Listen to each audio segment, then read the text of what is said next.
Bueno, buenas tardes. Bienvenidos a todos. Welcome to the Board of Trustees meeting of October 23, 2012. I would like to invite Greg Peterson, if he could please lead us in the flag salute.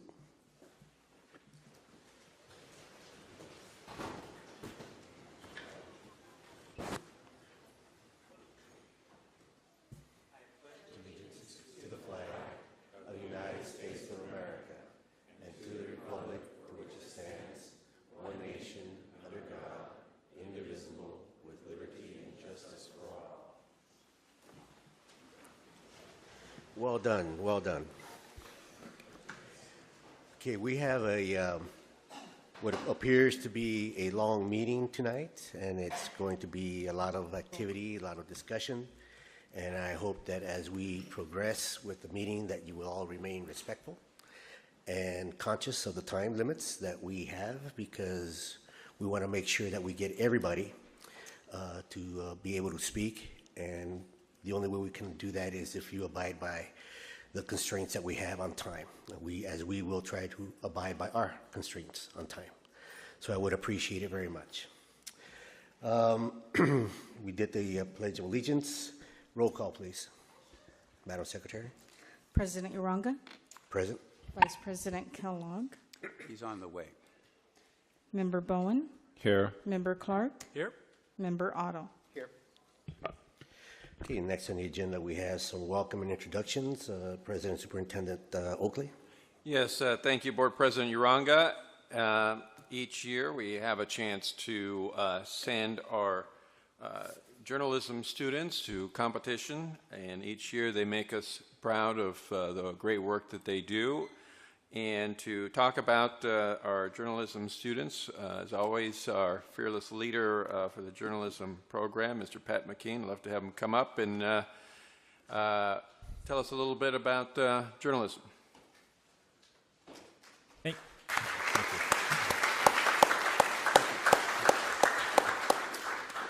Thank you, President Oakley, trustees, other administrators, faculty, staff, students in the community.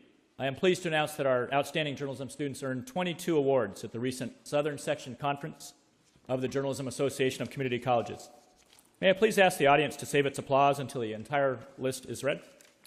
The award winners were led by the General Excellence Honors gained by the Viking newspaper and City Magazine.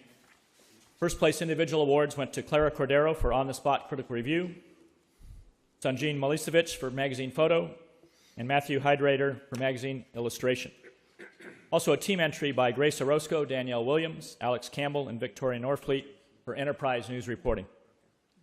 Second place honors went to Cynthia Montez for Illustration and On the Spot Editorial Cartoon, and Rodney Weiss for Online Photo. Another team entry by Amber Bobadilla, Jesus Hernandez, Jacob Rossborough, and Alex Campbell earned second place for Photo Illustration.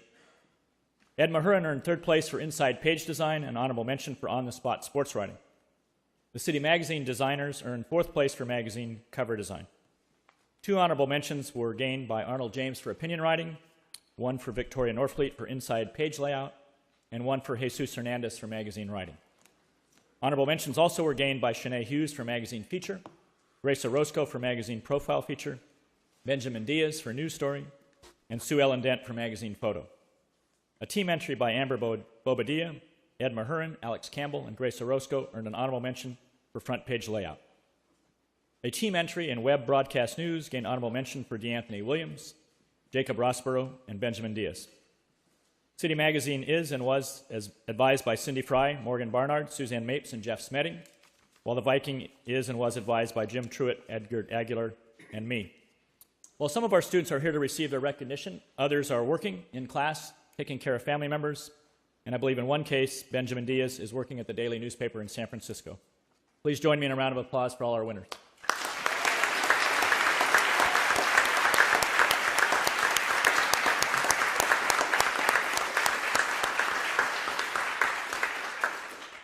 Thank you. Our next list of award winners is getting ready and prepared with my beginning news writing class as they're attending tonight on a field trip to learn how government operates. We were really pleased to have President Oakley in our class last week to give us some insight into the administration of the college. Thank you again for all your support. Thank you. Pat, Mr. McKean, if I'm not wrong, this sounds like a record number of students that won awards this year. 22 is the highest number in a long time. Yeah. Well, congratulations to you and the program, and certainly to these students. Good job. Job well done. Thank you, Patrick. Another great year. All right. We next have on the agenda approval of minutes of September 25. Can I have a motion, please? So moved. Second. Okay. With the motion seconded, any amendments to the minutes? Hearing none, they will be accepted as given. Ordering of the agenda, I would like to, at this time, move agenda items 12.10, 12.11, and 12.12 to the front of the agenda, if that is okay with my colleagues. Okay, hearing no objections, we will go ahead and entertain those those agenda items. 12.1 is a resolution authorizing issuance of 2012-13 tax and revenue anticipation notes. Can I have a motion, please? Move approval. Second. Okay, I have a motion and a second. Any discussion? Okay, hearing none, we'll take a vote. All in favor say aye. Any opposed? Any abstentions? Motion passes. Item 12.11, which is resolution authorizing issuance and sale of general obligation bonds. Can I have a motion? Approval. Okay, I have a motion, and I have a second. Second. Any discussion? Just a quick question. So this is $275 million out of our Series B, out of our 2008 election. How much is left? I think we did, what, 44 We've million? issued just under 49 million, so, I can do the math? okay. Okay, thanks. Okay, any further discussion on this item? Hearing none, we'll take a vote. All in favor say aye. Aye. Any opposed? Any abstentions? Hearing none, motion passes. Thank you. And item 12.12, this is the resolution. Resolutions become subject to the California Uniform Public Construction Cost Accounting Procedures and Informal Bidding Procedures. Can I have a motion, please? Move approval. Have a motion and a second. Any discussion?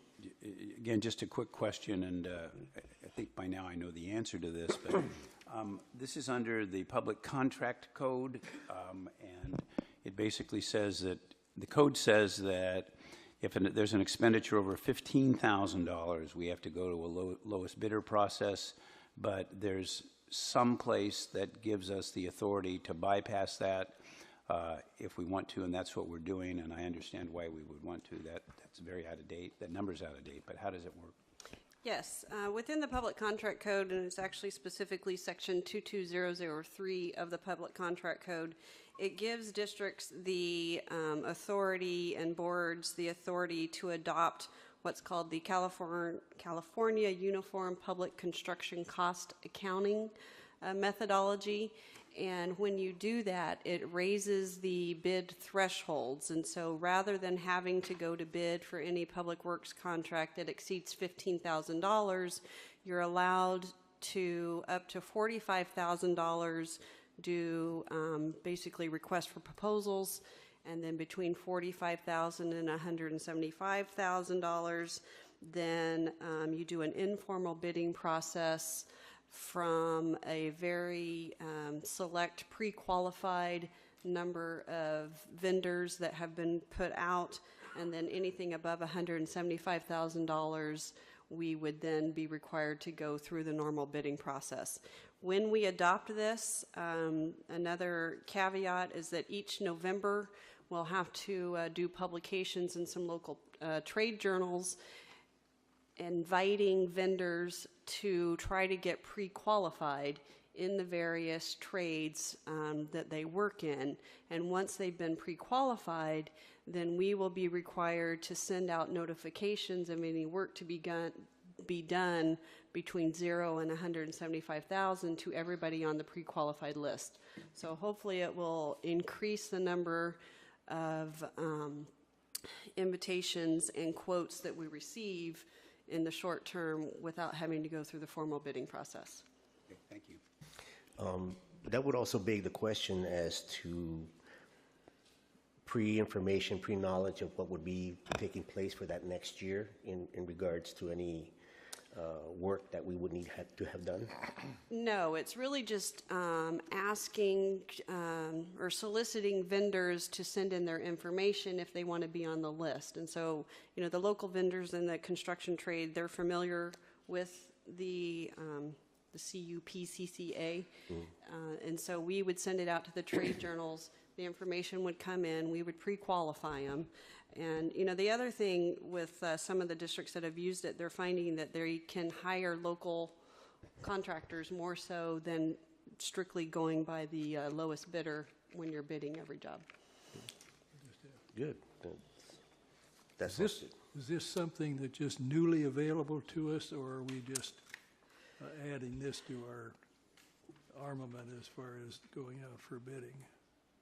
It's just something that we want to add with the increased construction. We just think that it will help with efficiencies of getting construction projects and work to be done quicker, as well as save district staff a lot of time and money in having to bid everything over $15,000. Good, thank you. Now, if the board does approve this, I'll just let you know that we will be bringing back some board policies that will need to change as a result of this, relating to our purchasing and authority for signature authority on myself and President Oakley to give us authority up to the $175,000, because right now the authority for signing contracts is only up to $25,000 without it coming to board. And so we will be changing that if the board chooses to adopt these two resolutions tonight.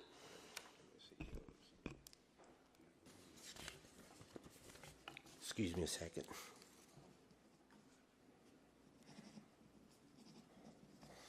Okay, any more discussion on this item? Okay, hearing none, we'll take a vote. All in favor say aye. Aye. Any opposed?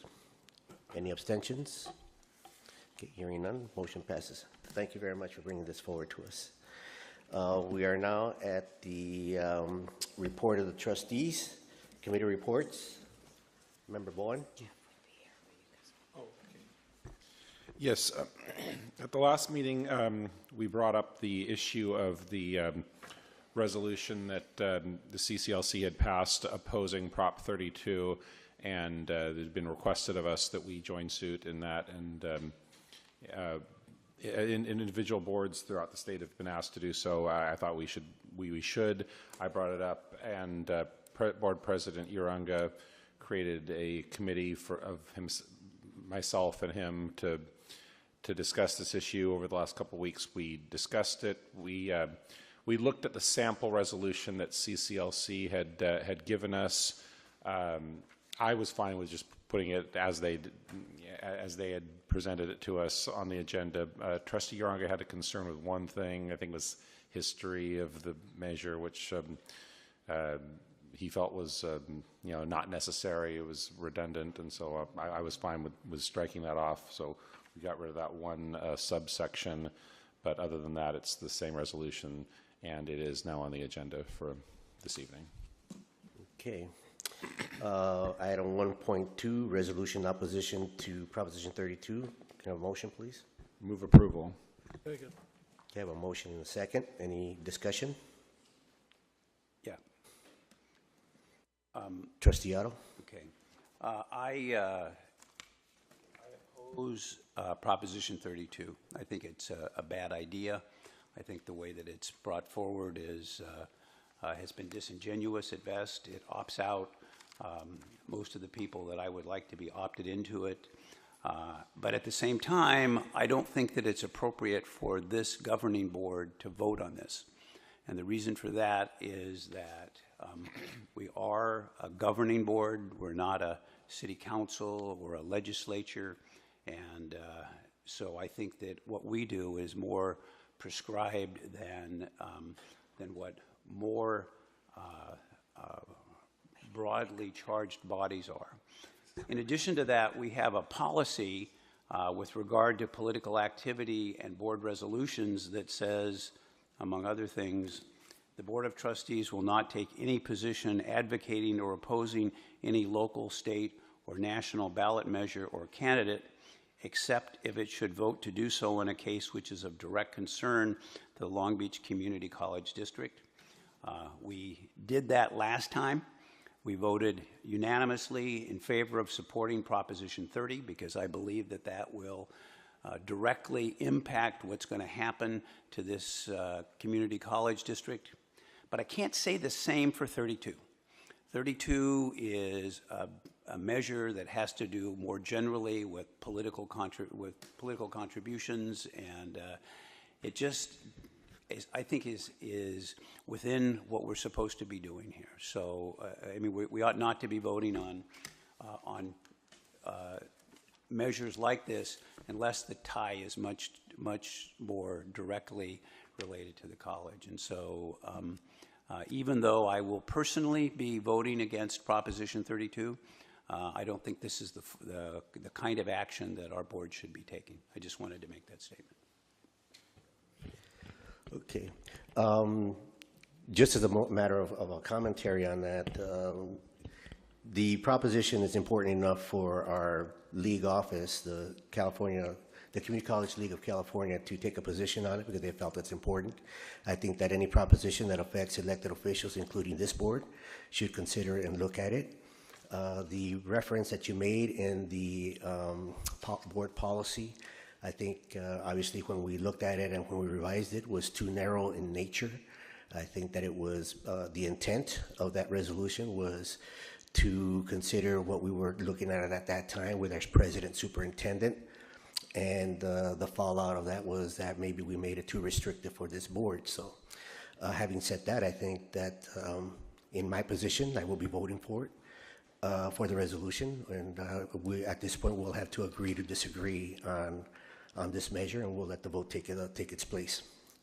Okay, any more discussion? Okay, hearing none, let's take a vote. All in favor say aye. Aye. Aye. Any opposed? Okay, I'm going to abstain. okay, one abstention. Motion passes. Thank you. Okay. Item 1.3, deletion of Administrative Regulations 2000. This is an informative item. I hope you had an opportunity to review it. I reviewed it with Vice President Gable, and some of the changes there are based on recommendations that we agreed on. So, any discussion on those? Let me get to it. I'm sorry. I've been signing documents. It would be under. Mr. President, the only question I have, and I think it's been covered though, is that we're actually deleting all of these regulations, and I understand they are located in some other administrative, I guess, regulations. Mr. President, that's... I think Anne Marie, you. Yes, everything that was that currently resides in Administrative Regulation 2000 has now been incorporated into the various board policies and regulations that have come before you in the past few months and what is presented tonight as first reading. So we did make sure that everything that was in 2000 is incorporated into another policy or administrative reg under the appropriate section of whatever it is that's being discussed at the time. So all of these would be covered in other regulations? Yes. Basically, okay. Thank you. Which one are we talking about now? 1.4, agenda item 1.4. 1.3. 1.3, I'm sorry.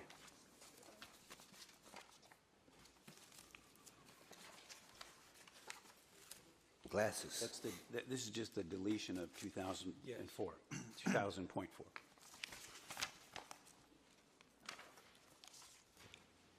You'd like to discuss it, Doug? You good? Okay. All right, that's an informative item. Item 1.4, new district policy regulation 2024, vacancies on the governing board. And I just had a quick question about 2024.5. This has to do with the administrative regulations on vacancies on the governing board. 2024.5 says each board member will review all candidate information sheets with final selection made by a majority vote of the board members. The public meeting called for that purpose. Is there any reason why we don't, when we find ourselves in this situation, appoint a committee of the board to sort of bring candidates to the board, or is there a legal reason or some other good reason to make this a committee of the whole?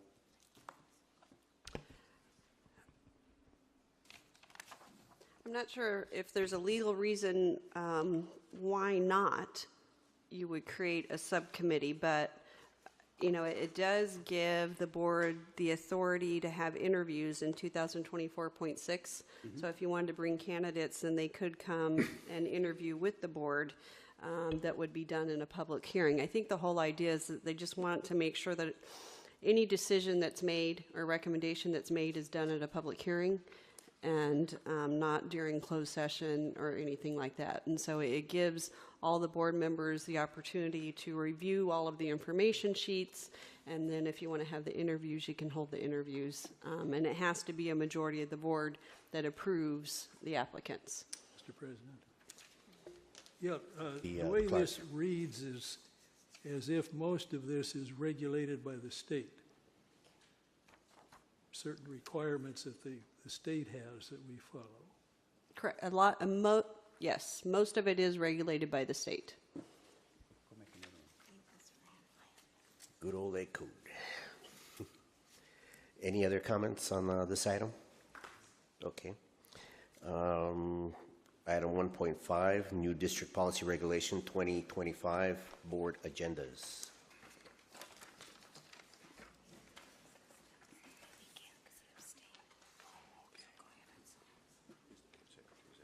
Any discussion on this item? Trustee Otto. None.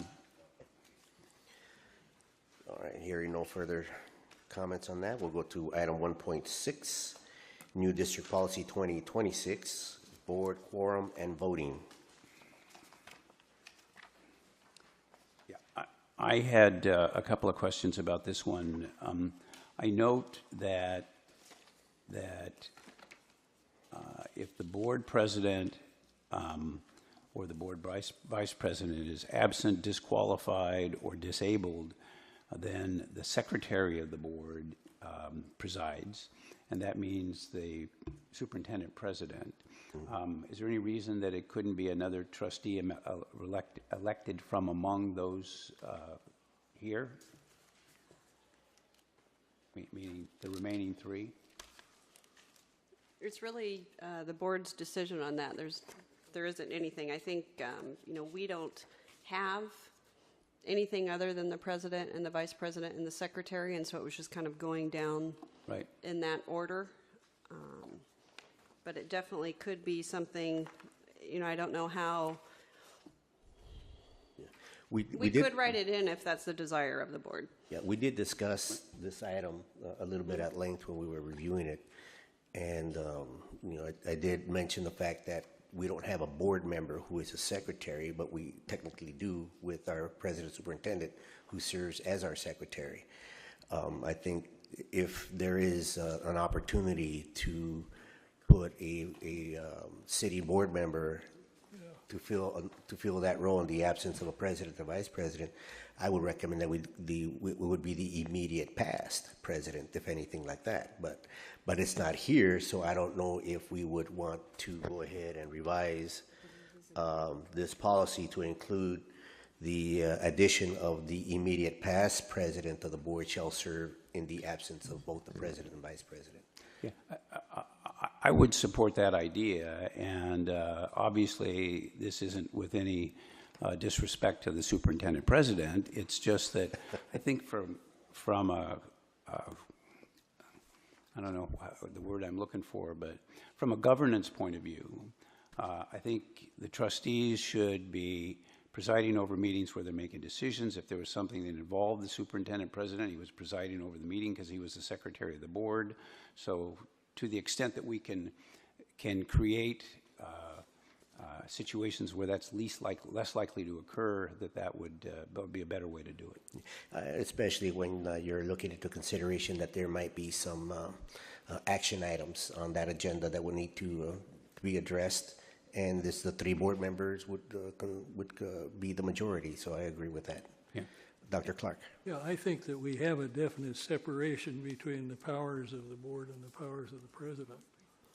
And I think that should remain, and have a board member again.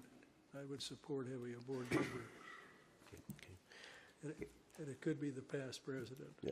Whatever you want to do. Trustee Otto. Yeah, I had one other question here about this, and that is under this 2026, the subdivision capital B says the following actions require a 2/3 majority of all 5 board members or members of the board. And then it lists what all those things are. I assume that's a state requirement, because effectively what it means for us, since we're a 5-member board, is that you would need a supermajority to pass anything, because 2/3 is, according to what I remember of my math class, 67% more or less, and that would mean 4 board members would have to vote for it, and not 3. So it's like a super majority, and but I don't know what this. I don't have in front of me the education code section or the government code section as to what's required. And I can look up. I know when we went through this, we did look at the code in detail, and a lot of this language did come directly from the code. And I'm kind of looking through real quickly, and there are instances where I'm seeing 2/3 of its members. So without going through each specific one, I have found 2 references where the education code or government code does specify 2/3 of the vote, which, yes, you are right. Since we only have a 5-member board, it would be a supermajority with 4 out of the 5 having to vote for that. Right. And I just wonder if it's not required, and we could make it. I mean, I'm fine with 60%. That's what it would be. Yeah, as I said, most of the reference that I'm looking at right now of the code that I have printed and just trying to look at it real quickly is 2/3. So I can go back and check and make sure that every single one of these says 2/3, but I have a feeling that it is. We wouldn't have put it in here had the code not specified 2/3 of the board members. Okay. Dr. Clark. What's 2/3 of 5? 60. 3. It's a percentage of a person. It's 200% of a person, right? 100% of 300% of a It person. doesn't make sense. Didn't write the education code. Okay, well, we might want to further study this one further and verify that it is in fact 2/3, the language, the legal language that is in the regulations. I can see 3/5, but I can't see 2/3. Yeah, I think, ed code is just, it typically will either say majority or 2/3 when it's referring to the various things that the board has to take action on. And so, majority is different for every board, whether it's 5-member or 7-member, and 2/3 would be different, depending upon if you have Given the 5 fact or that we are 5 7. members, perhaps majority is the appropriate language that we might want to use here. I don't think so. Okay. Fine. But I will double check and I'll email each of you and let you know But it where still it leaves us in a specifically quandary if it's says. not. Huh? So it still leaves us in a quandary if majority is not appropriate, so we're still stuck with less than 2/3. We need a resolution on this. You'd So, have to have at least 4 members. yeah, we'll have, It's 4 only- members. 2/3 for a 5-member board is considered 4 members. right, but in the event, But it isn't mathematically. I understand that. We're an educational institution. okay. Well, this is an informative item, so we We can bring it back. we can bring it back for further do some discussion. first reading. Right. Let's try to address the questions. Right. All right. Right. Okay, that's good discussion on that one. Get some Just for clarification. clarity on my purposes, so we're, in the first paragraph, we're changing secretary to immediate past president? As long as Ed Code or Government Code allow for that change, and if it does not, then we'll bring that back for discussion. Okay.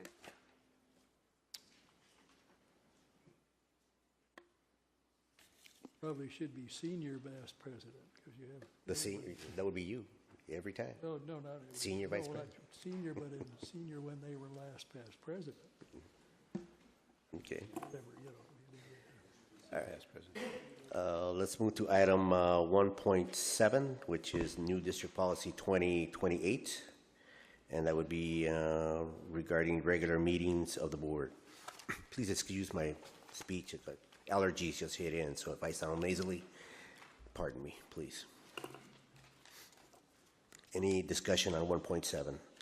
A couple very quick questions. One is at the end of the first paragraph, when they're talking about making changes to the schedule being that we have meetings on the second and fourth Tuesdays of every month when we need to, although we may have a single meeting a month. The board can make changes based on upon consensus of the board. Now, I assume that means that everybody says, okay, we're going to do this, and if not everybody says it, then it doesn't get changed. Is that a fair reading of what we understand consensus to be? Is that a good idea? Does it matter? Tom? No, Well, I think it's usually left open. Speak to the microphone, Madam Secretary. We usually bring it as a board item for action when we change the date of any of your meetings or cancel a meeting. For changing the location, like the next meeting, it's just announced.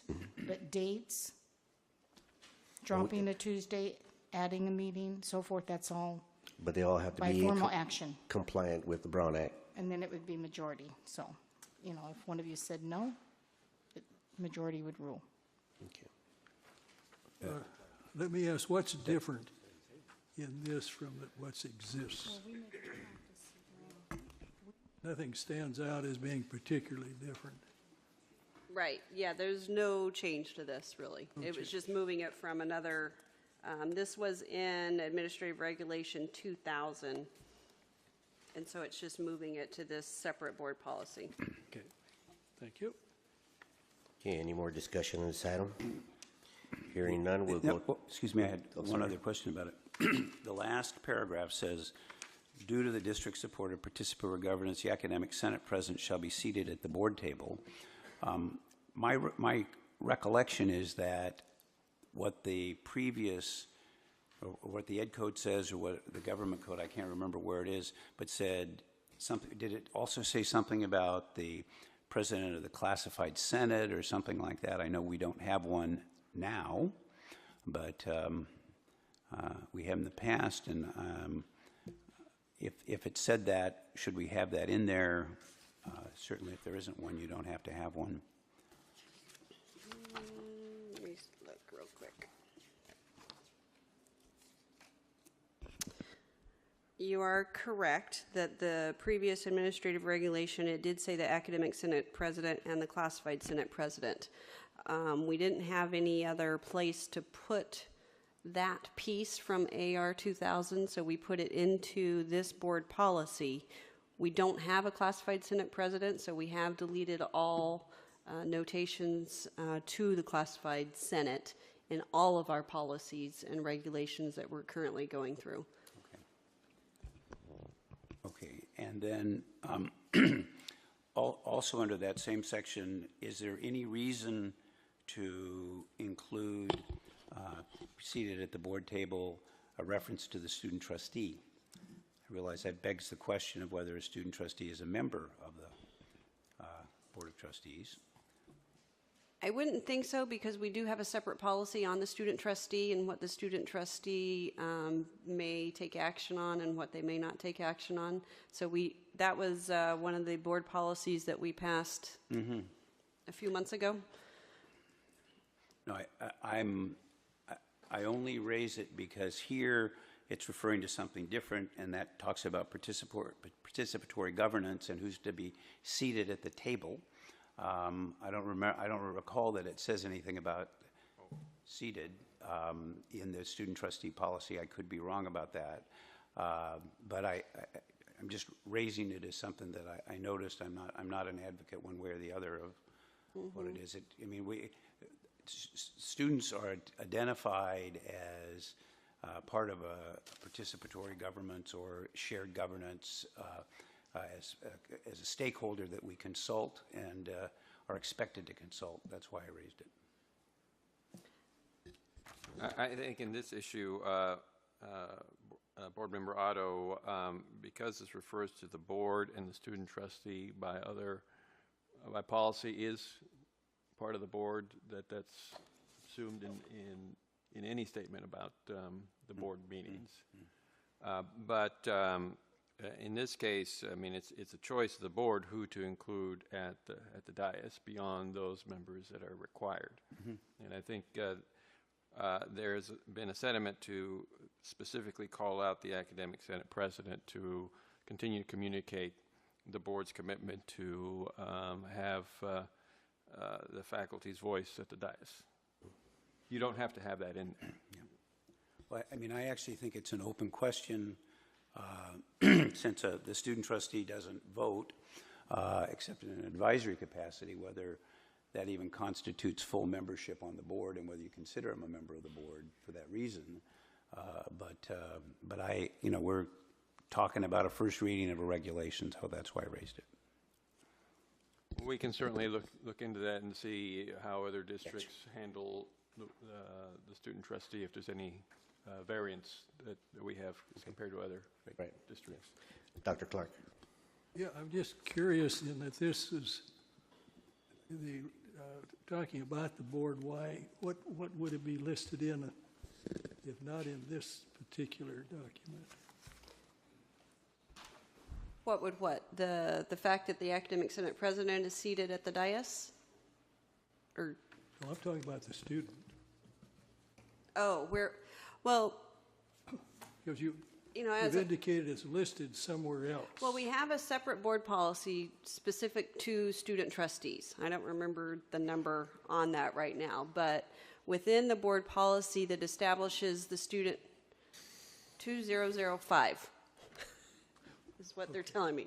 So board policy 2005 addresses that we do have a student trustee, and it spells out the authority of the student trustee and all of the privileges and advantages provided to the student trustee.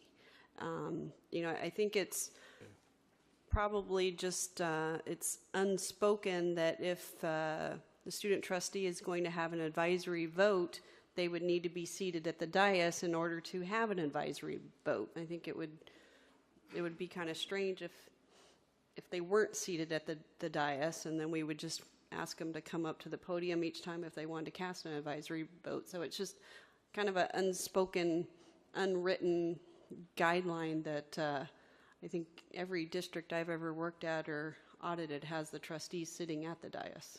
You have to be careful of unwritten segments. Okay. Any further discussion on this item? Madam Secretary, you want to share what you say? No? Okay. So, All right. Excuse me. So do we want to add just the student trustee name on here so that it's written, or what is? I think Superintendent Oakley mentioned that he was going to be looking at, see what the trend is in other boards and the trustee. We'll take a look to see if there's there's any variance between what we are doing and other local districts, to see if there's any other way that districts handle their student trustee. I think it's a question, and we'll go back and see if there's anything else or any other way that we could present it in the board policy. Okay. Thank you for that clarification. Good questions.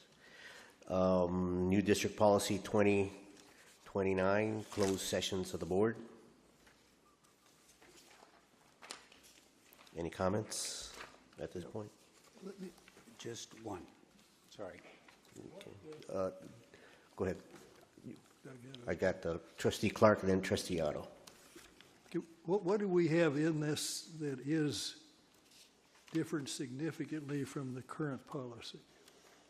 Are there major changes, or are they just small differences? I don't think we had one.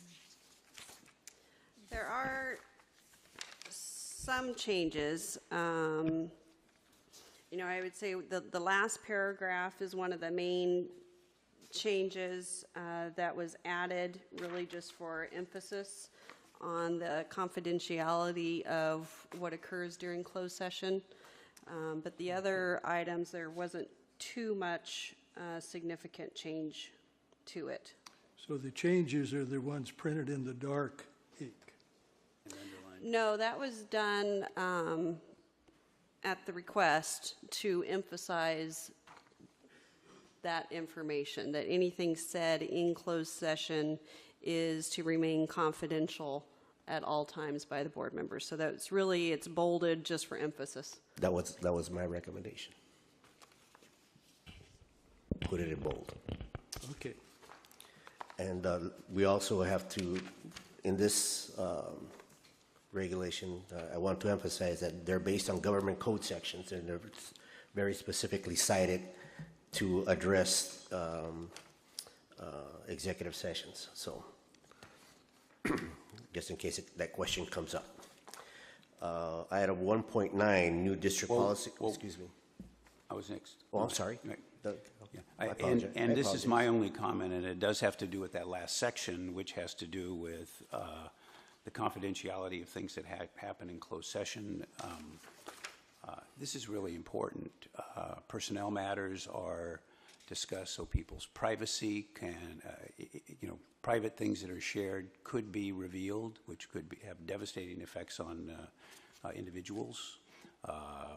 There can be sensitive negotiations talked about in closed session with regard to the purchase of property, lease of property, which can be screwed up if things are revealed. Even labor negotiations are frequently discussed in closed session, and if that information is made known, it can affect those negotiations. And so, I couldn't help but notice that while we have this strong policy, there is no enforcement mechanism. So there's nothing that we say if there's a breach of anything that can be done. Now, I know that that's difficult. I know that this issue has come up recently in the city of Long Beach with regard to breaches of confidentiality of closed sessions, and the city attorney has opined that there really is no remedy for it, that it's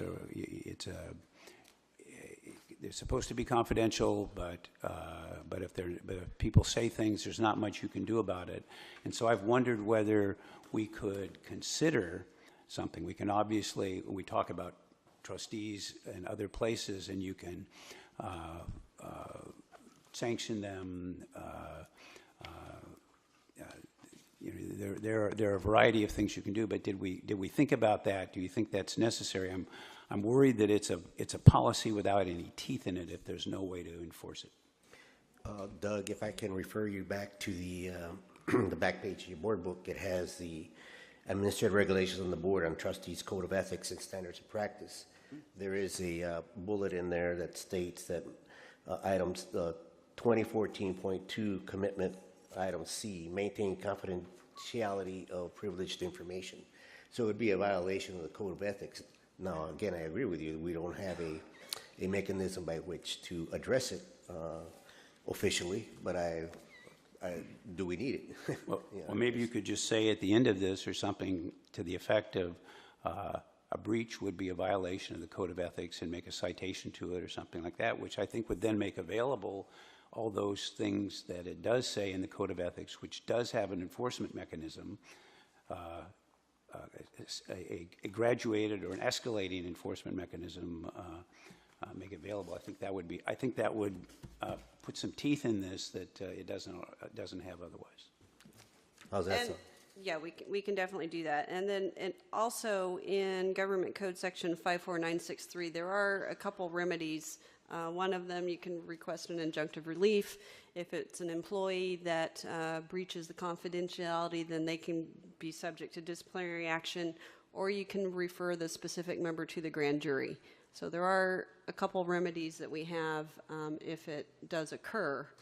And so if you would like, we can put those remedies in here. It's basically, we try to avoid repeating exactly what's in government code, because when it changes, then your board policies are out of date. We do reference 54963 at the top of the board policy, but definitely if the board desires it, we can put those remedies within this policy as well, and the reinforcement of the code of ethics. Yeah. I'm not sure that that's necessary, although I think the code of ethics, part of it is important. You know, I live in the world of grand juries, and the likelihood that the Los Angeles County District Attorney would take the issue of a breach of confidentiality to a grand jury is fanciful. And the other one is limited to employees, and you can discipline employees, but you couldn't do it for somebody else that did it. So at least a reference to the code of conduct, I think, would be helpful. Yeah, good. Any more discussion on this item? Hearing none, we'll move on to item 1.9, New District Policy Regulation 2030, Special and Emergency Meetings of the Board.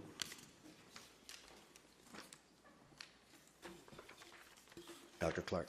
Let me ask, in that everything is underlined, it's hard to know what is new and assumes that there are some changes, but that most of it would still be what the base was initially.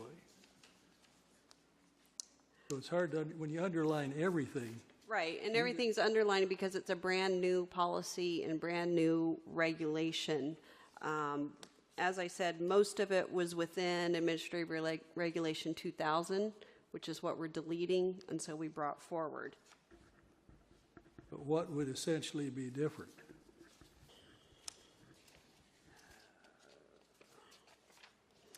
You know, and I guess what Dr. Clark might be referring to is that we don't have the old regulation in front of us to make that comparison as far as what any new language is being included here.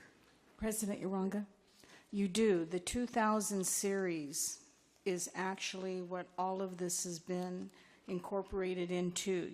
Some of them are assigned all new numbers because we've added other ones beforehand. So the number sequences have increased. There might be new language that's just been incorporated, but it's a whole different order. So we considered it basically all new. Okay. So it's all underlined, because you could not hardly take fractions out and incorporate with new. So it basically, we considered it new because it had a new number, so it's a new title.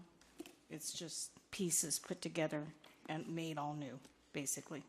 Does that But your address, copy is in there. does that address your comment?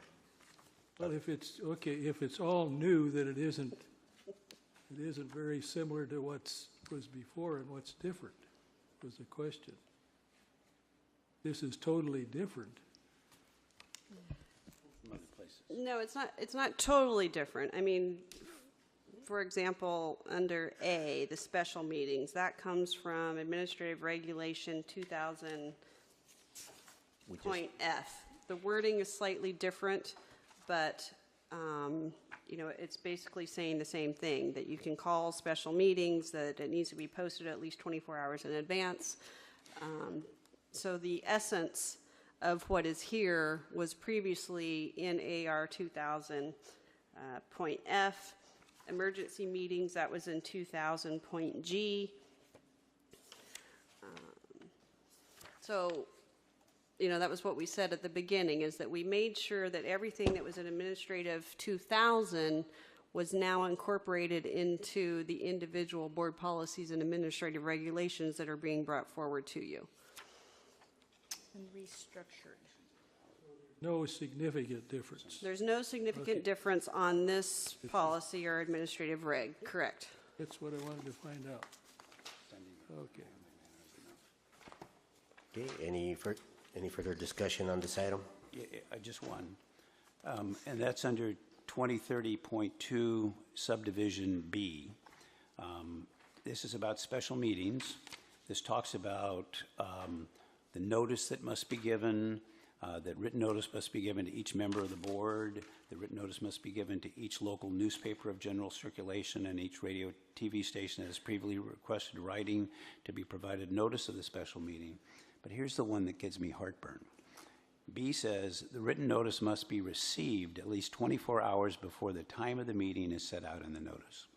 Now, I don't know whether that's required by the government code under the Brown Act, but it seems to me that you're setting yourself up for some TV station or an individual coming in after something happens at a meeting and invalidating the actions that happened at the meeting because all they have to say is, I didn't receive notice.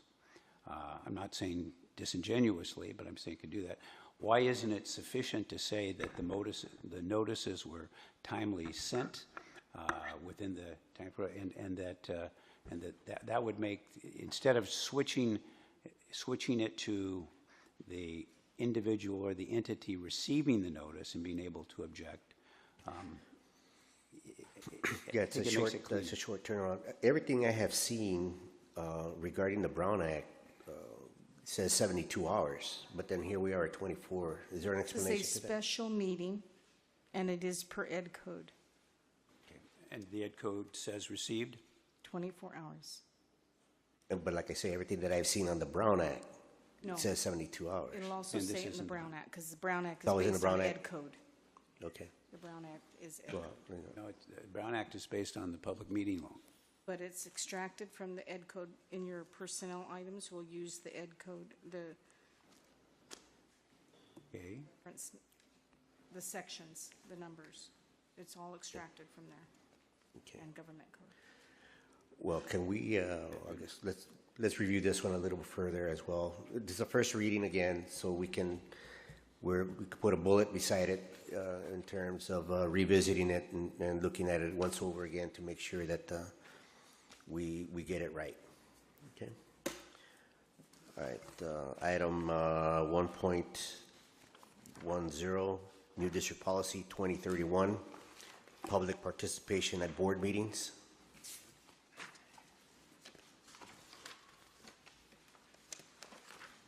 Any comments, questions on this one? See, again, it's all underlined, so it's a new policy. Or a new number. The only, I'm just curious as to what the practice has been with regard to subdivision B, and in particular, the second sentence that says, written communications regarding items on the board's agenda should reach the superintendent president's office no later than 3 working days prior to the meeting at which the matter concerned is to be before the board. I know these are written communications, but, does this happen? Do we get them 3 days before the board? Ever? Once?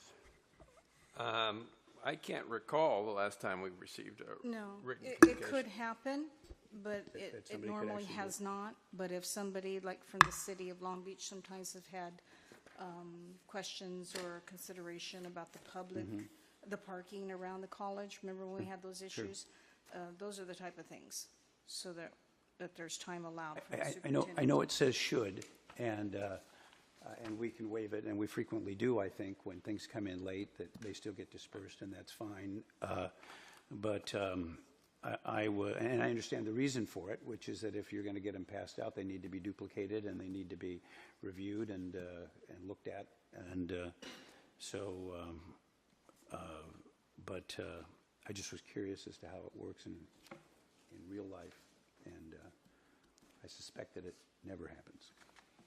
From time to time, it's happened. They usually come into the board secretary office or the president's office, but it's rare. Okay. Dr. Clark? Yeah, I think, it usually when we have these changes, we usually have the change underlined. Now, I realize here you've apparently totally rewritten these, So we might have a lot of paper to look at, but it is difficult if we are acting to make changes in the board to not have some indication, as to what those changes are. That's the problem I have. I'm sure what you've done has been perfectly legitimate, but I think when we make changes, particularly in the board, and as a board member, I'm always curious as to what those changes are and what the significance is, so we don't find out later there's something there that we didn't look at. So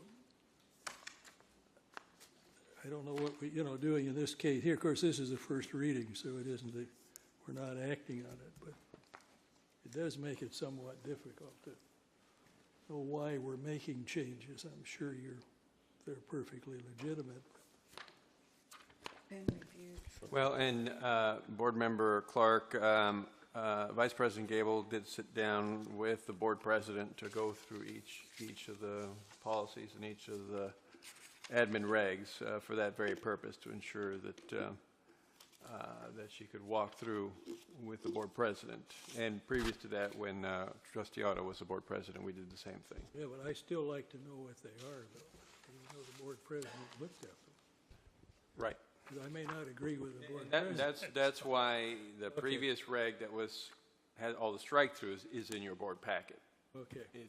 I realize it's not that easy to flip back and forth, but the old one is in the board packet, so you can compare it to the new regulations. Again, this is the first reading, so there will be some opportunity to review that as well with the previous reg. Item 1.11, New District Policy Regulation 2032, recording of board meetings.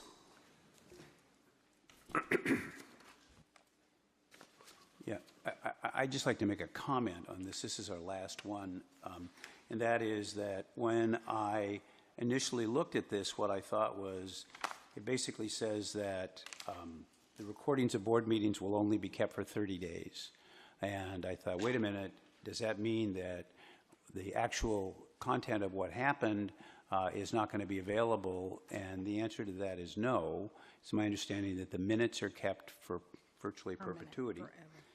It's just the recording itself. I actually think 30 days may be a little short in terms of the way things happen, and maybe 60 days would be better, but it's not that the records of these meetings are unavailable as to what it is that happened. We do pretty much action minutes, so that it's not verbatim minutes, but still the substance of it is available into the future for people that want to do research.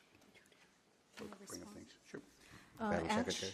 Actually, many years ago, the board, before Dr. Kehoe left, you did adopt that we would only keep, we were using cassettes at that time, for 30 days, and we changed from verbatim to recorded action only in our minutes, and that was adopted, but the policy and regs was never updated until this time. So that is Ed Code, at least 30 days, so we're staying with it if you desire to. But you did vote on that, and I could find out the date of that meeting in our minutes when you did. And these are like DVDs or cassettes, whatever we use. These are not online recordings. And as you said, the written minutes that are signed and adopted are permanent. But they are archiving our YouTube videos, and it's also broadcasted. So this is not referring to electronic or online videos. But do we have any record after 30 days? Do you keep them in another file beyond that? No, the recording itself is not kept on file. We do post the board meetings on YouTube. They're broadcast on the cable channel, which anybody could certainly record if they chose. And the minutes are kept in perpetuity. Perpetuity, yeah. Okay. And the only reason that I suggest that, I think that the Ed Code does say a minimum of 30 days. And yet I know as items come up, they may come up sometime longer than 30 days. In fact, they may come up months later, but I think that would be an unreasonable burden to impose on the staff to do that. But if we kept the actual recordings so that they could be, you have to come in and review it. It's not online, and you'd have to come in to review what happened at that meeting to verify what it is that happened, or to make sure that you got your facts straight. That might be an assistance to the public in understanding what we're doing. So that's my recommendation. Okay, is that, you got that? You want it President Gable? 60 days? That's logical, that's workable. What do you think? 45. Madam Secretary, you have a comment? The YouTube video, the YouTube of the board meetings is archived. So now I'm confused. So you can view the meeting online. Forever. They are archiving those. Now, YouTube did not start until not too long ago. Well, I would not say it's archived forever, because we are not required to archive it forever. That would require us to continue to store it on our servers. Whether or not it's stored on other servers on the internet, that's a whole different issue. Right. Ours. But Just us. ours, So we could not archive it in perpetuity, no. Well, my recommendation is still to keep it for 60 days, and in addition to whatever's on YouTube, and then after that we can destroy it. That's I think it's an assist to the public who may be trying to understand what goes on in these meetings for whatever reason. 60 days. That's what I'm. All right. Okay, that completes the review of new district policies and regulations. We now move on to the next agenda item, and that would be item 1.12. There you go. Overview of board self-evaluation, 2011-2012. And this is Dr. Eva Bragg, I think is going to be discussing this. Yes, Board President Uranga, annually the board has a self-assessment, and to review the results of the self-assessment for the board, I've asked Dr. Eva Bragg to discuss those findings, and certainly if the board has any questions along the way, feel free to ask. Dr. Bragg. Thank you. So just putting this board self-assessment in context, doing this evening is supporting an accreditation standard, that is standard 4B, 1, E, and G, which looks to the board to evaluate itself on an annual basis, and the board has established policies and regulations to do that. What you have in your packets, and I'm not going to present this, but you have two documents. One document is really an aggregation and a calculation of the average ratings of each of the questions in the first part of the self-assessment that focuses on 4 functional areas of the board. Those functional areas are policy role, community relations advocating for the college, board CEO relations, and board leadership and organization. So that's the first part of the 3-part evaluation. So I think it makes sense to just quickly walk through. I've tried to summarize in a separate document. It's a 3-page document looking at the average ratings for each of those 4 functional areas. And just as a reminder, for each of the statements within those functional areas, each of you were asked to provide a rating between 1 and 5, with 5 indicating a strong agreement with the statement. And since each of these statements are cast in a positive tone, a 5 would indicate strong board functioning for each of those policy areas.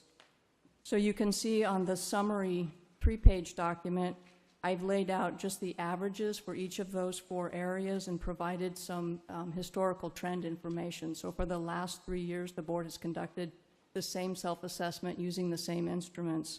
So you can see, for example, in the area of policy role, the average rating in 2010 was 4.4. Last year it was 4.3, and this year it was 4.1.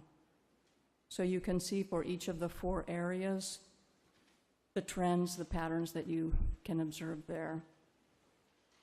You can see for all of the functional areas, for all of the years that we're looking at here, the ratings are either agree or strongly agree. That is, it's between a 4 and a 5 rating. Across all 3 annual self-assessments, the highest average score has been for the board CEO relations. Community relations, advocating for the college, consistently ranked 2nd highest across the 3 years. Policy role and board leadership and organization ranked in either the 3rd or 4th place over the last 3 years. And policy role has had the lowest average ranking for the most recent self-assessment. Still, as a reminder for each of those, you can see they're between 4.1 and 4.9. In the summary document, I've also tried to just highlight some notable improvements in this most recent self-assessment compared to last year's ratings. So you can see for, in the area of policy role, one statement that we see an improvement has to do with the statement, the board spends sufficient time on planning and providing a vision for the college. So that ranking went from a 3.8 in 2011 to a 4.6. The area of community relations and advocating for the college, one statement that showed a notable increase is the board advocates college interests, the state and national agencies and legislators. That went from a 4.0 to a 4.8 rating.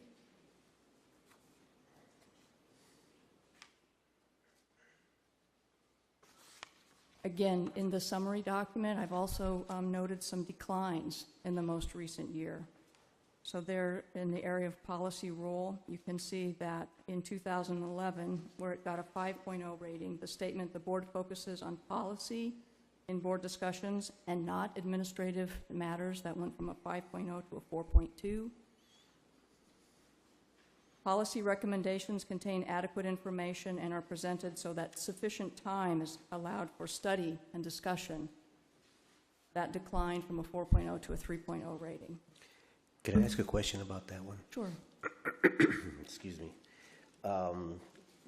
Comparing what you have in the summary and what was presented in the actual document itself and the comments that are there, I see that on the one item here, policy recommendations contain adequate information are presented so that sufficient time is allowed for study and discussion.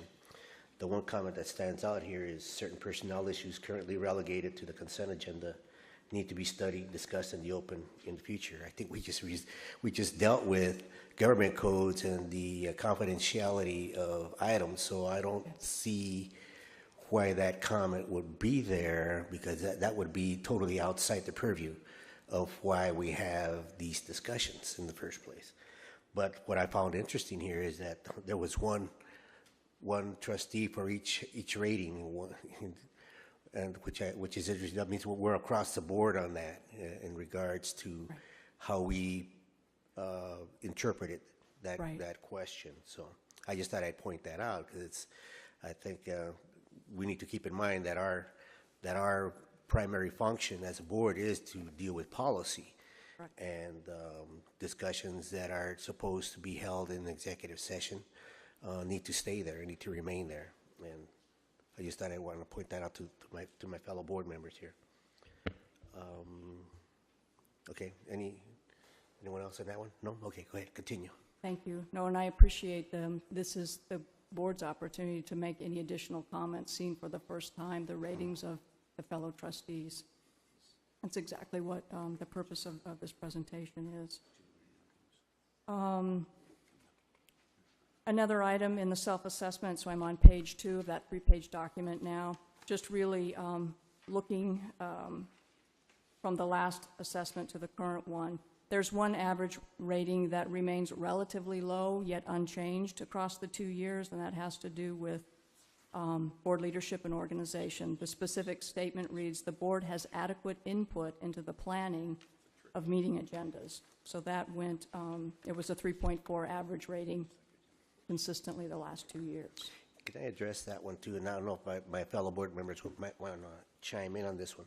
I think this item is particularly troubling in the sense that, and it was brought up even today, is that not every board member is privy to the agendas and how they're being set. In the past, it's been between the president and the superintendent, president, our CEO. For purposes of relevancy, I always call it the CEO.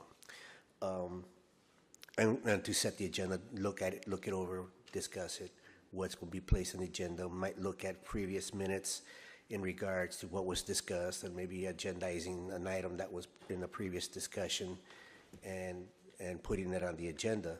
And I think that because it's that relationship between the president and the CEO, other board members don't always have that opportunity to set the agenda or have an input in discussion of the agenda. But at least when I'm president, or the way that I've handled it in previous terms that I've had here, is when we go to in our agenda at the end, in new items, I think that's an opportunity for board members to input their desires or their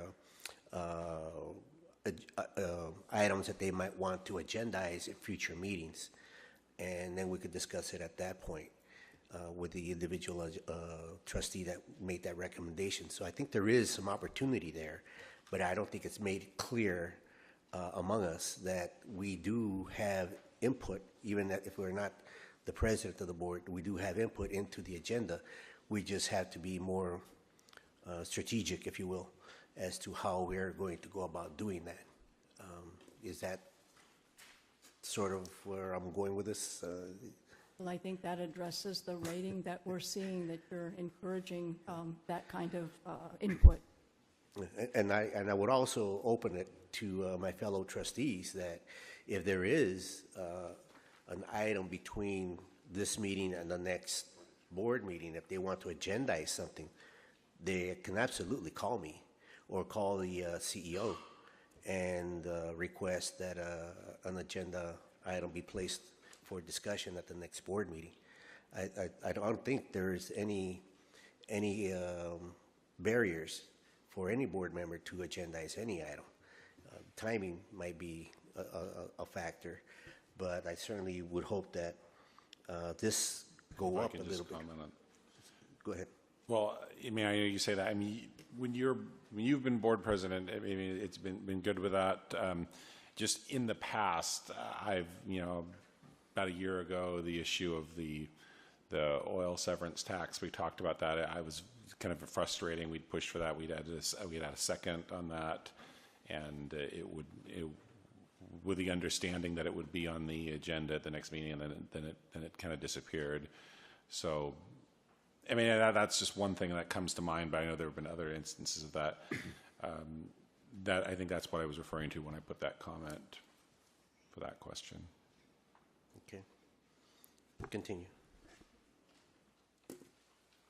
The fifth section of the overview, basically what I've tried to outline for you is just in reviewing all of the results that were collected are just what I'm calling outliers. So where you have perhaps individuals who show a disagreement or a unanimous strong support for. So I just leave those to you to look through and see if you want to make any comments on any of those. But that was just, I was looking at average rates at the beginning of the summary, but then for you to kind of see a snapshot of the outliers in both directions.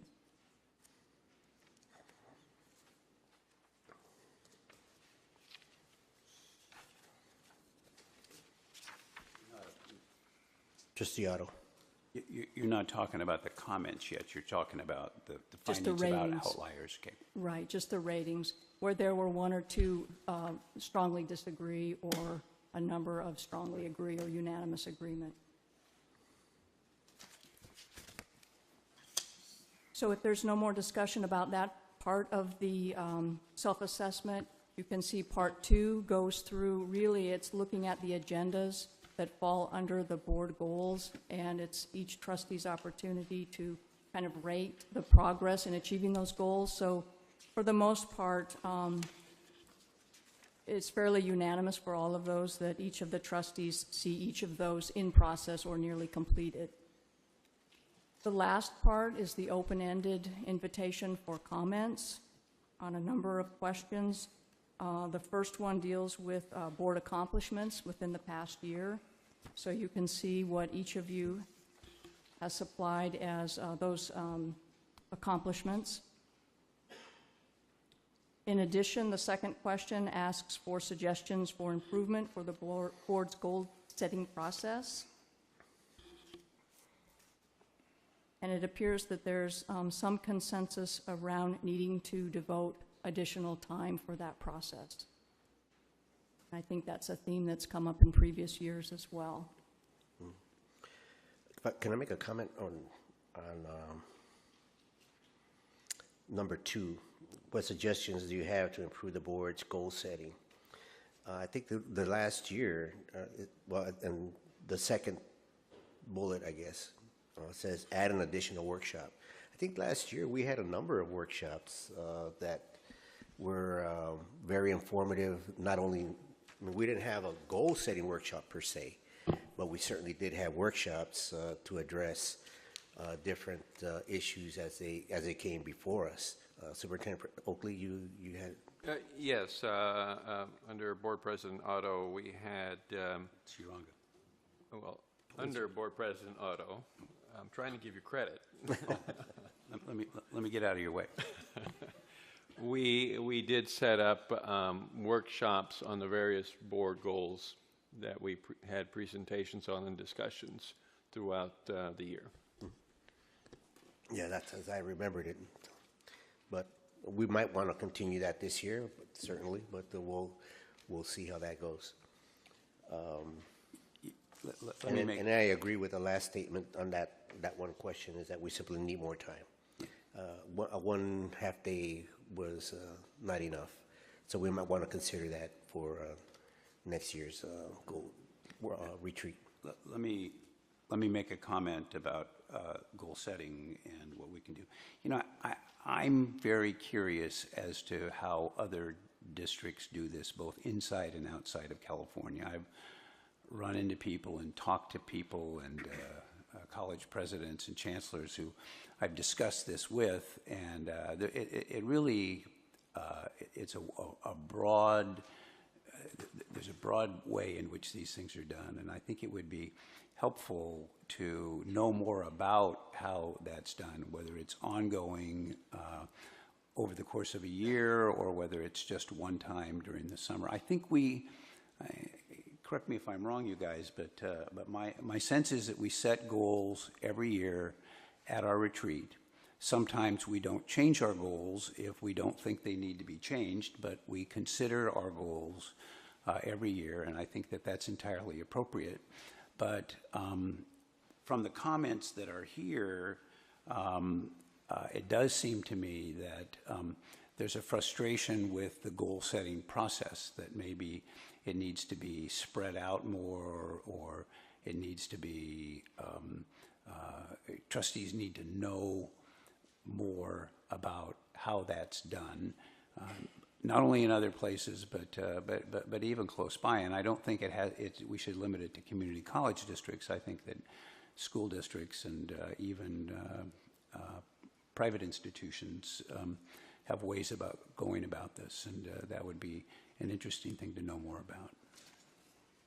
We can certainly look into that and share it with you to inform the next process. It seems that, especially when it comes to goal setting, we do it differently every year. And of course, there's no map as far as, or template that is perfect in terms of goal setting. And certainly, when you're looking at 5 different individuals, each with different ideas as to what goals you want to set for that next year's, you're always going to have some opportunities, some challenges with goal setting.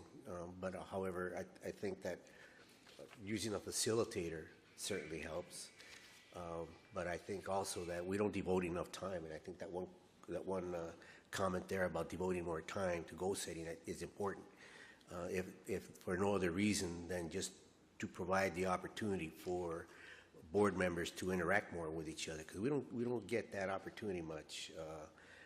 Many times during board meetings, We only interact with either one or another, but not together, which of course we shouldn't because we have Brown Act laws to follow, so it's set that way on purpose, purposefully. But still, there is very little opportunity to interact with one another, and if this is an opportunity, that one opportunity to do that, we should be able to do that. And providing more time will certainly allow us an opportunity to share our ideas and also share what we believe would be goals for that next year. So that's something that we can discuss. I will certainly address that with the CEO in regards to the next retreat that we will have this coming summer, and perhaps set aside an additional day or a half day as opposed to just one afternoon for this effort. If I could say, Board President Uranga, having been here 10 years now, the board has certainly come a long way at goal setting. And I can say that the board's goals are very clear and very useful to the college discussion and the planning and governance systems, because we can clearly point to those goals. I do agree that we need to continue to improve the way we set goals and review goals, but I don't want you to lose sight that the board has made significant strides in particularly the last 5 years. Well, I certainly agree, and I think that one of the most refreshing items that we did was to align the board's goals with the CEO's goals. I think that was a major accomplishment that many other boards do not follow or did not follow, and have now adopted that type of strategy in regards to their own goal setting to align those with their president superintendent. Dr. Clark. Yeah, this is last 3 or 4 years we've changed greatly. It's been a time of change, and of course the changes many times have not been for the good, but I think it's sometimes necessary to keep the board up to those changes that are occurring, because there are a lot of things that are happening. The whole structure that we have at this college is starting to change. And I think it's important sometimes those changes get ahead of us. And I think we need to be sure that we're well educated on those changes and know what we're doing, because it's very essential to you that the decisions we make are good decisions based on information and knowledge that's going to help us make those decisions, because we've had a great deal of changes and we're probably going to have more changes.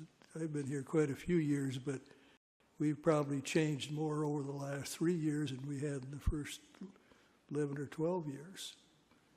And so I think that's something we have to be careful that the board is well informed. And I think our president does a good job of that, but sometimes maybe we're a little bit behind what's going on, and we need to be brought up to that sometimes physically to make sure that we are well informed of all these changes and what the solutions to them we have and what decisions we're going to have to make. Trustee Otto. When I came on the board 8 years ago, I think the goals were to fix the clock tower and put the grounds crews in logo shirts. And the goals have changed dramatically since that time, and I think in a pretty sophisticated way, we not only discuss these at retreats, but we brought in just 2 years ago a national expert on goal setting who had been a high member of the Clinton administration in that area to help us. And surprisingly, what we came out of that experience with at the retreat was that we needed to align our goals more with what was going on, not only with the president superintendent, but with the educational master plan. So we were all speaking with one voice to send a message to college about the things that we cared about, and not to 20 different goals or 20 different things, but to a few, so that the messages were clear and people could understand them. And there was a year when we said, we're doing fine, we can fine tune these a little bit, but we need to get to the goals that we've had. What's gone on in community college education in the last 5 years is, I think, dramatic and surprising. I used to say that change in general is slow, political change is very slow, but educational change is glacial. And things change very little at all because things are set in the way that they're done. But what's happened with the advent of the student success movement, the completion movement, the cry for accountability throughout the United States has meant that we've had to change the way we do things in a much more transparent way, which includes setting goals that people can challenge us on, setting goals that we need to be measured on, setting goals that people can say, hey, last year you said you were going to do that and you didn't do that, and how come you didn't do that? And sometimes there's not a very good answer, and sometimes your priorities have to change because of things that happen, like the state fiscal crisis or the crisis in higher education funding that we've been in for the last several years, and it means that we can change our focus. But it's very important that the board devote the time and the thought to what it is that we're trying to accomplish here, because it's changing because of the tools that we have to accomplish the things that we say that we want to do. And I think that it's, like Tom said, like Roberto said, it's evolved, and it's evolved in a good direction. Yeah, could you please put your cell phones on vibrate or silent? Appreciate it. Continue. You know, I think in closing for this discussion, perhaps I look to you, Board President Uranga. The last question asks for the top priority for the coming year, and there were several comments, and I don't know if you wanted to read some or all of those. I think they're very important because I think that they are reflective of the mindset that we have on this board. And one of them, the first one, is saving as many programs as possible, especially if Prop 30 fails. I think that certainly is something that we want to look at, and we are, and we're discussing some of that tonight. To continue to monitor our finances, to communicate to the college community specifically, but also to our entire service area, the reasoning behind our actions and assurances behind our actions, and assurances that the college's future is positive.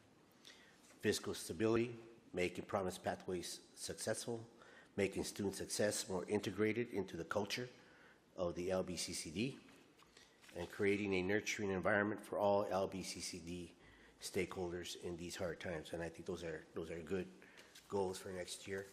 Certainly hope to work towards those. Any comments from my colleagues? Not on the goals, but I would like to ask Dr. Bagg a loaded question. So what do you think of this instrument? What do you think of this evaluation instrument and the process that we're involved in for board self-evaluation?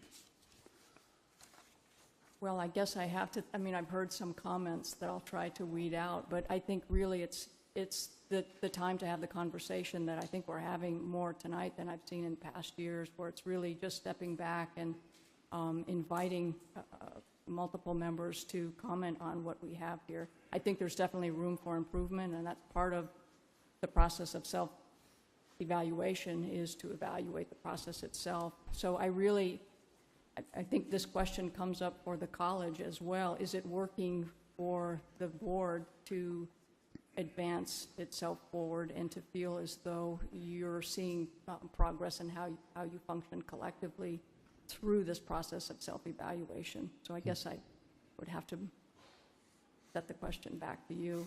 We're certainly open to helping to refine it, but I think it's your judgment. Yeah. Well, let me make a couple of observations about the process and how we're doing it, and actually things that we've done this year that are a little bit below the radar screen, although they've actually, some of them have been on the board's agenda. We changed the way we did evaluations this year for the management staff in a profound way. historically, management staff was just sort of glided through. They didn't do a very deep evaluation, and as a result of that,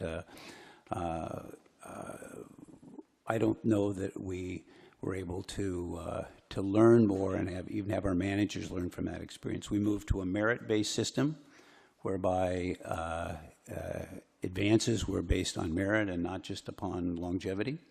And we changed the process fundamentally from a quick and dirty evaluation to almost a 360 evaluation, whereby we sought the opinions of others from time to time, led by our superintendent president, who was the first to submit to this new process and kind of lead the way into how it is that we were doing that.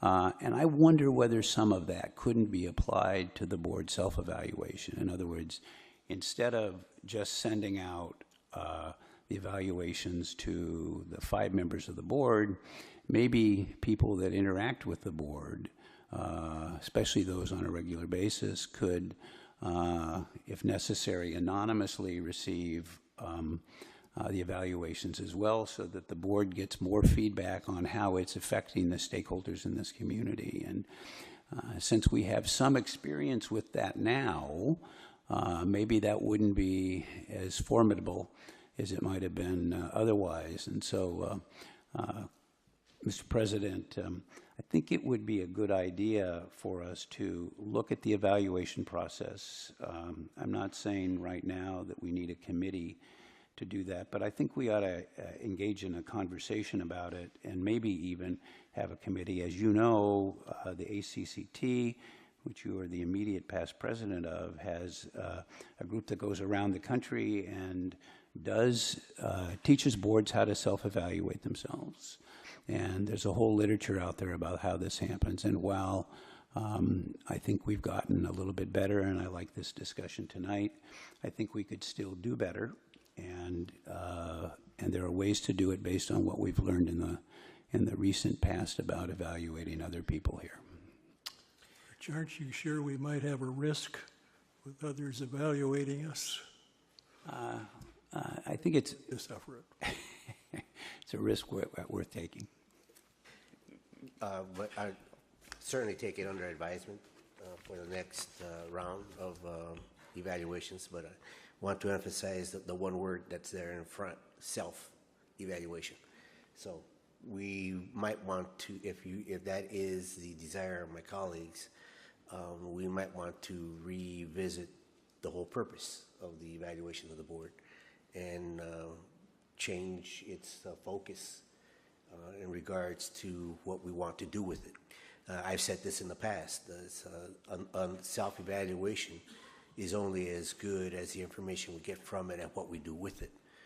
And this is one of the best discussions I think that we've had, as you're pointing it out, with this self-evaluation. So I think that if we continue to encourage my colleagues to be more engaged, or to engage themselves in the evaluation process and interact with one another, I think that we will have accomplished that.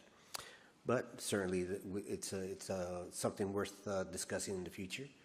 We might want to look at this sometime within the next year or so, perhaps next April or so, when we have some more flexibility at that point. But thank you.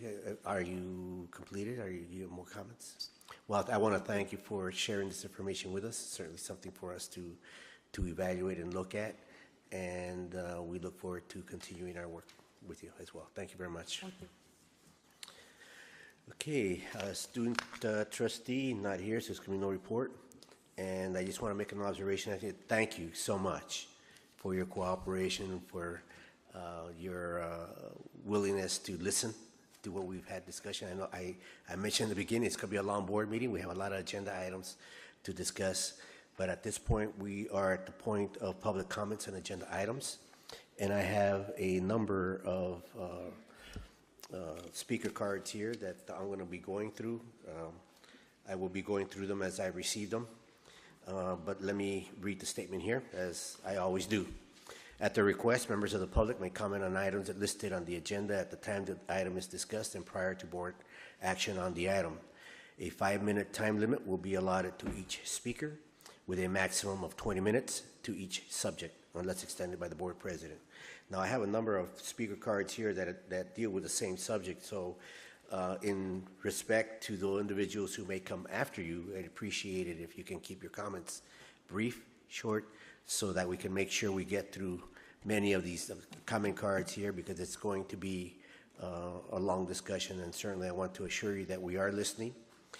We have received additional letters through the secretary that she has and will forward to the board for our review.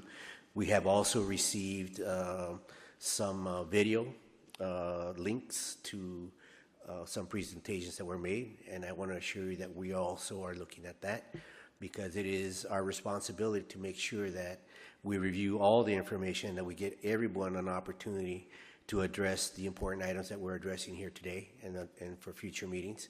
But I also want to emphasize the fact that with your cooperation, we could get through this. We could get through this in a collegial, respectful way, as I hope we certainly do.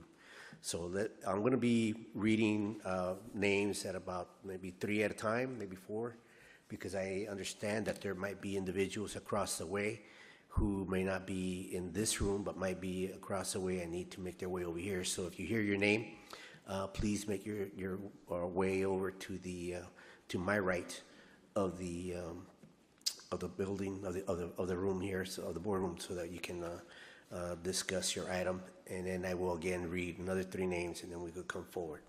Okay. All right. Let's start. Josh Lorenzini with item 5.2, classified personnel.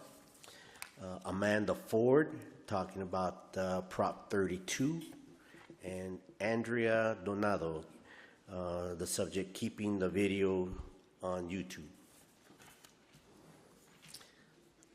After them, I have Anthony Adams,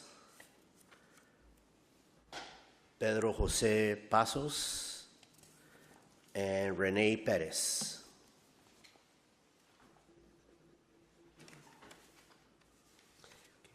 Please state your name. Hi, I'm Josh Lorenzini. So, hello, ladies and gentlemen of the board. Mr. Uranga, it was fantastic to see you at the NAACP Awards and dinner. Dr. Peterson, it was fantastic to see you at homecoming. It was very spirited. Students, it's fantastic to see you out here in mass. That is one thing I love to see.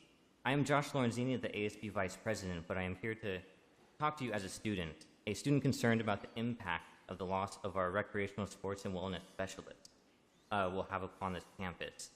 If you look on the agenda under item 5.2, classified personnel, on the last of the supporting document pages, page 5 of 5, at the bottom, it lists layoffs due to lack of work / lack of funds. Under this is listed recreational and sports wellness specialists. If lack of funds is the issue here, I would like to kindly submit the following for your consideration during your discussion on this item. The vast majority of the funds for this position come from the ASB, not the general fund. Specifically, 10/12 out of the months of the salary are paid by the ASB, as well as the funding for the related expenses for the actual recreational sports programs. So with that in mind, I hope you will consider that during your discussion on this item. And remember, I also have with me here a thick stack of letters passionately written by students urging the retention of the recreational sports and wellness position. And remember, ladies and gentlemen, if you don't play, you can't win. And the recreational sports and wellness position has been helping students win since its foundation. So thank you for your consideration. Thank you, Josh.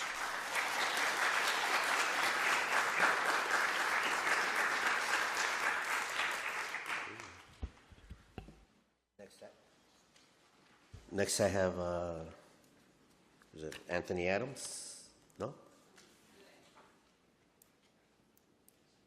I mixed myself up. Say your name. Good night, members of the board. Good night, students. Thank you for being here. I am Andrea Donado, a student and member of the ASB cabinet, as I am the Cultural Affairs Chair at BCC. And before I start my speech, I just was talking with Jackie, and I want to clarify that I know that the item I put in the card is 1.11, and it's about the recording of videos. But I just want to be sure that these videos keep alive. So the videos of the trustee meetings that are posted on YouTube are a way of learning about the issues that affect the school, and also give the students and people from the community who cannot attend to these meetings the opportunity to be aware of what is happening in the college. Since YouTube is a free online space where we can post unlimited videos at no cost, I'm asking you to keep these videos online. I really can't see any reason to erase them, and those videos are a rich source of information. Erasing these videos might also give the false impression that the Board of Trustees is attempting to keep information away from the public, an impression that I know you don't want out there, and that is not true. Keeping these videos online is simple and free, and serves to educate students and the public on the complicated issues and challenges you face. Please keep them online and continue to post them. Thank you very much.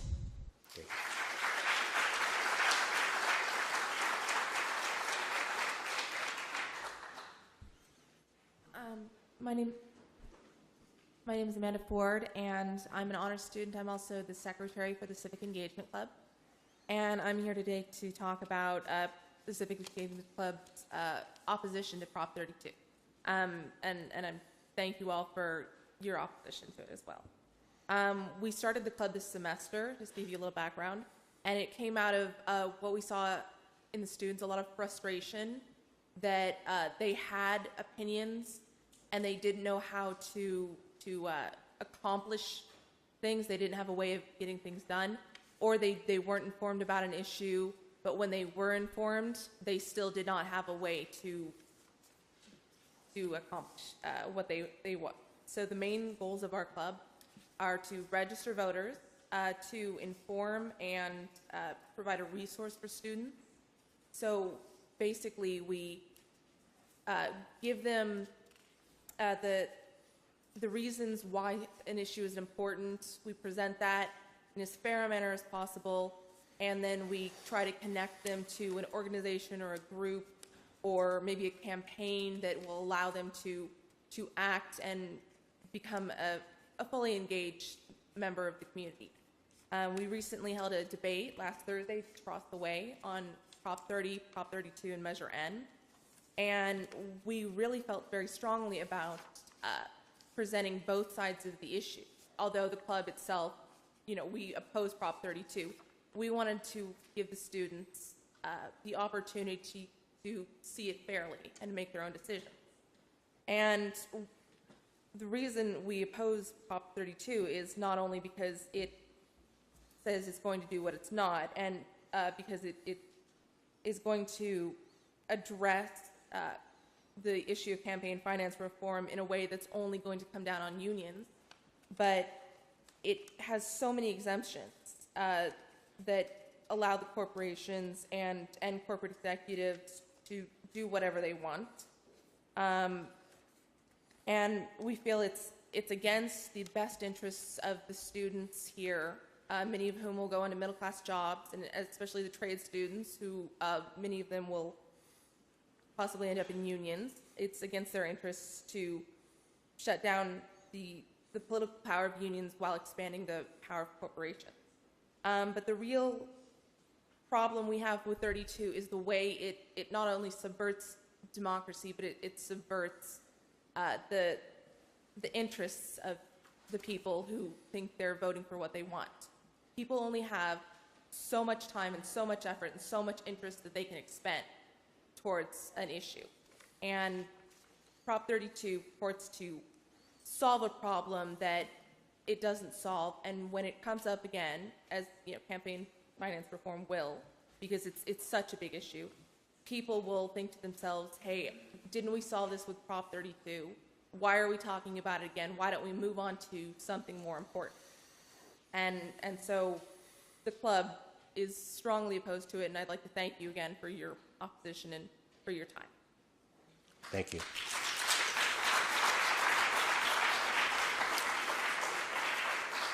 Okay, I have 15 speaker cards for the next topic, and that's on the film, and 20 minutes allotted to each topic. So I hope that I will be flexible. I will be flexible. However, please try to maintain your comments to less than 2 minutes, because that will give us that will put us at a half hour.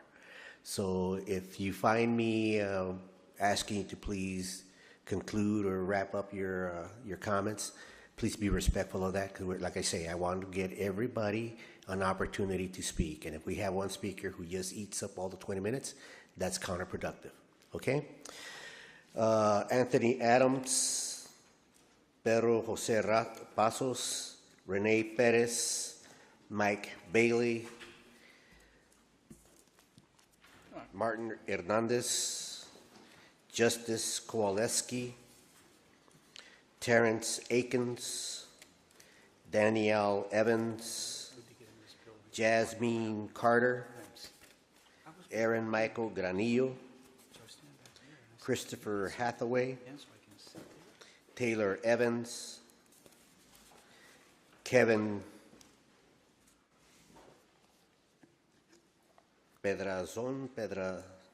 excuse me, I couldn't read this running. Kevin,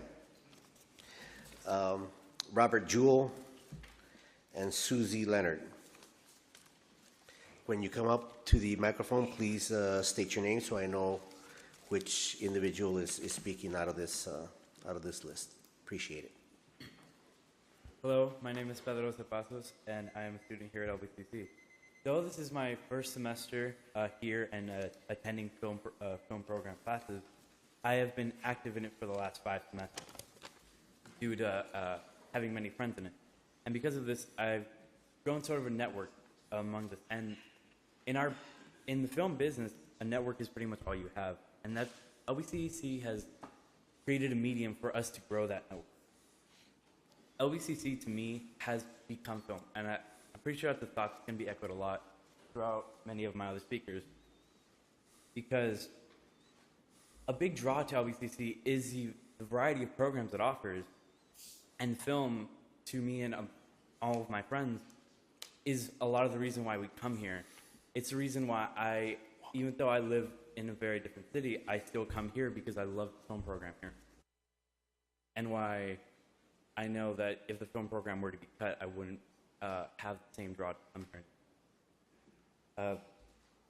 I feel it's important to note the importance that the film program has in general. It allows people to expand their creativity, expand their horizons in general, to find what they want to do. I know many people who have come into the film program wanting to make films, and they realize that they love to write. They love to be a photographer. They love to do things that aren't necessarily film, but it has allowed them to find that in themselves. And I'm just here because this is a program that means a lot to me.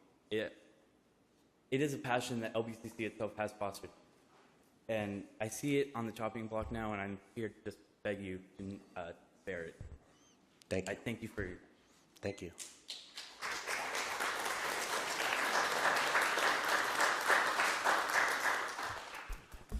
Good evening. My name is Mike Bailey, and I just had a short little speech about my opinion on the whole matter. Everyone has something that they're passionate about. Regardless of what that thing is, it no doubt motivates us to be the best that we can be. For myself, film is my passion. I stand before you all tonight at 20 years old to tell you that since I was 16, I've been interested in film, acting, writing, etc. And since then, it's changed my life. I'm willing to go through whatever it takes to see that my voice and the voices of my fellow film majors is heard this evening, because I feel that our voices and our opinions are important. Now, I understand that a potential cause for the discontinuance of the film program is a financial issue, but I don't believe cutting out our film curriculum will solve anything. In all honesty, I firmly believe it will lower the morale of us students. Film motivates me to focus on my education more, and it inspires me to be the best in anything I do. For most of us, having film courses on campus is an affordable and accessible means to further our career, and taking that away from us is the exact same thing as ending a gateway to our futures. I ask that you, the Board of Trustees, consider these words and reconsider this whole thing. A lot of us here dedicate a lot of our time and energy to film. We're not just a bunch of random people with cameras filming random stuff moving. Film has great significance to us, and we really do need it here. I aspire to one day make it into the industry as a writer, director, and actor, not solely for the financial issues and fame aspects, but also in hopes of inspiring someone else to pursue their dream the same way I'm trying to do that now. My name is Micah Bailey, and I would like to take this time to thank my film instructor, Professor Eli Dodro, for getting me on my feet in this film, my fellow film majors for their bravery and support in being here tonight, and you, the Board of Trustees, for your time. Thank you. Thank you.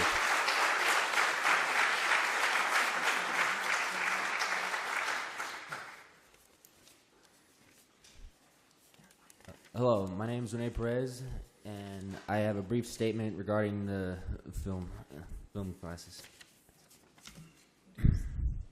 Film holds many opportunities for aspiring filmmakers. For the longest time, I've always been interested within this field because I feel it can truly bring out the inner creativity in most of us. It is generally an art form that can really bring new form, of art pieces to life, limited only by the boundaries of one's own imagination. To remove film will be slimming the chances of those possibilities, making it into the field of filming.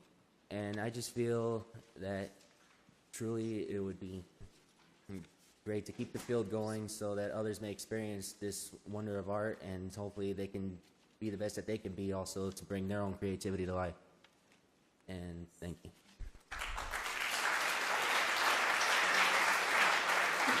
Thank you. Good evening, members of the board. My name is Justice Kowalski, and I am here tonight on behalf of the film program. My fellow classmates and I attend this school for one common reason, and that is our passionate dream of one day becoming respectable filmmakers. But now, with the possibility of the film program being cut, our dream is threatened. The mission statement advocates workforce development, but this hinders our opportunity to flourish at our chosen fields. It saddens me to know that a program that means so much to so many people could be cut. So what I'm asking tonight, fellow members of the board, is please save the film program. Thank you.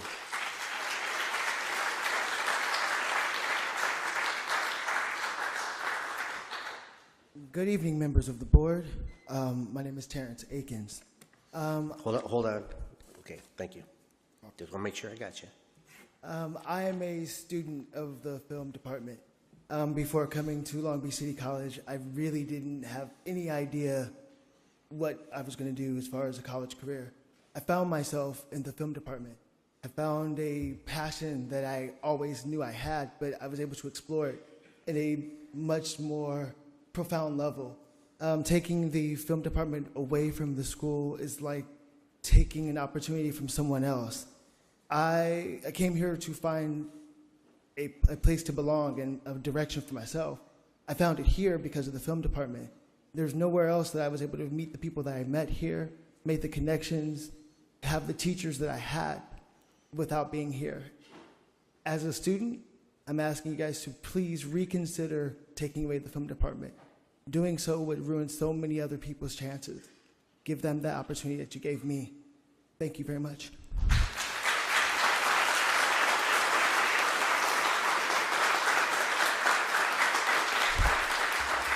Thank you. Hello, my name is Jasmine Carter, and I'm a new student here. And I would like to say that I think that the film program is very important to people's education, like in general, not just film, but the arts. It's good to have a well-rounded thing of education and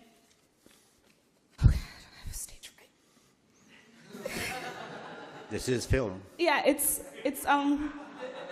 many people when they were younger didn't have the opportunity to pursue their dreams, either because they didn't have these type of programs at their regular high school or at their elementary school, or because they didn't have the financial means. And to take that away from us now, right when we're especially to newer students who are just starting to be able to pursue their dreams of making films, directing, screenwriting, or anything involved in that, it's kind of detrimental to our morale and just our faith in the school system. And it's not, and film isn't just taking pictures. The arts aren't just drawing and painting and just stuff for fun. Some of the most successful business people have creative and imaginative minds. You can use this type of stuff for advertising and business. It's not just these set things that are just frivolous. It's just crucial to any type of environment. And I really hope you guys can save film and just arts and hands-on things in general. Thank you.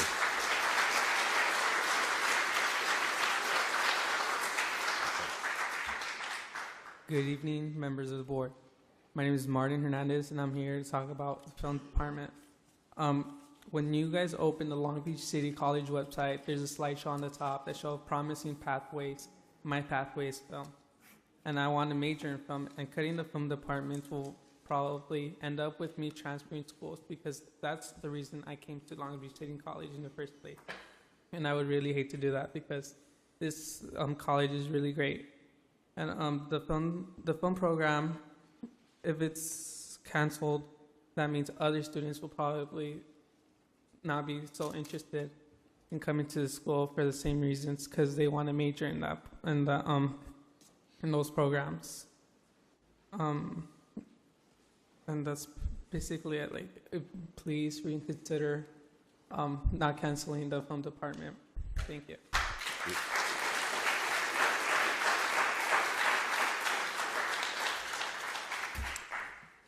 Good evening, board members. I'm Danielle Evans.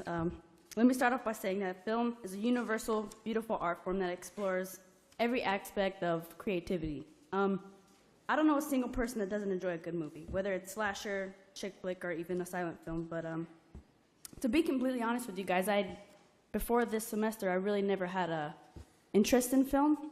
It was my sister's passion, and recently I derailed my life in a big way, and my sister brought me onto a set, and it completely changed my life for the better. Let's see. I've grown such a love for it already, every aspect of it, whether it be writing, acting, or my personal favorite of editing. Recently, in the past month, me and a big group of friends have made 3 short films and 1 20-minute short. And not to mention I've made great friends out of that could put up with my stressfulness for a whole 3 days of filming. But I can genuinely say that film has made me a better person, and I hope that I can benefit from it, and you guys can reconsider cutting it, because it changes lives, and I know a lot of people would be broken if we didn't have it anymore. So please reconsider. Thank you so much. Thank you.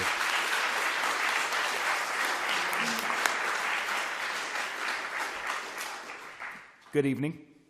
Hello, my name is Christopher Hathaway, and in one way or another, art has touched me since a very young age.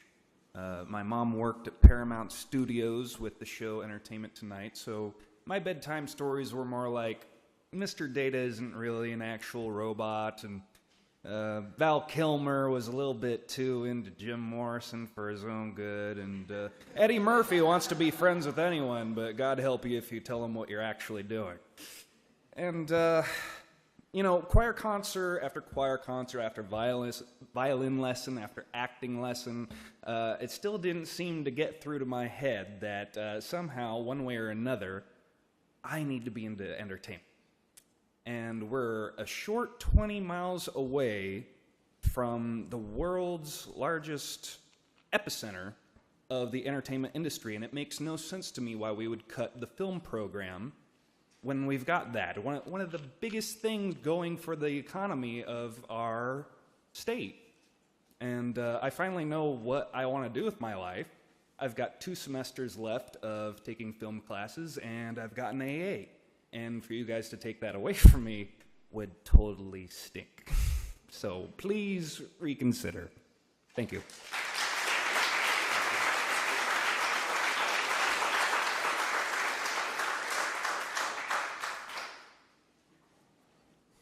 Good evening, board members, and thank you for taking your time to listen to all of our speeches. I would like to first. What's your name, please? Aaron Michael Goodeneel. Sorry about that. Aaron Michael what? Goodeneel. Goodeneel, got it. Okay, thank you. I'd like to first and foremost say that I'm very passionate about filmmaking. I first wanted to be a filmmaker during my 7th grade in middle school, when I was at the age of 13. And from this passion, I came to Long Beach. I originally came from Arizona, and I came to Long Beach to major in film and to transfer to a 4-year university with a film program. Now, when I joined this program, I learned a lot, not just what to do in film production, but what it can apply to multiple other situations in life, like problem solving. It taught me that there's what it takes to be problem solving, and not just problem solving, but to work with other people that you know for a common goal and to get it done. And then in order to get this teamwork, you need to have initiative. If you want something done, you want to get paid. There's a lot of things you need to do. You need to start working towards that goal in order to problem solve. And not only that, but we were taught in this program to be creative and professional at the same time. I applied this knowledge to small gigs I went to. Some of them paid and some of them not. And most of the individuals I've worked with have said and been how professional that I have been at such a young age, and go out and still work with these individuals, and they still ask myself to go and work with them. And not only have I applied it to these gigs, but I've applied it to my films. I recently made a film called Phantasm, and it was showcased at the Long Beach City College's Film Association's Film Festival. And I plan on showcasing it on other film festivals and possibly showcasing it to potentially transfer to a 4-year university. And this leads me to also one of the main reasons why I want to be a filmmaker. I want to make a story to tell to other people, to get entertained to everyone, to give them some sort of story, and to take them out from reality, take them out from what's going on in their life, and to engage them in a storytelling, to take them away from that story. And from this program, they taught you how to properly express that, how to properly use these techniques to bring out a story, to showcase to many other individuals, to get audience members to enjoy this story. And I don't want future generation of potential filmmakers to not have that opportunity at this school. And I hope many of you will reconsider cutting the film program. Thank you. Thank you.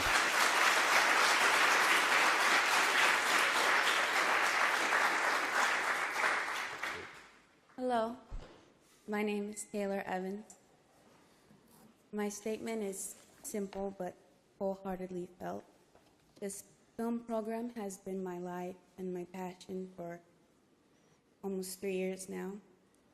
And it's taught me so much, and I've gained a lot of experience, stuff that I probably wouldn't have done had it not been here or with these people.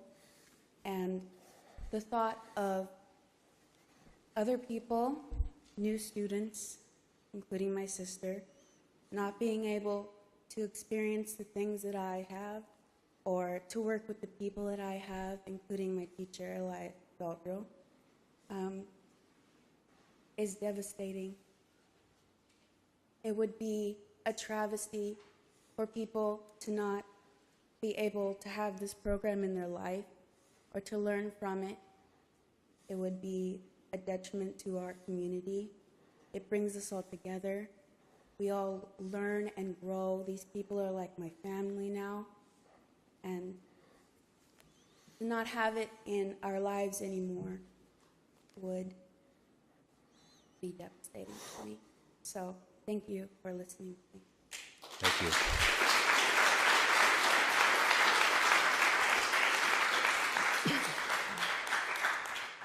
Hello, I'm Susie Leonard, and I'm a supporter of the film and photography departments.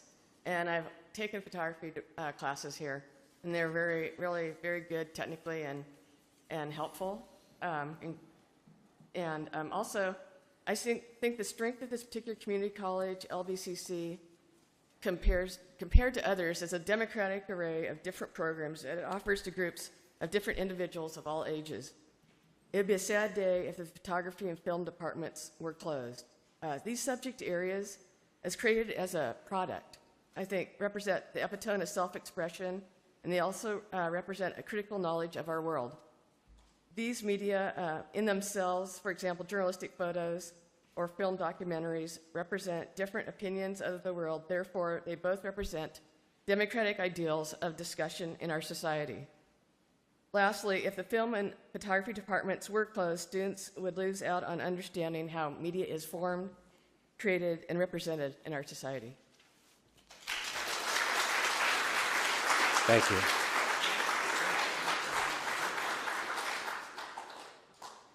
I want to thank all you students who came here this evening. It takes a lot of courage, and I can understand the episodes you might have of nervousness and trying to get your thoughts together and working within a timeline. It's very much appreciated, and it does take a lot of courage. There was one time when I was there too and did the same thing, but that's the process.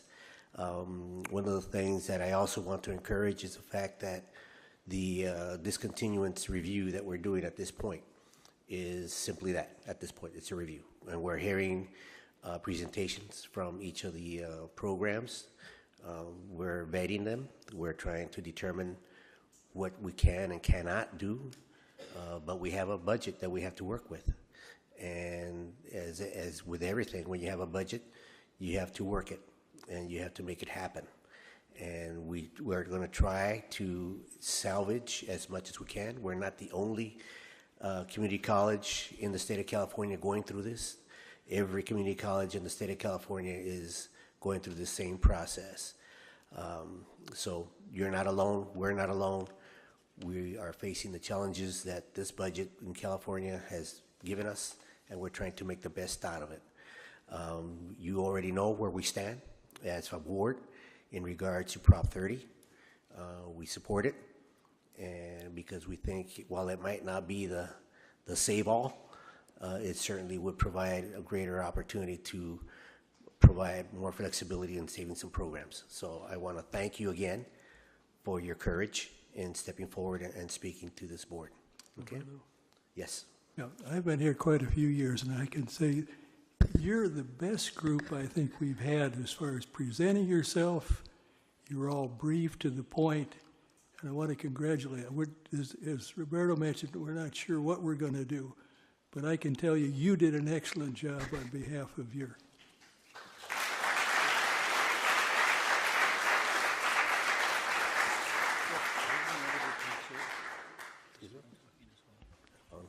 No. Any other comments from the board? Okay. Okay, Jeff. Trustee Kellogg. My apologies too. People know that I was coming in from out of the area, and I was sitting back there trying to get in at an appropriate time, and I didn't want to walk in during speakers, so I waited till that break. And I would agree with, just like the last meeting we had here, where another programs came and presented themselves to us, and the point was made, and I just want to emphasize it again and again and again. And that is that there's been no decisions made. This is a process that was put together that hopefully will present to this governing body good recommendations, maybe not recommendations people would want, but ones that are based on good factual information. And so I don't want people to walk away from here thinking that there's going to be decisions made immediately. Now, it is coming, but we as a board also don't know what all the ramifications are going to be as this process moves forward. What I'm really struck by is that every time a program is discussed here, and we've done this now for a few meetings, every one of those programs are valuable. Every one of those programs have students that are dedicated and committed to bettering their lives. Every one of those programs have dedicated faculty members, and every one of those programs meet the mission statement of this college. And so it's unfortunate, but the reality is with the economics we have. But I think, I'm speaking of myself, but I know all of these board members, we don't want to see any of these programs go away. And if we can find a way, we will, but we are running into the harsh reality, and that's very frustrating for us as well, because we know the individuals, the people, the history of these programs, and so I just, there's nothing to tell you except the fact there is the process that we put together with faculty and other people, and hopefully they'll be able to give us some recommendations. But as was mentioned, at the end of the day, these are valuable programs taught by dedicated people who are helping individuals' lives. And Tom mentioned, Dr. Clark mentioned that it's nice to have, it was an outstanding presentation, but for anyone, and even with the auto, I'm looking at different signs, with auto repair, things of that nature, all these programs. But I think with film, not slicing film out of it all, but I think in our society, let's face it, if I did some quotes right here, you'd probably be able to name, some of you did that with some of the films going on.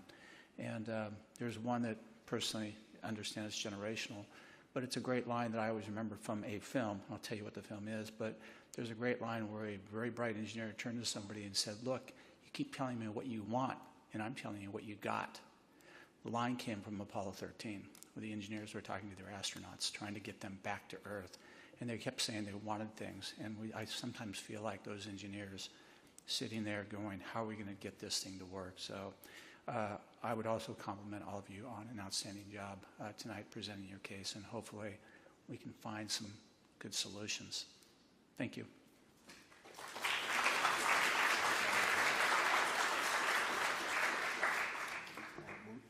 Moving along the agenda, we have the consent agenda. Can I have a motion, please? So moved. Excuse me, I would like to pull item 5.2. You want to pull item 5.2? Yes, please. Members of the board? Okay. We pull 5.2. All right. Let's have a motion on consent agenda minus item 5.2. So moved. Second. Okay, I have a motion and a second. All in favor say aye. Aye. Any opposed? Any abstentions? Motion passes. Item 5.2.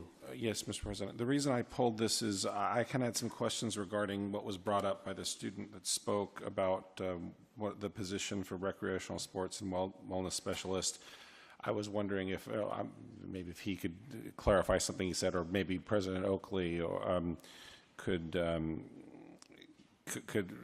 answer this for me, or tell me his side of this.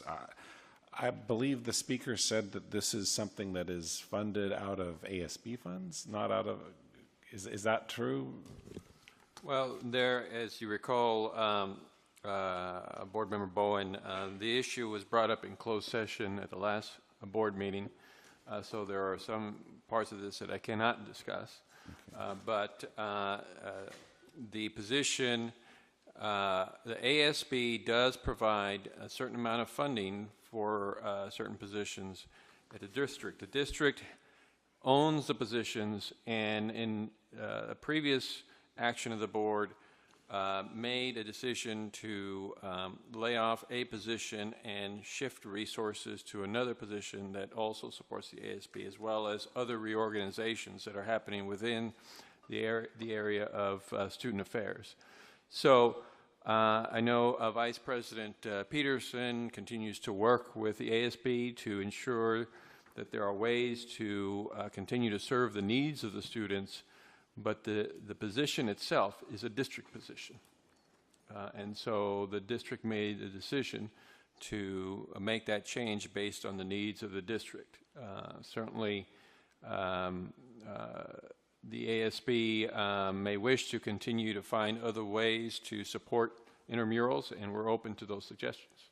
But there is a way this position could be saved if, No. I don't know if that's what the student was recommending. Not under the current scenario. ASB could not If provide the concern is to fund intramurals, that's certainly something we can entertain. But the position is the district's position. It's all right.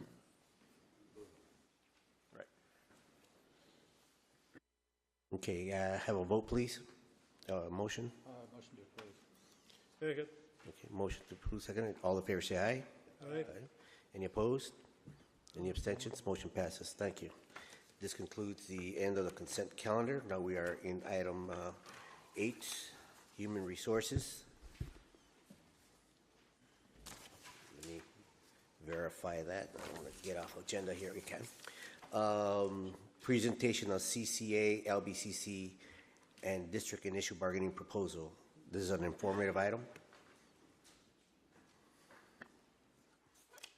Yes, Board President Uranga, it basically, as stated there in item 5.4, this is the CCA and district initial proposals dated September 21st for reopeners and negotiations for 2012-2013.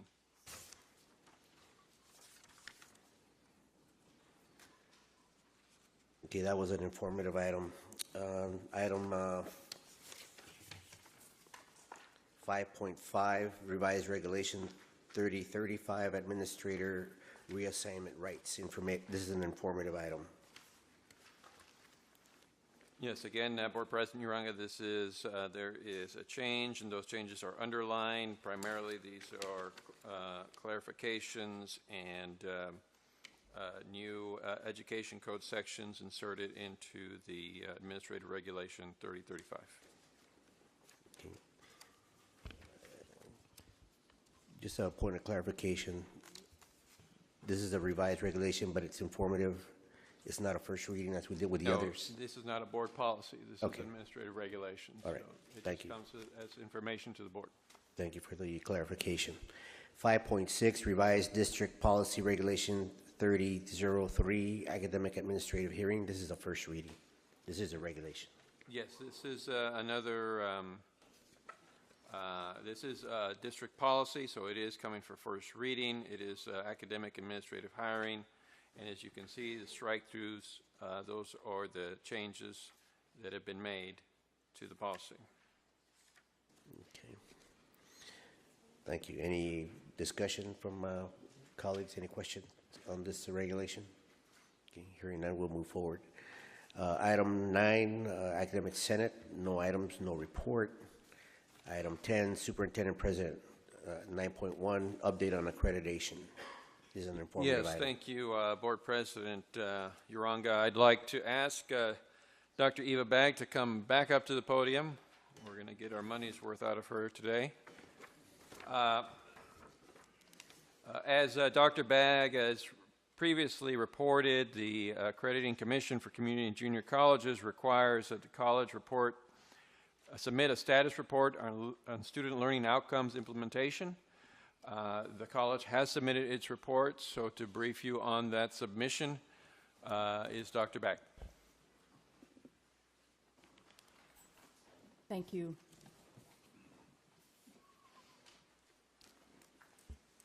Briefly, just to provide context for the report that President Oakley mentioned was just submitted, this has to do with a status report, essentially, to ACCJC regarding our progress with implementing student learning outcomes assessment.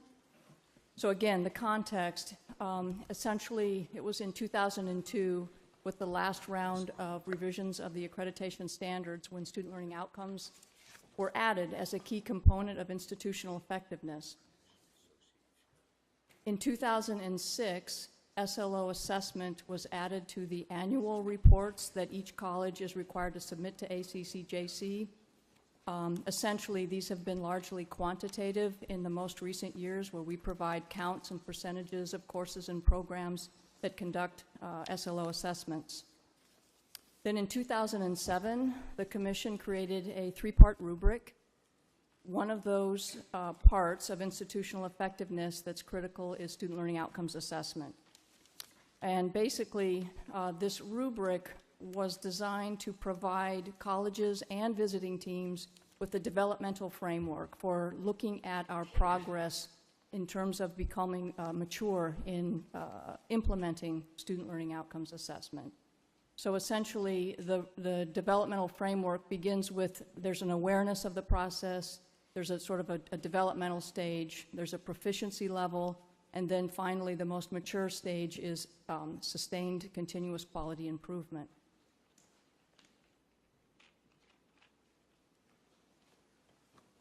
So essentially, the report is asking us to comment on our progress in terms of that framework and using that rubric. The report is very prescriptive in what it asks us to provide, and I'm pretty certain that each of you was given a copy of what was actually submitted. So essentially, taking the statements from that rubric, there were 7 of them, and the Commission has allowed us just 250 words to describe basically what the college is doing with respect to each one of those. In addition, there is another 250-word narrative statement that asks the college to basically judge ourselves and to rate the level of development that we see ourselves given what we've just expressed in the report. In addition, we're required to provide both quantitative and qualitative evidence and a listing of all of that evidence, which we have done. And then finally, the due date for our college and half of the member institutions was October the 15th. The remaining half will submit their report on March the 15th.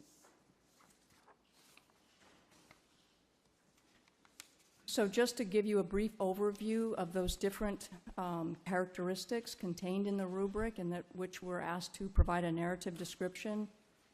The first one is that the college has in place student learning outcomes and authentic assessments for courses, programs, support services, certificates, and degrees. 2, that there is widespread institutional dialogue about the assessment of results and identification of gaps. And what that means is that the college is allowed to set performance targets, basically, for each of its SLOs, collect assessment results, and then basically look to see if students have met the targets that faculty have set. And if they have not, that represents a gap.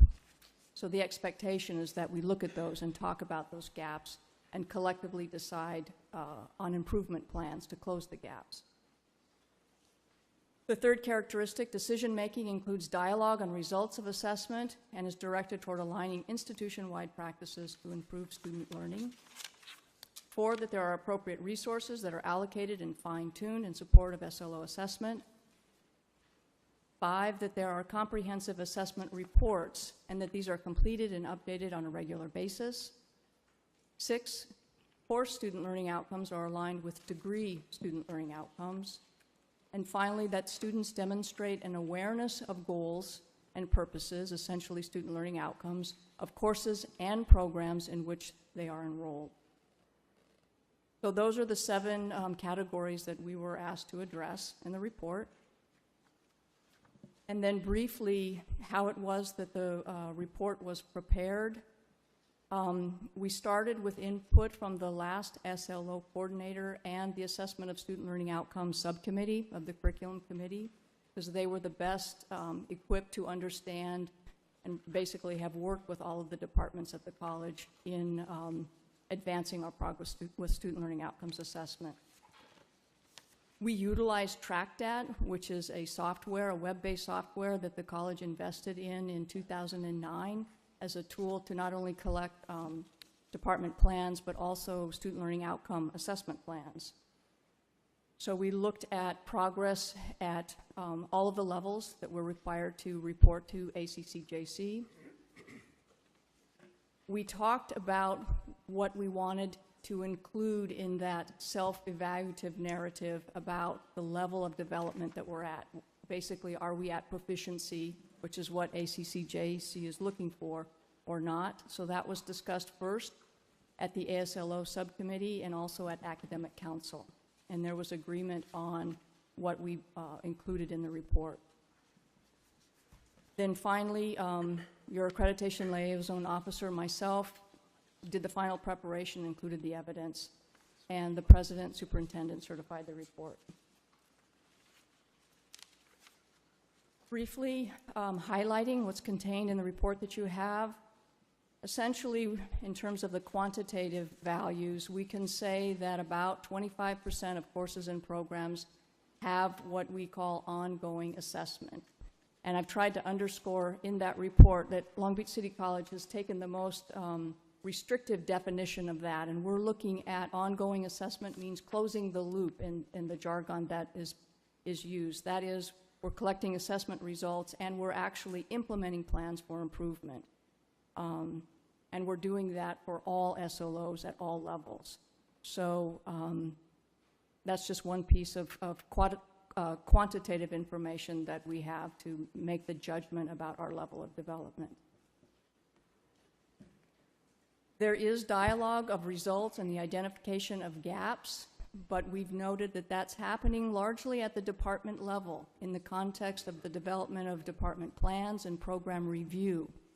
So I think that's one of the areas for improvement. I think that the Commission is looking for that kind of dialogue to happen more at the school and institutional level. I will, yes, Board President? Sorry. Trustee Otto had a comment. Yeah, I wanted to be clear about this because it's, I think a lot of people don't understand this. There's now a rubric. The rubric requires student learning outcome assessments for all courses, for all programs, and on an institution-wide basis. Is that fair? Yes. Okay. And currently, 25% of our courses and programs have ongoing assessment. Is that right? Yes. It's pretty low, isn't it?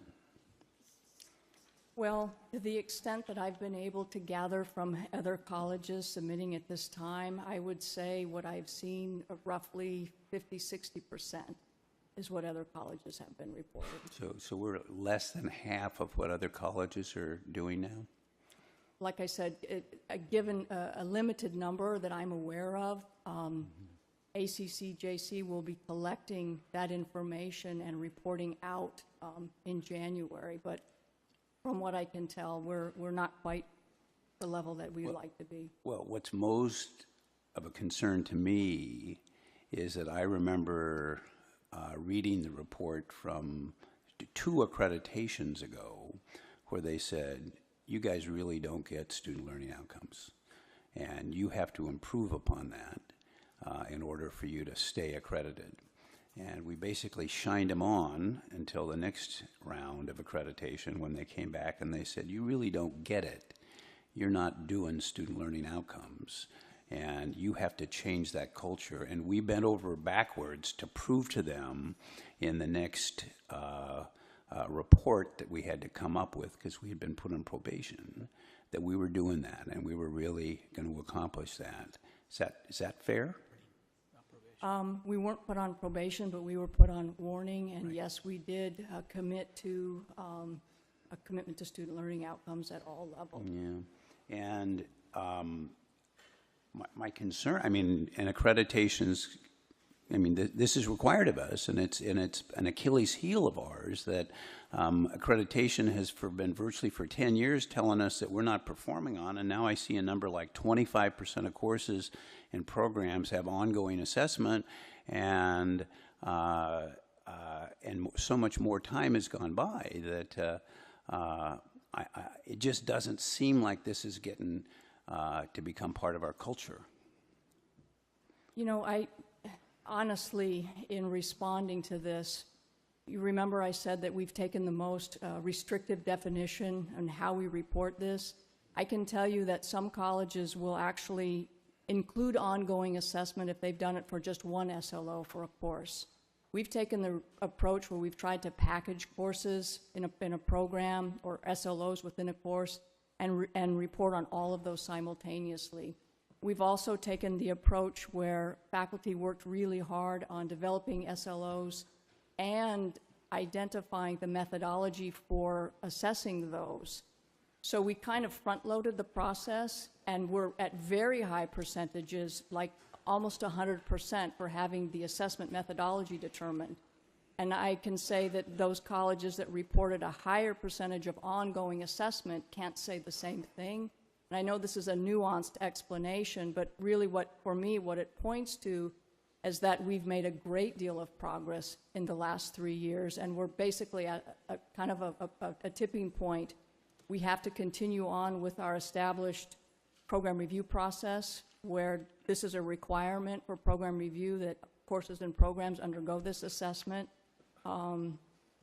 And I know the faculty have been pushing really hard and have made a lot of progress. We're not where we want to be, and we're trying to keep the pressure, and that's partly why we collectively decided that we're not quite there, and we've got to keep moving on it. But the processes and the tools, and I think the commitment and willingness is definitely there. Well, I'm not so sure, and I'll tell you why, based on this report.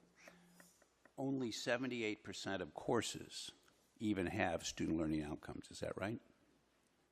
No, it's it's about 98% have identified student learning outcomes. So when it says in the report today, compliance with these deadlines has occurred in 78% of courses, what does that mean? That means the college has established deadlines for course evaluation.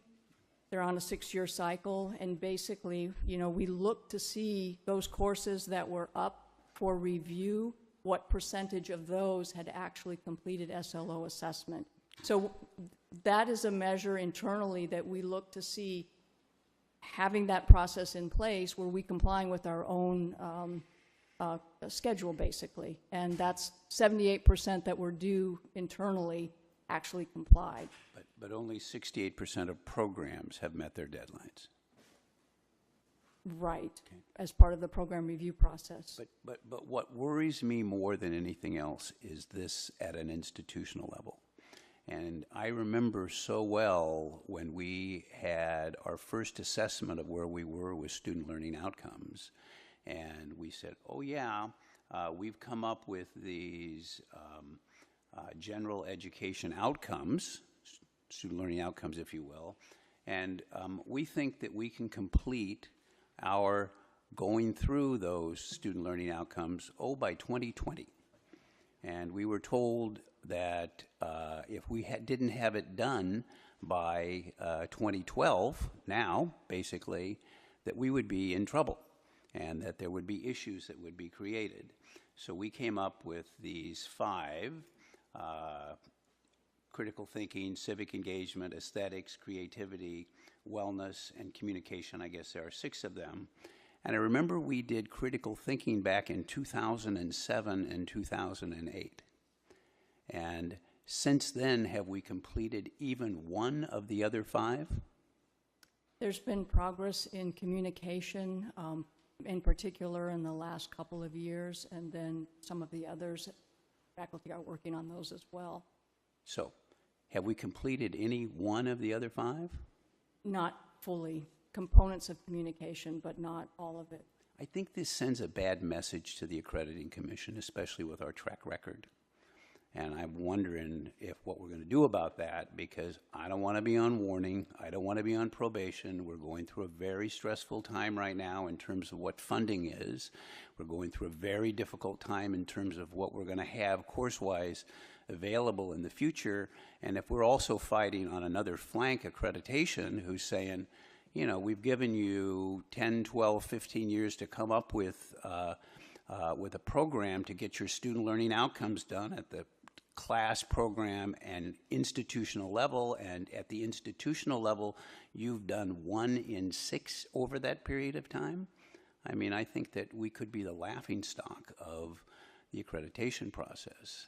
Now, I know that we've made a lot of progress in terms of where we started from, but it doesn't seem acceptable to me because of the consequences that can and in fact has been visited on us so far.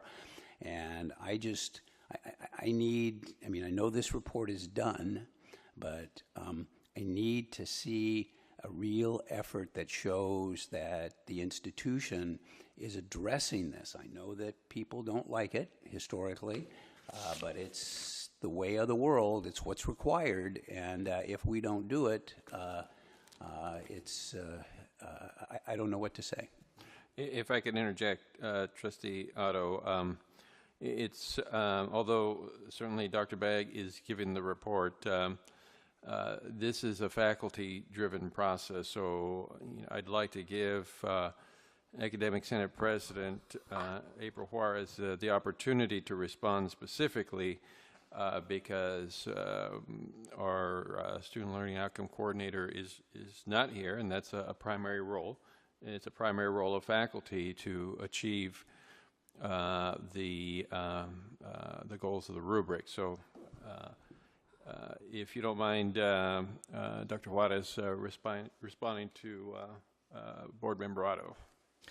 Well, for one thing, when the accreditation team came, they said they wanted us to have a sustainable program.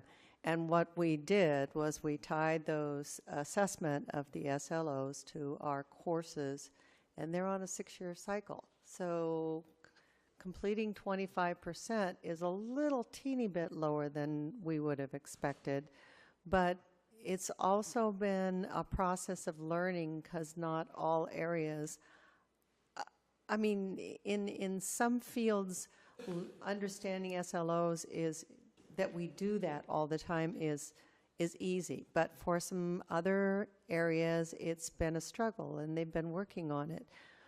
But personally, I think we've made great progress. I mean, we have SLOs in almost every single course now. People actually know what they are. I mean, that's really a big deal. And the fact that the ongoing assessment means that it has gone through the whole loop of we've taken in the data, we've looked at the data, we've analyzed the data, and we've done something with the data. We're exactly where we should be with the courses because we're on a 6-year cycle with those. We're a little bit low, I think, on the program, right? But apparently we must be a little bit low on the program evaluation. But part of that problem also is because the courses are on the 6-year cycle and the programs depend on the courses for input into the program evaluations. So it's not surprising that some of them were a little short on SLO assessment. Well, I mean, I recently did a webinar with the National Institute for Learning Outcome Assessments, which is a national organization that does this, and it's amazing where the rest of the country is. I mean, this is just what they do every day.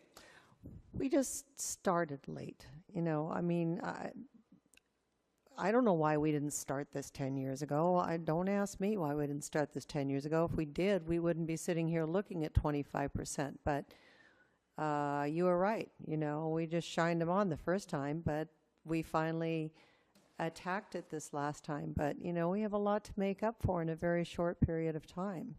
And it isn't like faculty don't have a lot of other things on that they're trying to deal with, because dealing with 300, 350 students in a semester, it's a lot of people in stacks and stacks. I watch them, you know, carry stacks of papers home with them to grade, and somebody's saying to them, oh, it's your SLOs, and it's like the only ones that are really comfortable with it are the ones that understand that you just make it part of your ongoing assessment that you're doing within the courses.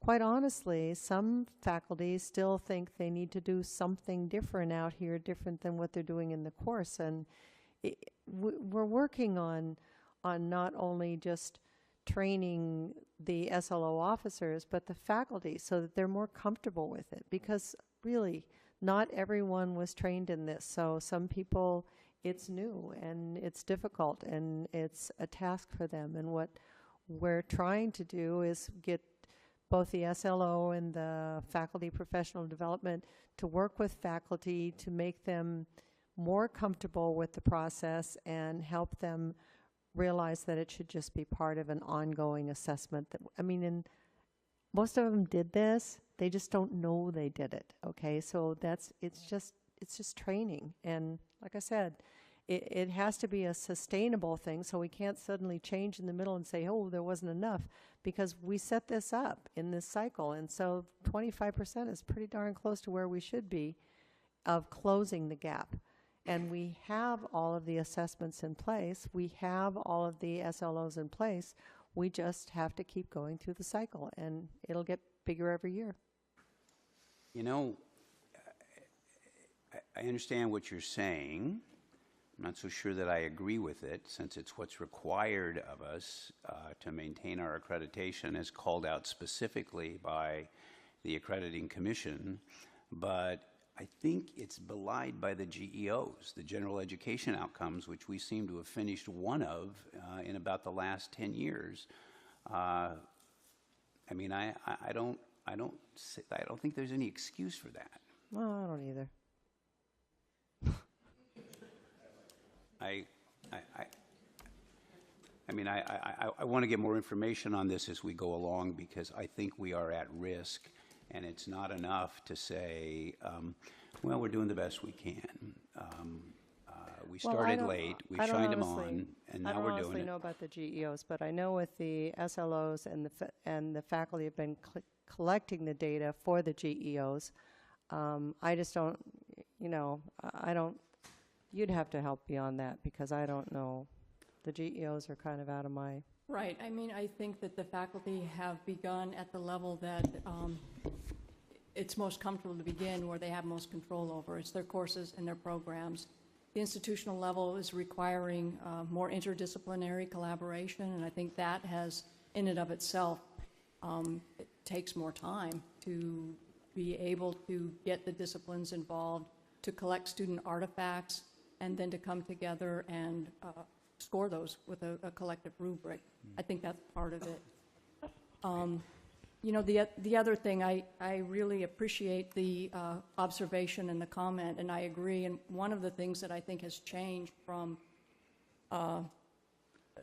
prior meetings that you've referred to is the fact that we have collectively admitted to the fact that we are not at proficiency yet, and we're acknowledging that up front to ourselves primarily and also to the commission, and identifying where we need to make progress and how we intend to do that. And I think that is the critical piece. I think we've conveyed that to ourselves, partly to maintain the urgency.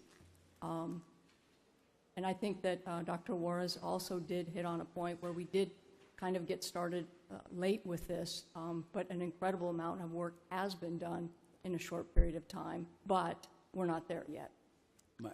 And this is the last thing I'll say about this, but my perception is that we got a lot of work done when our feet were held to the fire by the Accrediting Commission, and that since that time it's slacked off, and that making this a part of the culture of this institution, which is required, has lost its focus a little bit, or not been the focus that it ought to be. And it won't be long again before we're facing the same feet held to the fire by sanctions of some kind, instead of just saying, okay, this is part of our job. Can I comment on that?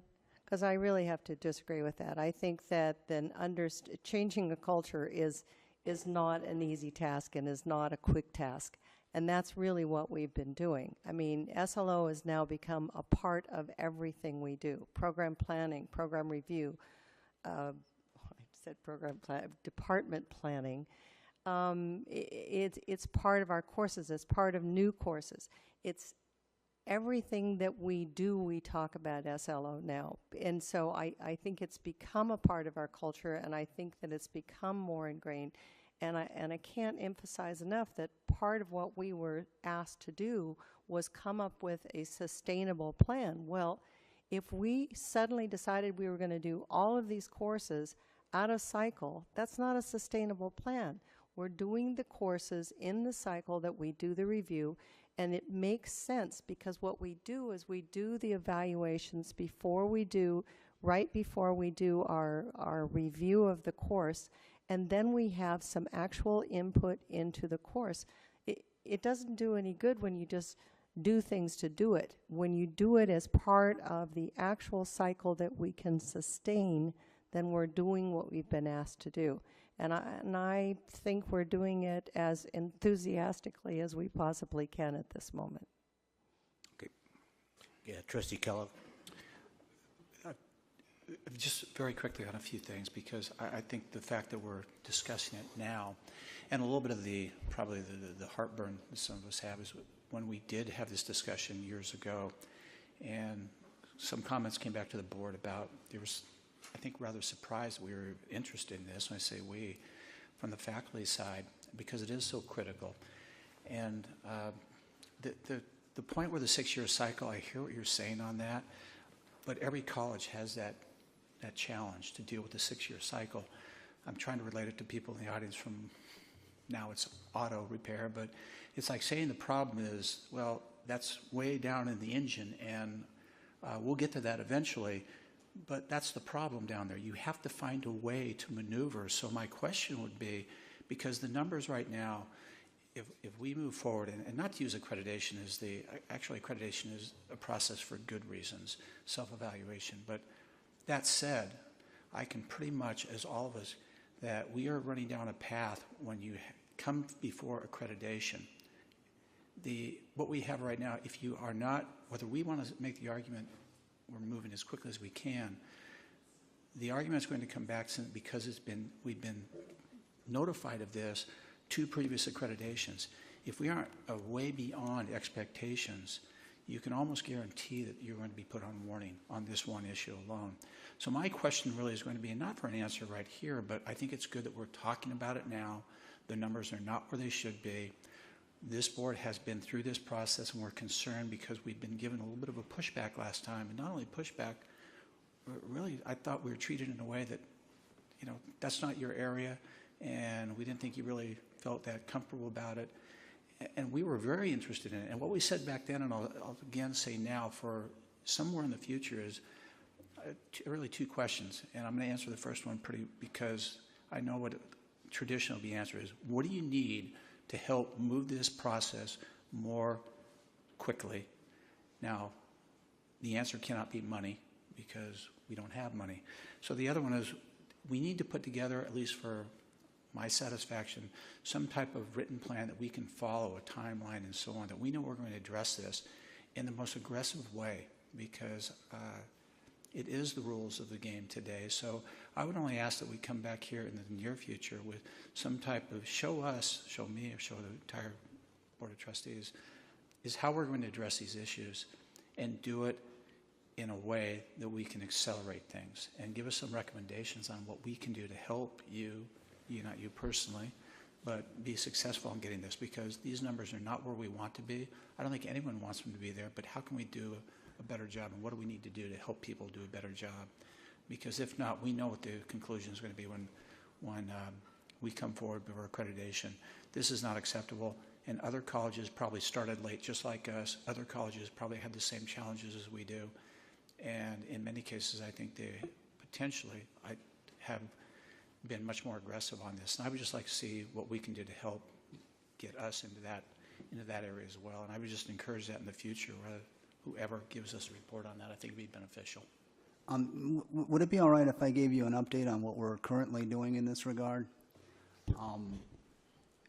I believe that incorporating SLO assessment into the culture of an institution requires 100% participation by all faculty, full and part-time. And while we have had a significant percentage of faculty that are deeply engaged in student learning outcomes assessment, and we made quite a bit of progress, as you've heard, we also have a number of faculty who have been disengaged completely from the student learning outcomes assessment process.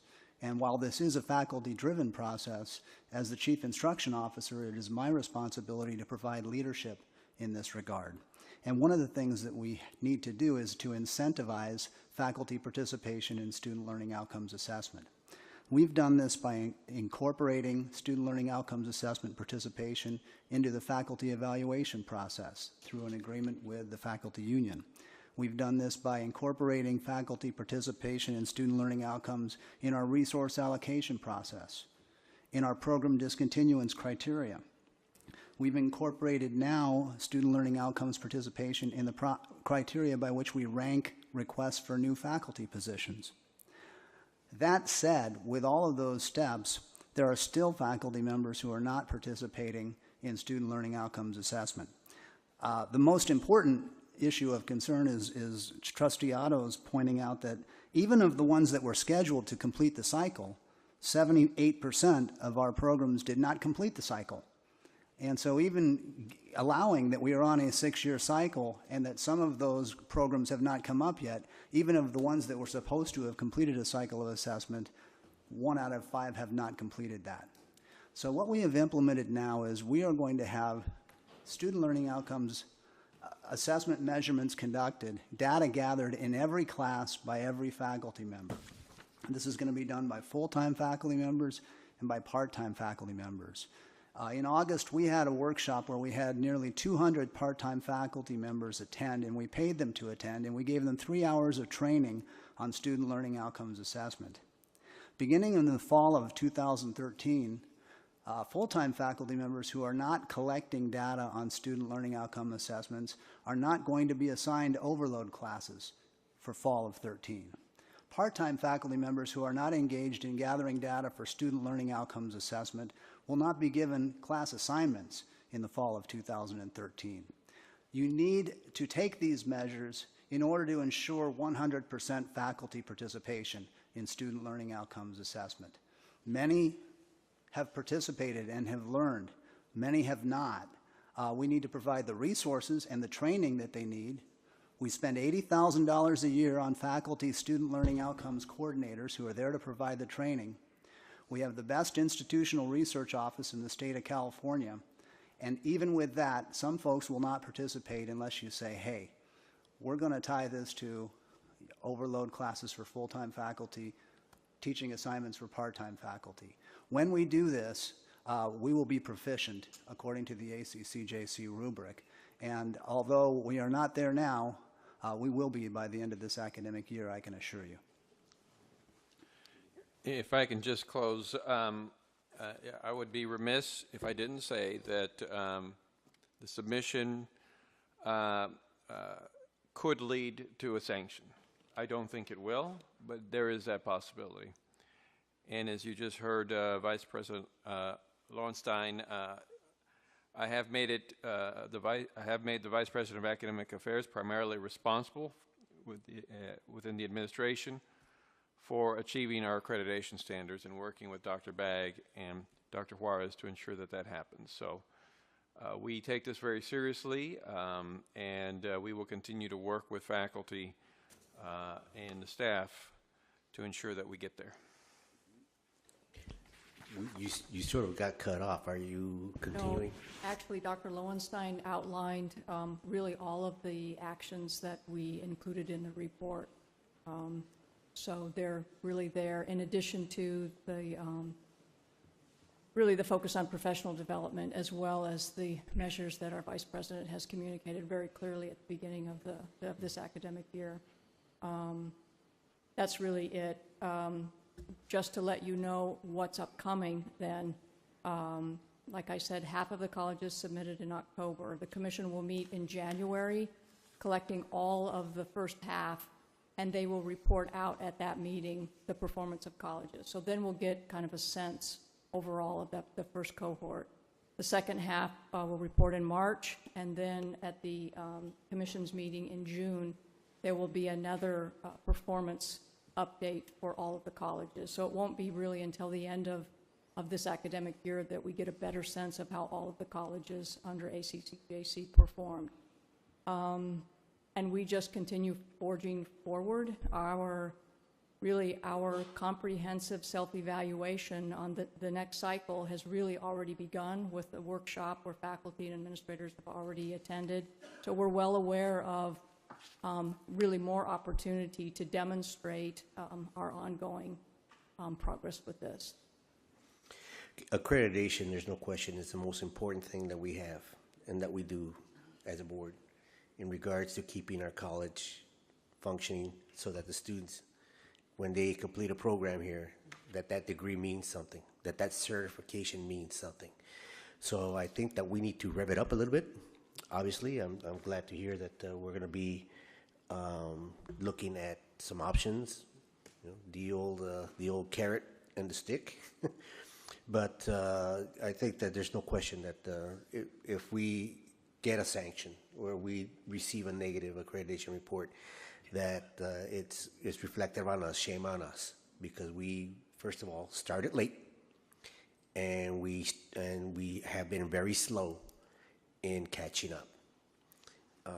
And we need to just rev it up a little bit, because if we do not maintain our accreditation, all these students who are here today with the passion and the concern that they have about just being able to save a program, there will be nothing. There will be no program here. So it is incumbent upon us and our faculty and our staff and all the administrators involved with keeping the college alive, including our classified staff, that we commit to this, that we pursue it with a passion to keep our accreditation in place, because not doing so, the results will be fantastic, and I don't want to go by way of city of San Francisco or Compton or anybody else for that matter.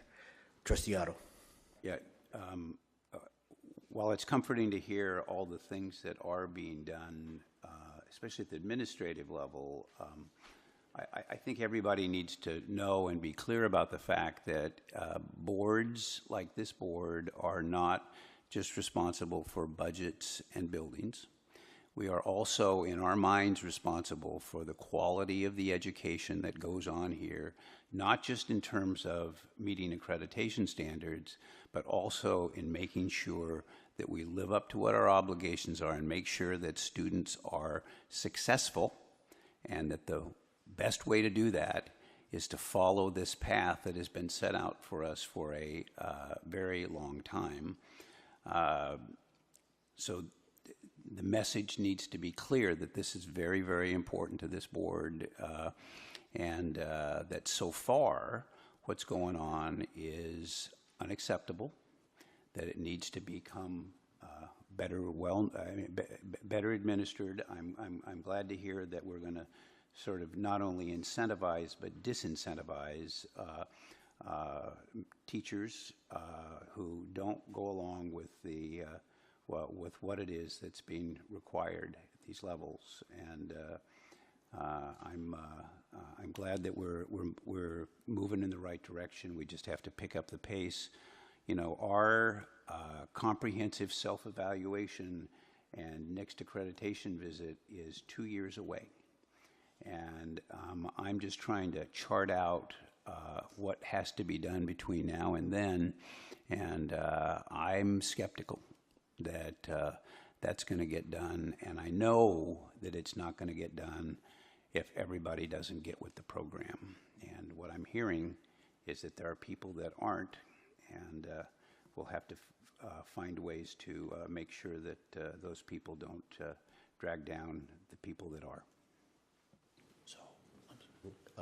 Trustee Kellogg. So just so I'm clear then, that it sounds like we have steps in, or we are attempting to do things to encourage, and so I would hope that we would get some type of status update, because by what I've heard tonight, we should know it within 6 months if some of these efforts have been successful or not.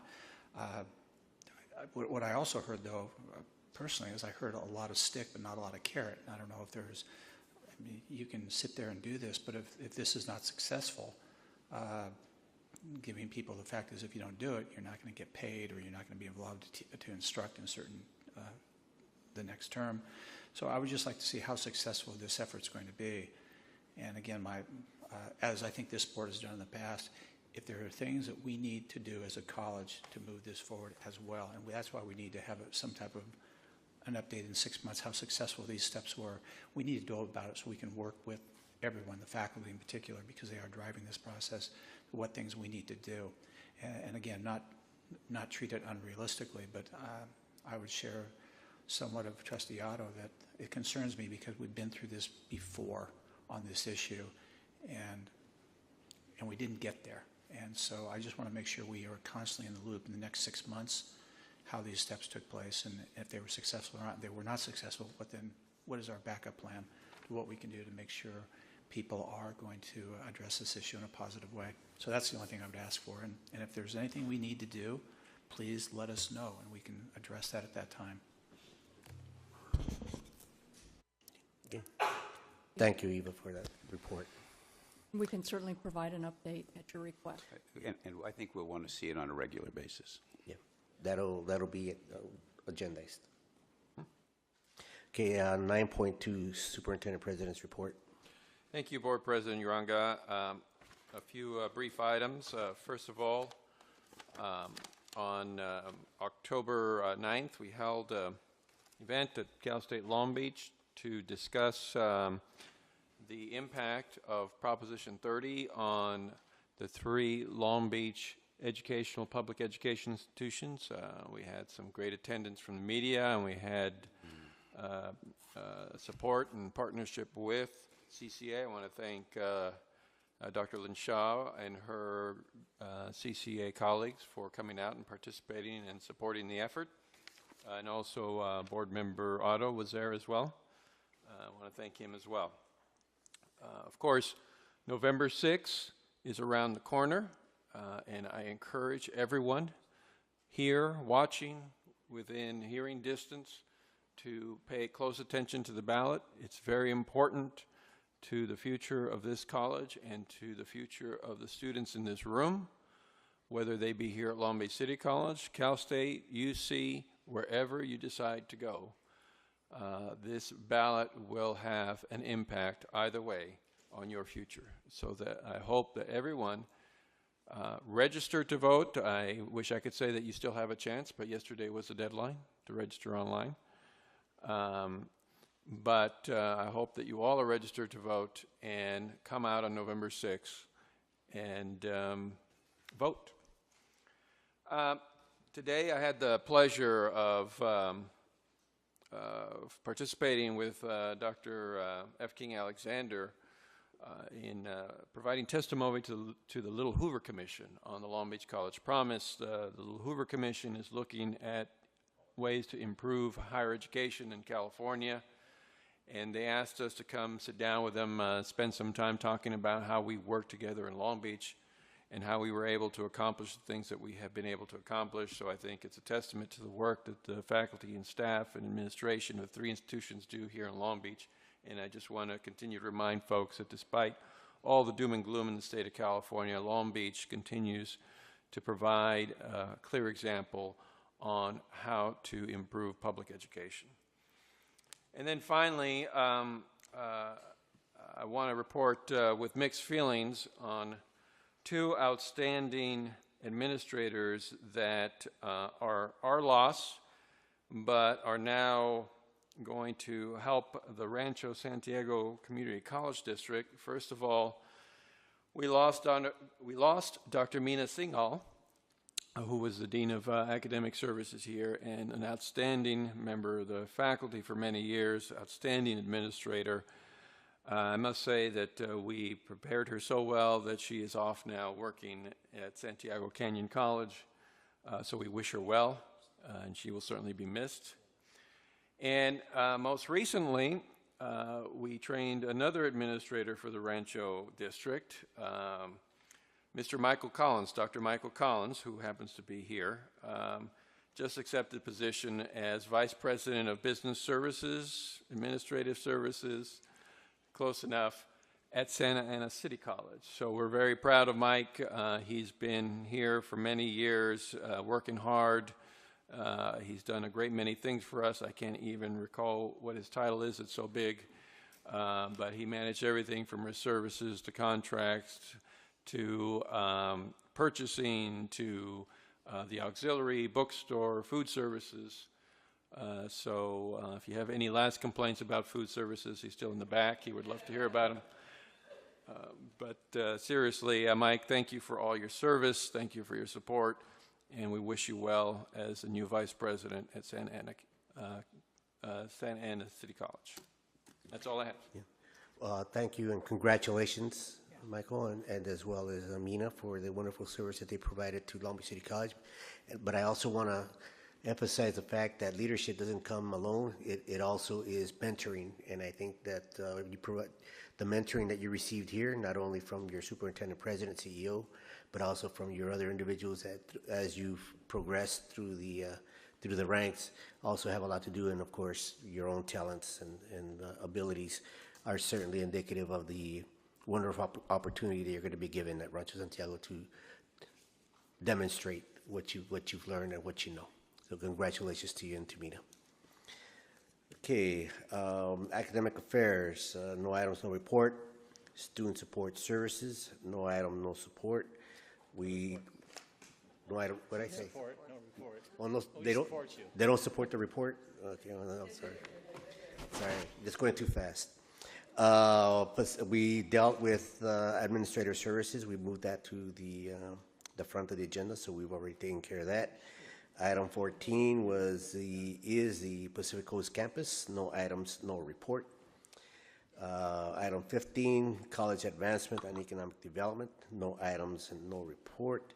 And now we are back to Academic Senate, Department presentations. Dr. Waters, you want to introduce this item? Sure. I just want to mention first, though, that I have 3 programs for next week, next month, and 3 for the month after that. And squeezing those people all into that little tiny period of time is very difficult and means that not all of the programs, you won't see all of the programs. So, I don't know, maybe just put a little thought in your head here. Well, we can work it out. We'll work Okay. out some alternative ways, if not directly. Okay, today, though, we have Can two I different say- speakers. The first one Could is... you hold on a second? Mhm. I think Trustee Otto had something to say. Just as a heads up, in these presentations, we hear people come in very passionate about the things that they care about and that they're involved in. And as we make these decisions eventually, sometime after the first of the year, about what, if anything, needs to be cut, it's very important to us to understand how these programs are doing, not only in terms of the inspiration that it provides to students, but, for example, do all their courses have student learning outcomes? Do the programs have student learning outcomes? You know, when we're sizing them up against other departments, I'd like to know things like that, because eventually we're going to have to make decisions. Those are part of the reports, right? Yes, part of the criteria. Yeah, they're part of the reports that you will get on all programs. Okay, tonight we have 2 programs. We have film and we have auto body, and we're going to start with film. Eli Dowdrill is going to, yay.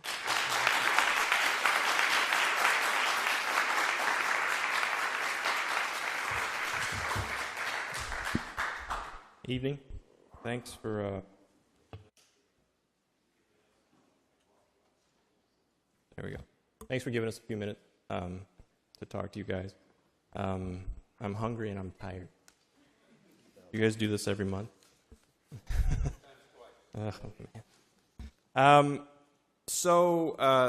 As April said, my name is Eli Dodrill. I am the, head of the film program.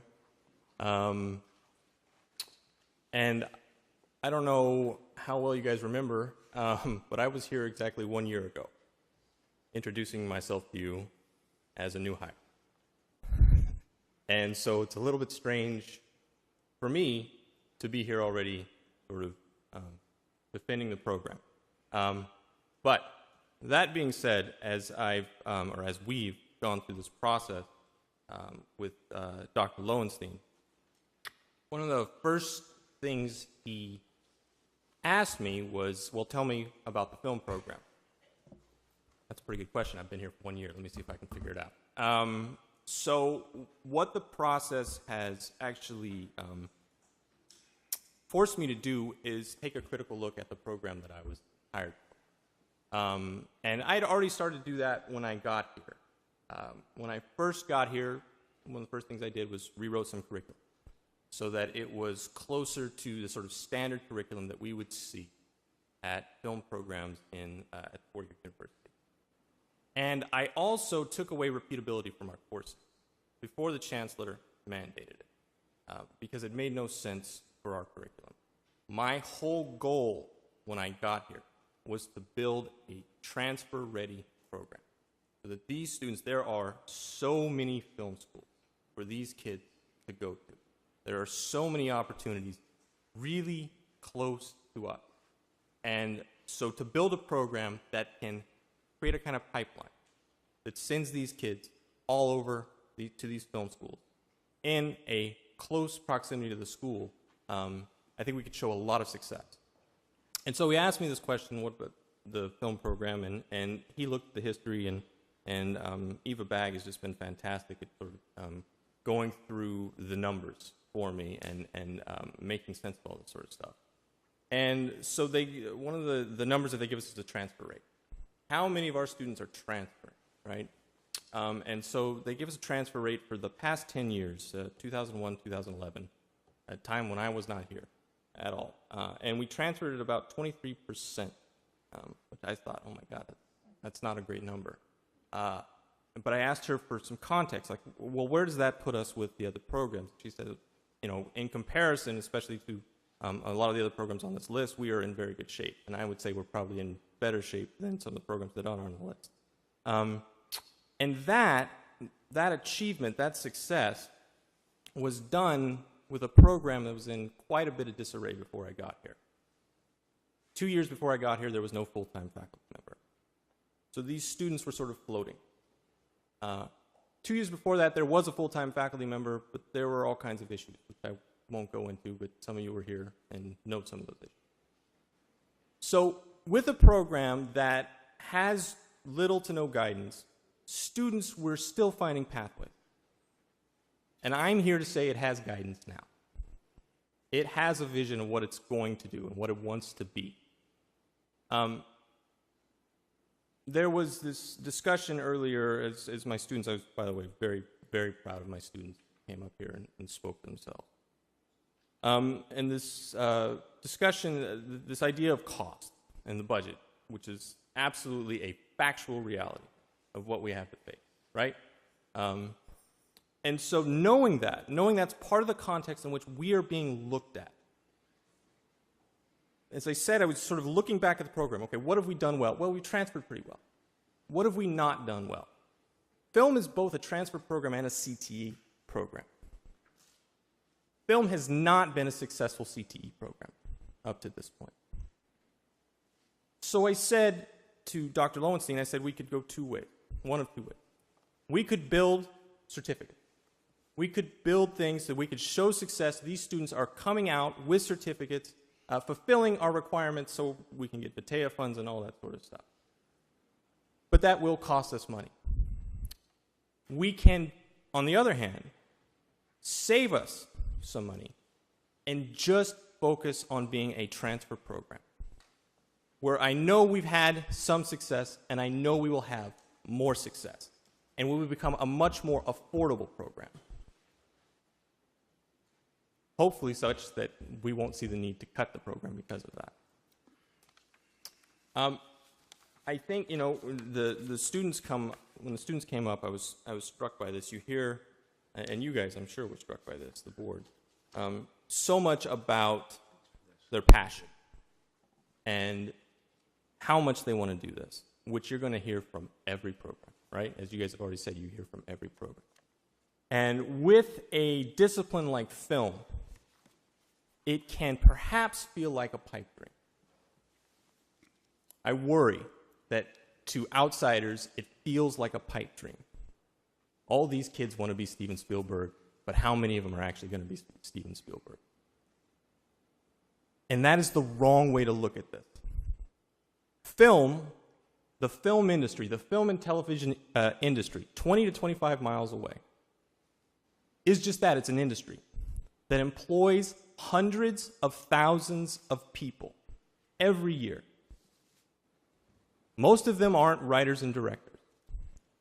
These students can find pathways, find success in this program, transfer to four-year programs, and find work when they get out of those schools.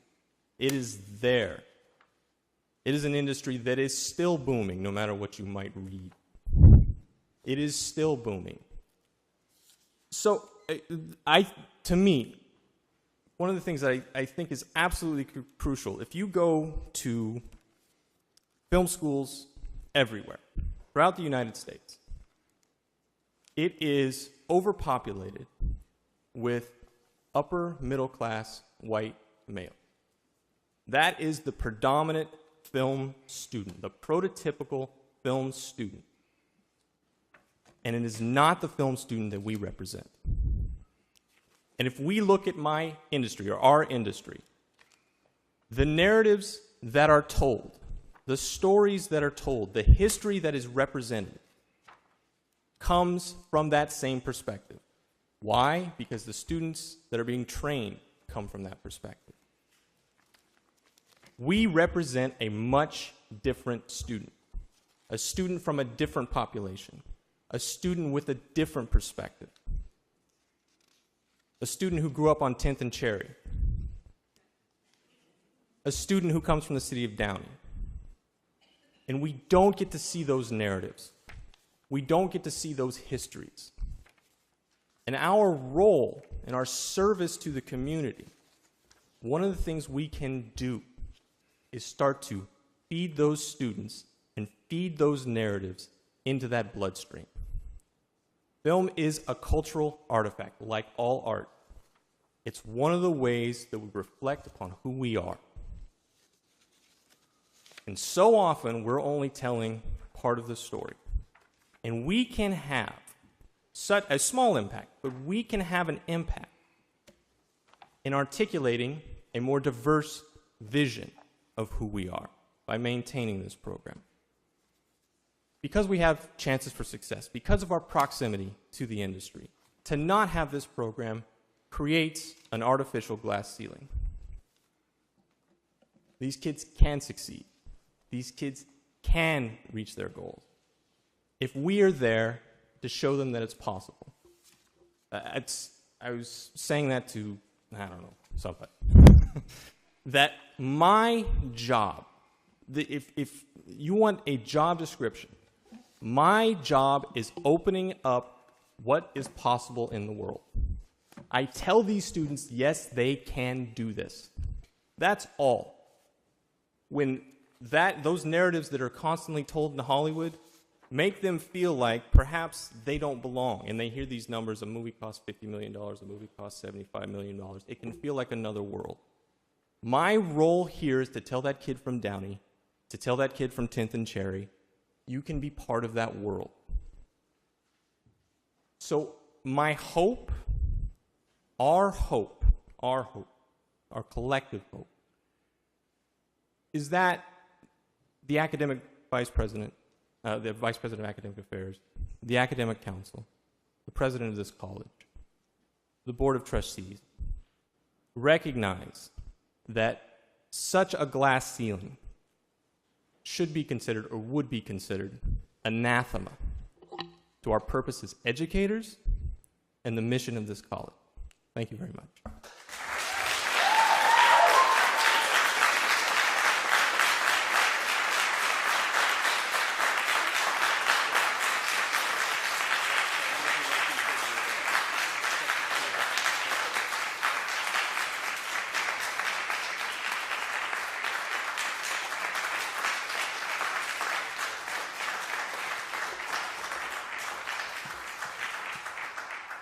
Thank you, Eli. John Louis is going to now present on auto body, right? Thank you.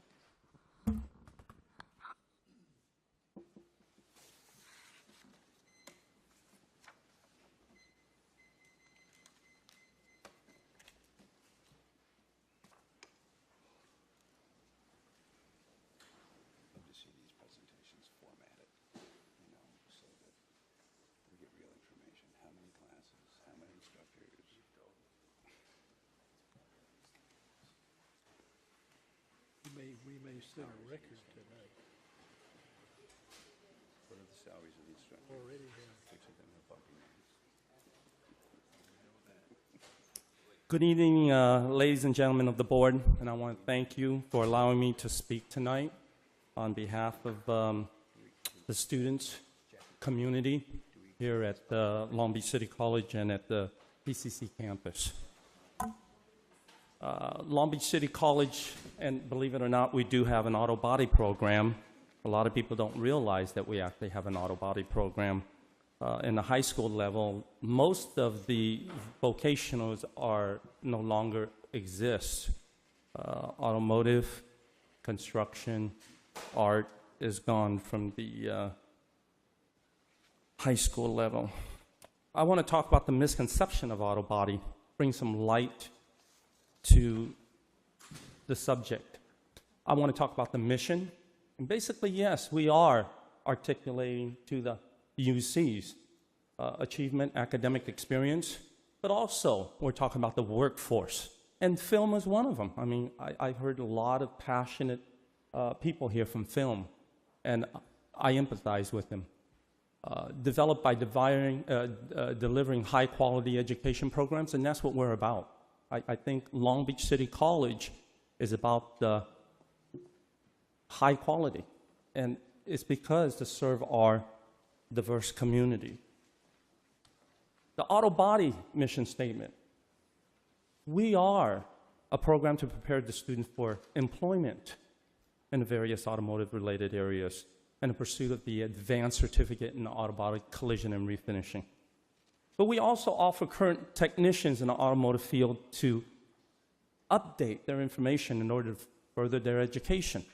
I go to SEMA, I re-educate myself in all the latest techniques, from carbon fiber to aluminum. A lot of the vehicles are changing. The way they are being prepared for better economy and better performance.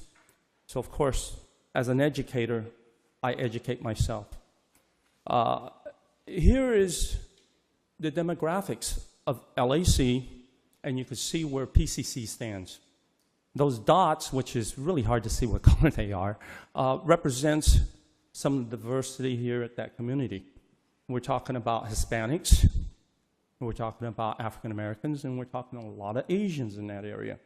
And I could see it in the film industry when they were talking. When we're talking about some of these students, we're talking about disadvantaged students. And of course, some of these disadvantaged students are here at the trades program. A lot of them enrolled in the vocational because they fall in that disadvantaged category, and largely minorities. When we look at the enrollment by ethnicity, as you can see right here, Asians in the year 2011, they're talking about 61.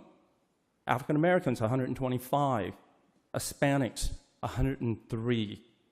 These are the people that represents the community at PCC and the trades. Hispanic students, we're talking about students that are coming out of ESL homes. We're talking about adults reentering for those trying to better themselves due to unemployment or to further their skill levels. As you can see, the percentage of success rate when it comes to Asians, 96%. In the auto body program, African Americans, we're talking about 86%. We're talking about Hispanics, 87%. And Caucasians, 80%. So yes, we are serving this community. And these are actual numbers from the LBCC website. Let's talk about gender. A lot of females are actually enrolling in the auto body program. Not all of them want to really go out there and get their hands dirty. That's what we talk about, the misconception. We have other fields in the auto body that is not technician related. We're talking about appraisals, insurance appraisals, estimators from the auto body shop. So we're talking about other jobs that are not hands-on that is related to the auto body. Males, 291 with the female at 54. When we're talking about females, we're talking about unemployment and or single mothers. Some of these students may be formerly incarcerated, and for those who want to get out of the criminal lifestyle, they have no other avenues to go. So in auto body, welding, auto mechanics, they're accepted there with no questions. Behavior disabilities. And I see it all the time at the high schools when I go to the high schools. These are students' attention problems like ADHD, making it impossible for them to sit all day in a traditional classroom. A lot of them has already gone through 12 years of that, and a lot of them are tired. They don't want to do it anymore. Learning disabilities, and we're talking about students challenged because they excelled in the trade program. That's one way they can excel. They do not have to complete an academic and go to a UC. Right now, the UCs are overpacked. They're not accepting. And if Prop 30 doesn't pass, the UCs are denying another 1,200 students. So that kind of impact is going to hurt. We need to do something for some of these students. If these students find it impossible to finish a traditional academic program, could they turn to crime? And the possibility is yes, when you look at the demographics of Long Beach.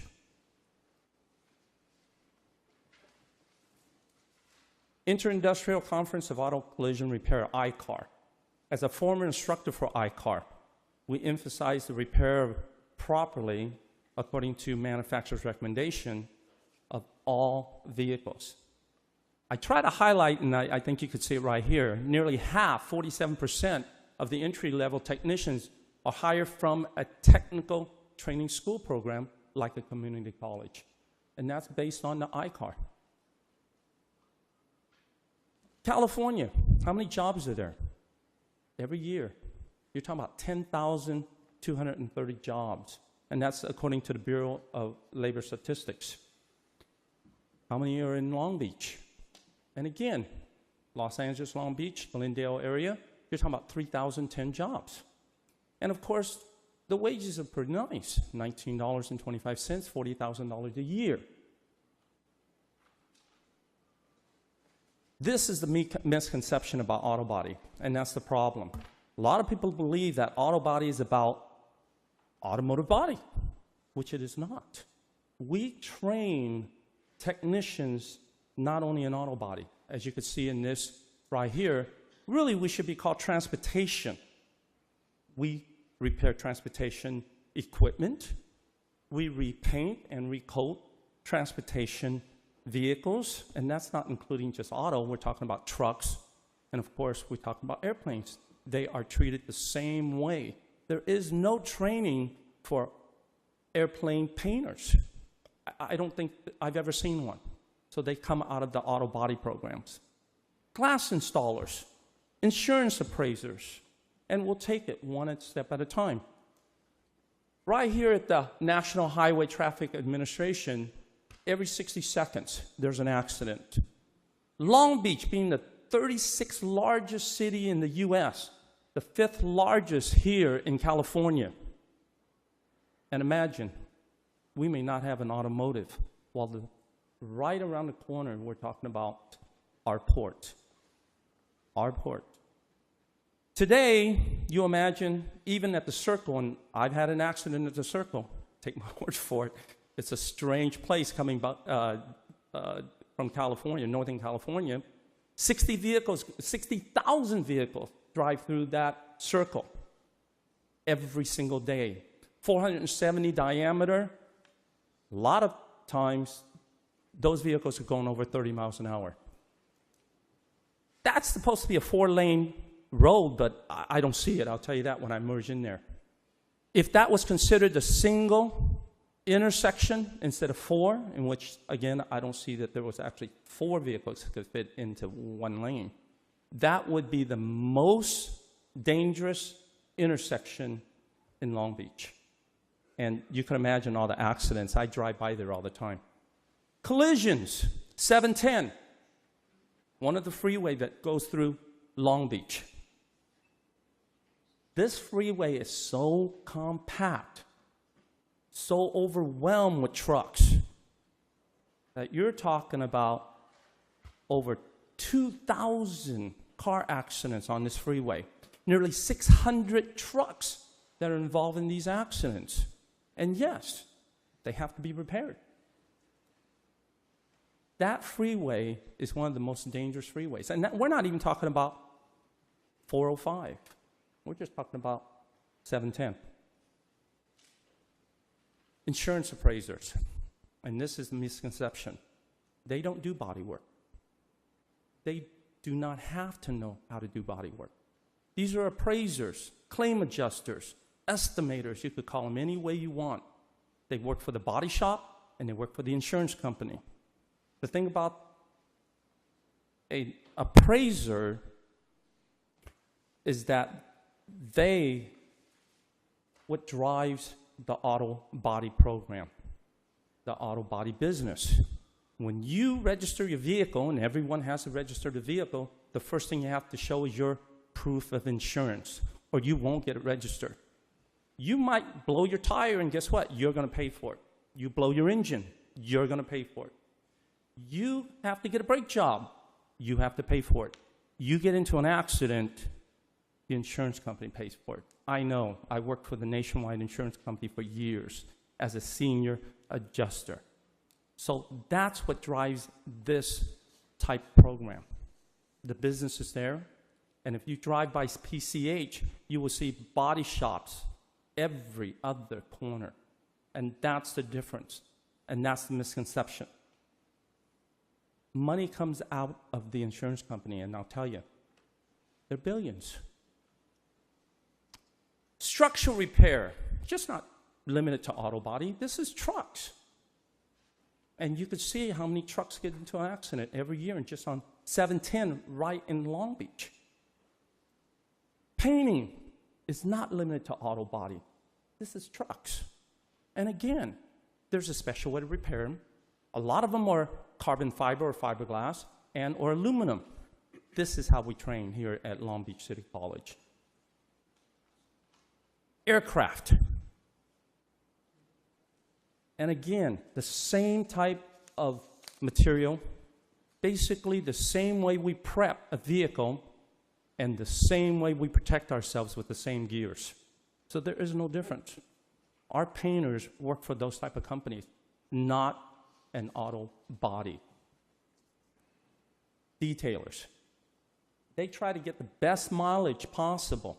And the way to do that is to make sure their outer shells are smooth as possible. And detailers come from the auto body program.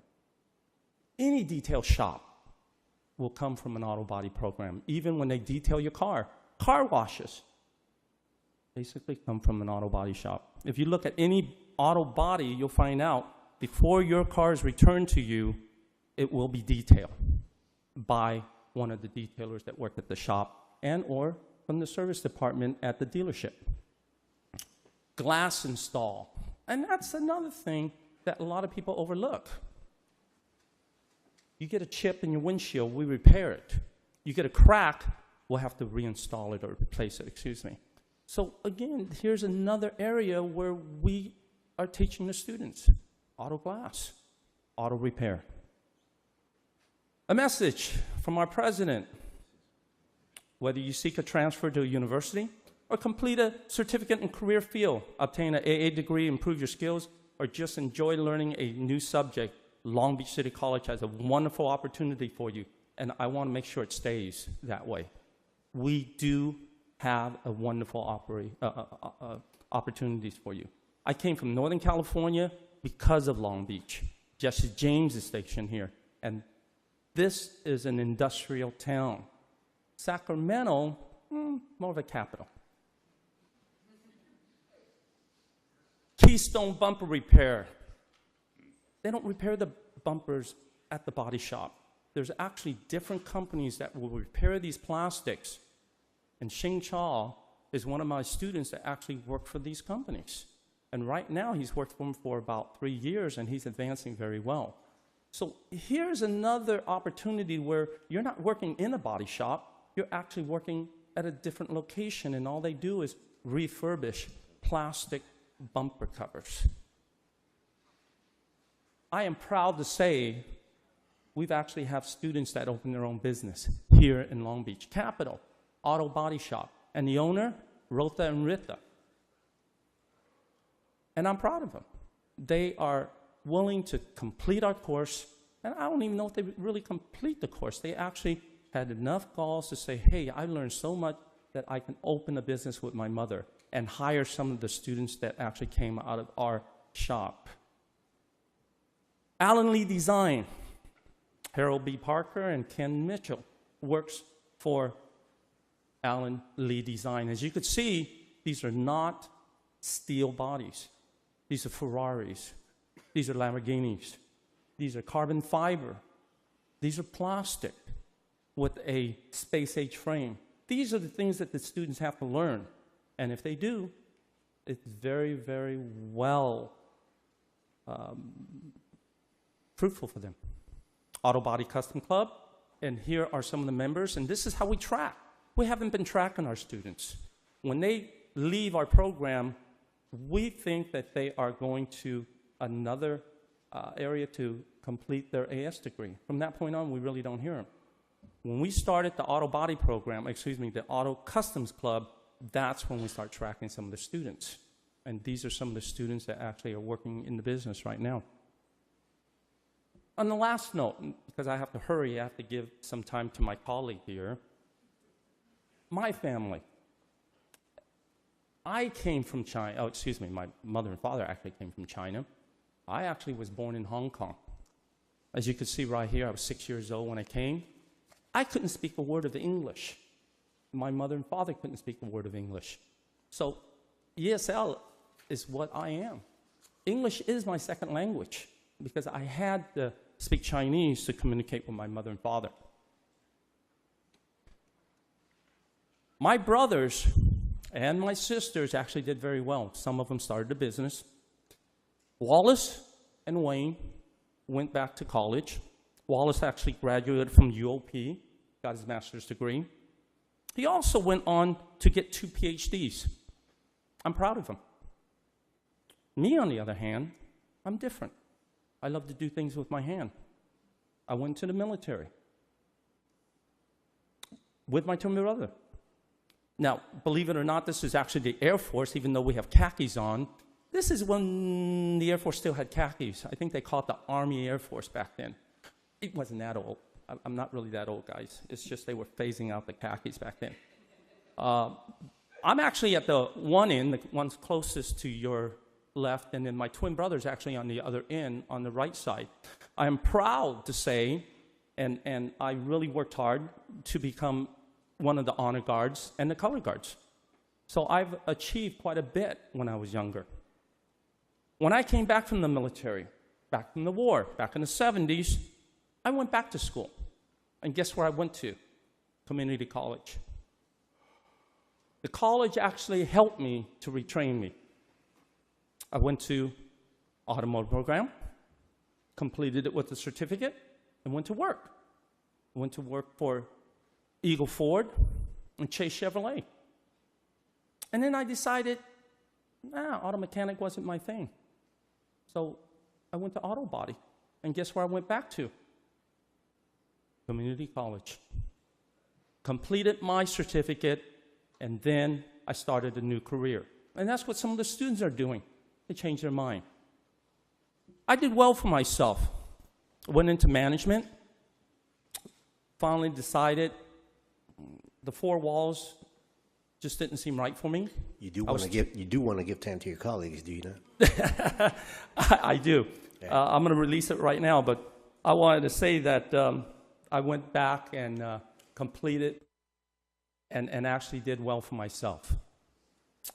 I went and on the other side, instead of working for the company, I went into the nationwide insurance company. So I saw both sides. One side was the auto body, and the other side was the insurance company. I want to make sure I give enough time to my friend here. Let me introduce him. His name is John Medina from Hyundai Manufacturing.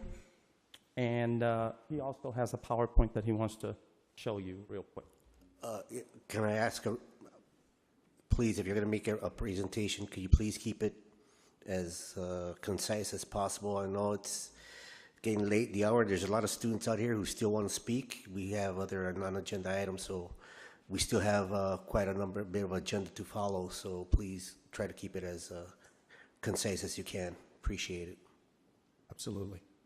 My name is John Medina, and I represent Hyundai Motor America. Hyundai Motor America, their national office is located in Fountain Valley and in Costa Mesa, California.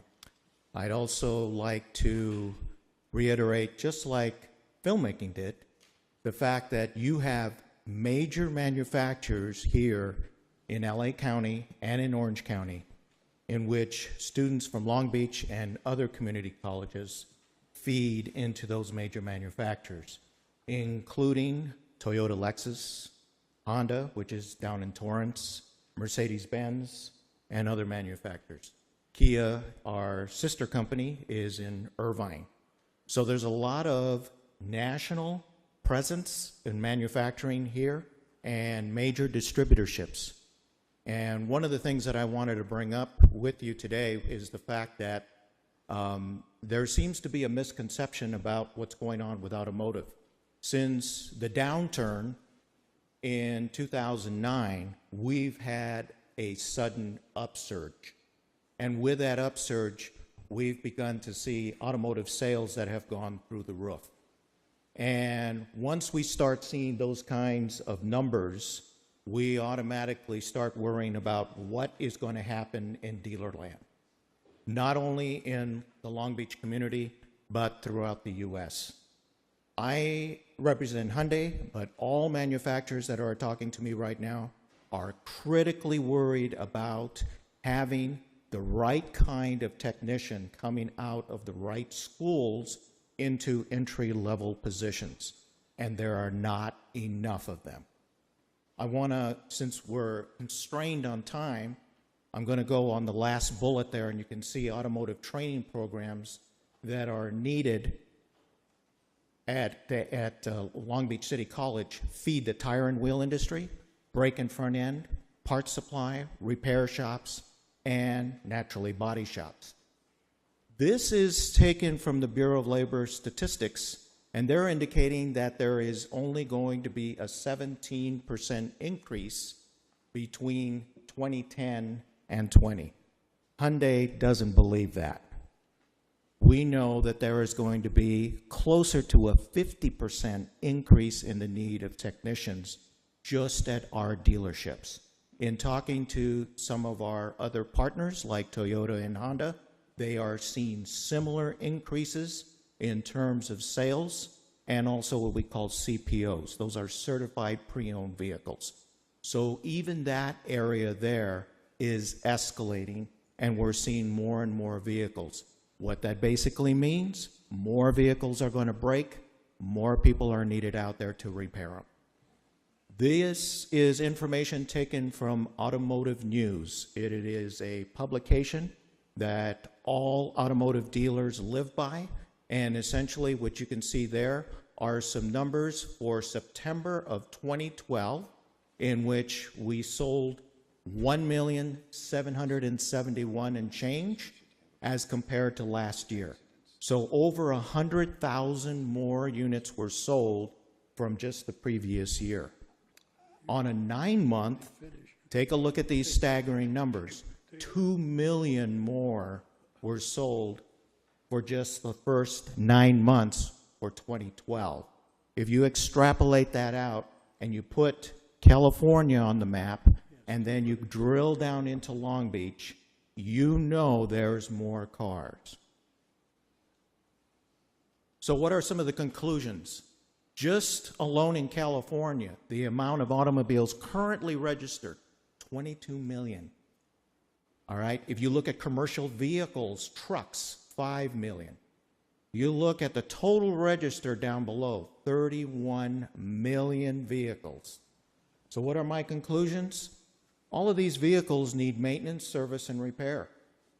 And all the infrastructures that support the automotive growth need to be enhanced. Our automotive program just doesn't feed auto techs. It also feeds service managers, service advisors, also dealer principals, and then you start looking at the manufacturing area, like a Hyundai, in which we need field engineers and other reps. So there's millions of dollars in state level, local revenue that rely on the automobile. If you kill it here, you are killing local revenue. There must be an ongoing commitment to supporting these kinds of technologies. So for us, we're looking at an increased complexity of the computer network systems. We're looking at complex hybrid fuel systems. We're looking at alternative fuel and fuel cell systems, full electric vehicles, and yes, driverless technology. That's going to be out in another 5 years. So the forecast is technicians need to be trained. This is not an area that we can afford to kill.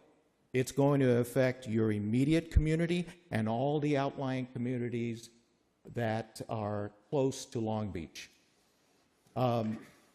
The technician that we're looking for has to have computer software skills, something that we're working on. Well, they need to have operational skills. They have to have strong technical writing skills, computational and business math skills, and higher level thinking. They have to possess problem-solving skills.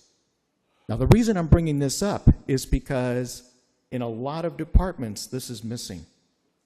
We don't integrate the math and the English skills that are needed in these technologies, and it's needed now. We don't want 8th grade level technicians. We need level 1 college technicians. So, some of the current technologies that are running right now, You big. have one more colleague that you want to talk, so can you please I'll hurry come up. to your conclusion? Okay, some of the current new technologies, telematics. All right, telematics is like OnStar. Everybody is using it. What's that going to do? It's essentially going to tell the cloud there's a problem with the car. The dealer is going to know there's a problem with it, that we need to have technicians that are ready to fix the vehicle. Other technologies in engines, steering, suspension, analog brakes, advanced body shop technologies that John already talked about, advanced electric, fuel, and advanced fuel technologies. So my recommendation from just being from industry is that we need not only to continue this technology, but we also have to start thinking about integrating some of the curriculum that you have here on this campus and start moving it over there. We need to have students that have outcomes with good writing, technical skills, and math, business, computational skills. I don't see that. I'm not the only one requesting that. Every single industry out there is requiring it. When I heard you talking today about SLOs, that is appalling. At a corporate level, it would not be tolerated. Never. There is no excuse for not having student outcomes. We have to establish those outcomes, and the way we do it is by working with industry. They tell us what they need. They tell us what they are going to hire and how these people are going to be employable. That's what I want to bring here.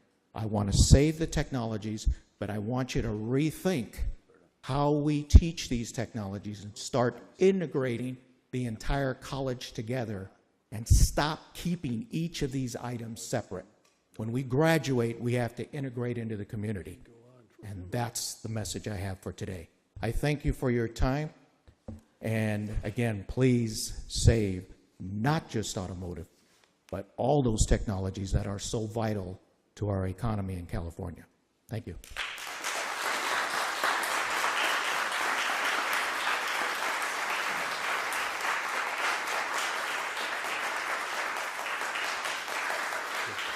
Thank you for that presentation. I'm sure that as everybody looked at the automotive industry and all the different aspects and the types of jobs that are there, it certainly is complex. And I was very pleased to hear what you said about math and computational skills and higher level thinking, because that car that I have right now certainly needs that. Don't have it. Well, thank you. Now we're at trustee communications. First of all, before I start, I just completed my 1 year of being the ACCT chairman of the board of directors of the National Association of Community College Trustees, and I want to thank trustees Otto and Kellogg for joining me in Boston, where I presided over the whole Congress, as well as passed the gavel at the end of the Congress. And I want to thank them for their support. Of course, thank my board for their support in allowing me to pursue this once-in-a-lifetime opportunity, especially to be the first Latino to serve as ACCT chair in the country in the 40-year history of that association. So I want to thank you for that. And now I move on to immediate past chair.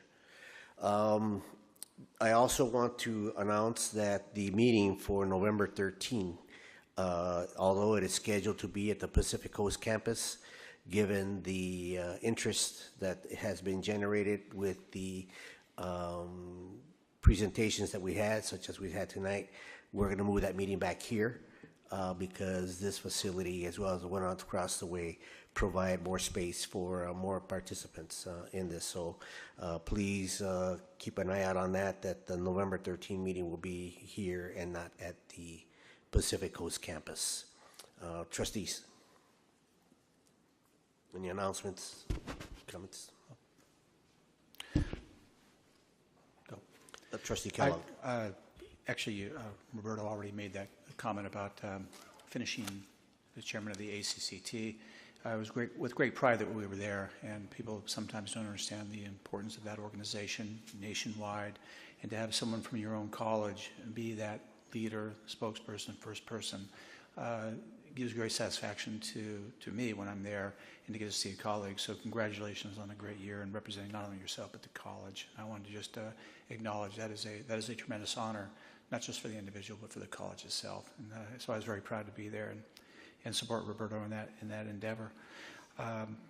Very quickly, because we've talked about it and the hour is late, and many of you people, I know this is the last place you probably want to be, but and we repeat it many times, and so I'm just going to be very quick again on this, but the fact that every meeting we've had programs come here and discuss, and I think it's important that even though it's repetitive in many ways, I just want to make the point time and time again that I've received a lot of communications, as do my colleagues, on saving particular programs, and I've tried to always respond, and I've actually have written up something, and it talks about the process and how the process was developed, so people understand what we are dealing with. It's just not come before the almighty Oz Board of Trustees and present yourself to take the film. That's like the movie Dead Man Walking. It's not that way at all. There's 23 criteria, out of which one is gainful employment.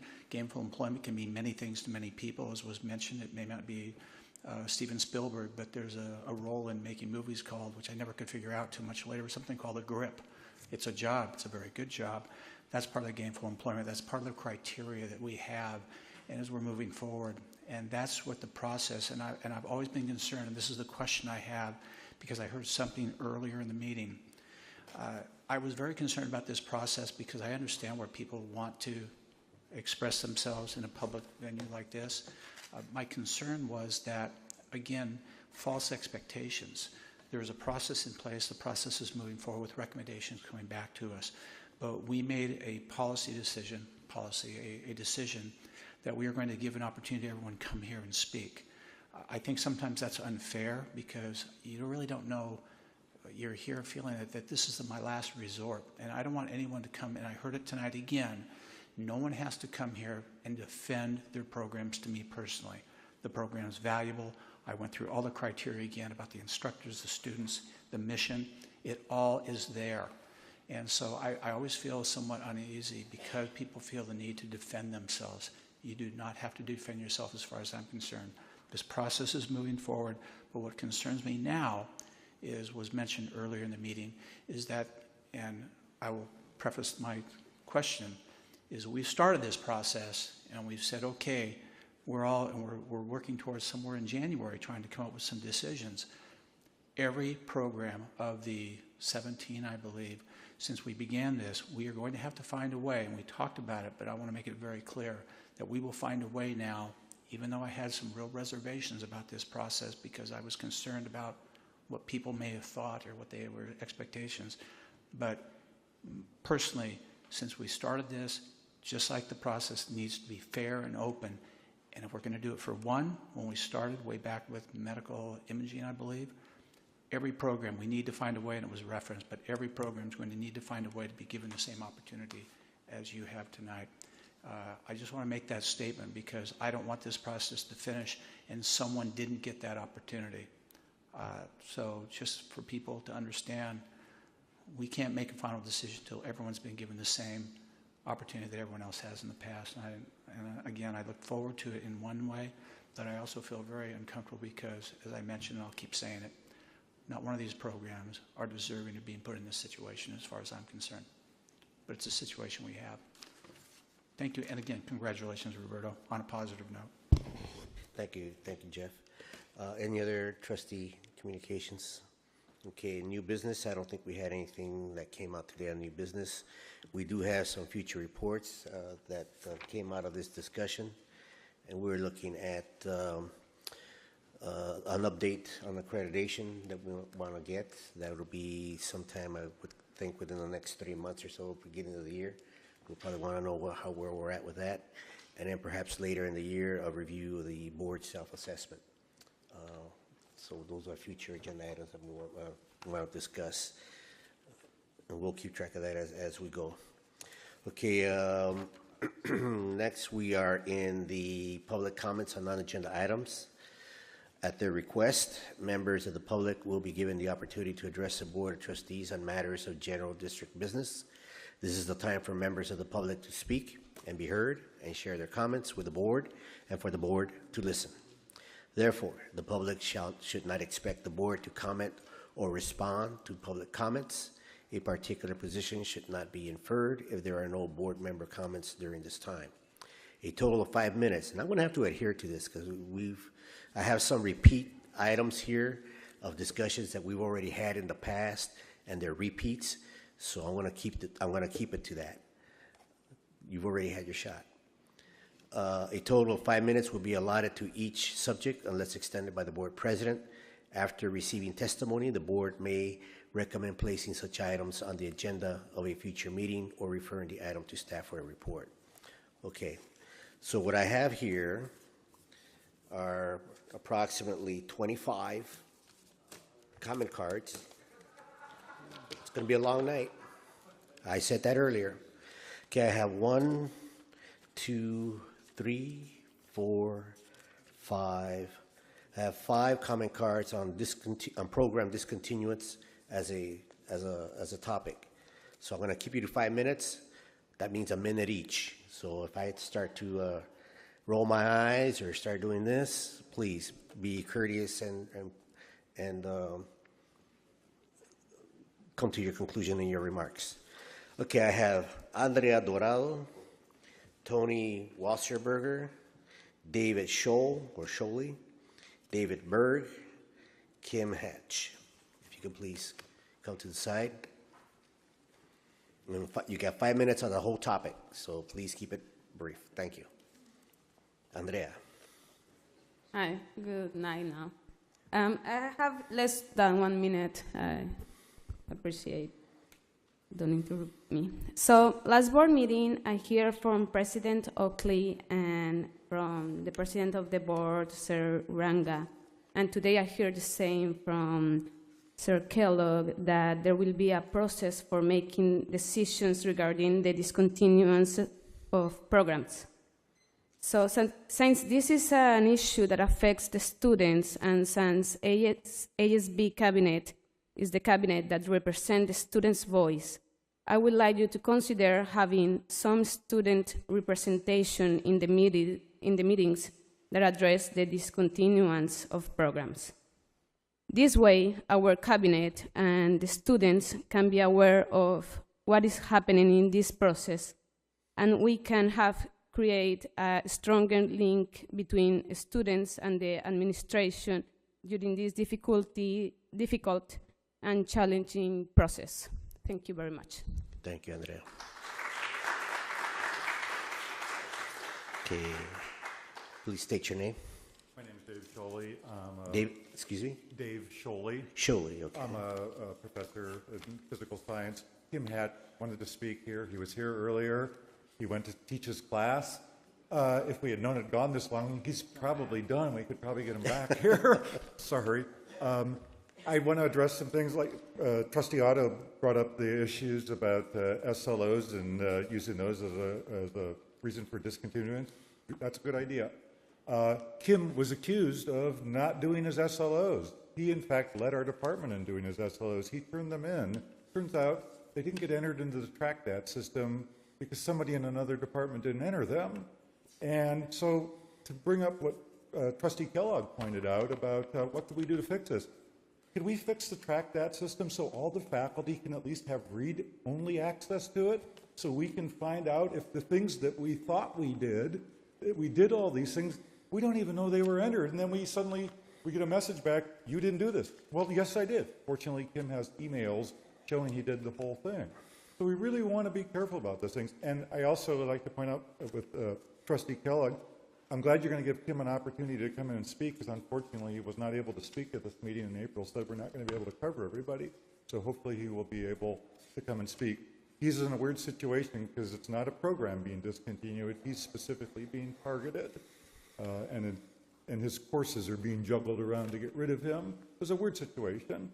And I really wish he could be here to speak. He probably could. He's probably done with his class now. I'm sorry to take any more of your time. Thanks. Thank you. Okay, I have 6 coming cards on a topic that we just dealt with right now in terms of trade programs in automotive. So I'm really going to keep tight on this one. We've already heard a presentation on that. So I have Juanita Mitchell, Maura Rose Smith, Matthew Tate, Kenneth Jones, Diana Pellanati, and Chris Robinson.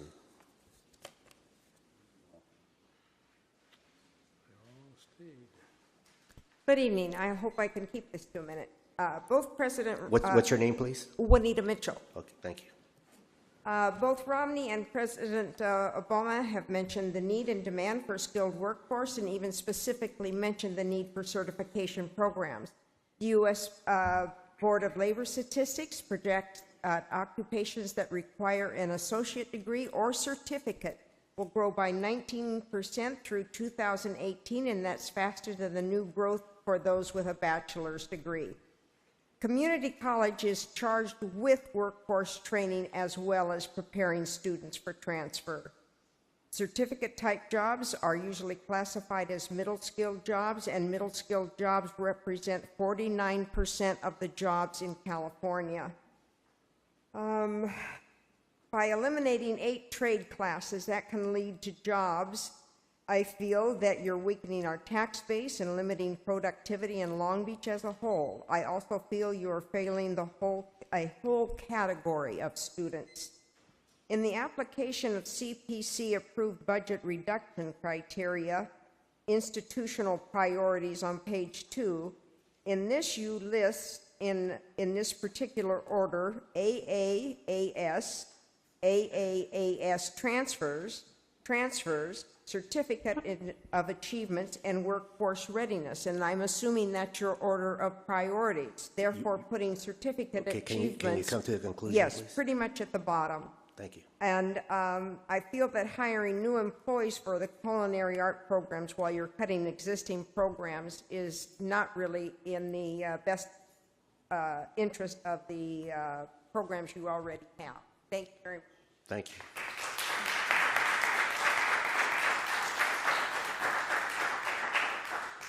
Hi, good evening. My name is Moira Rose Smith. I'm a single mother of 3 children. When I first came to Long Beach City College, I came for an automotive certificate. But as I came to school, I thought more and more about it as I furthered my education, that not just the automotive certificate was going to be sufficient enough for me in the field of my choice. So next year I will be graduating with my associate's degree in advanced transportation. I have taken numerous courses here in the technology. And I'd just like to say thank you for the opportunity to have a second chance in life and to provide a better life for my children, and to think again about cutting our program. Thank you very much.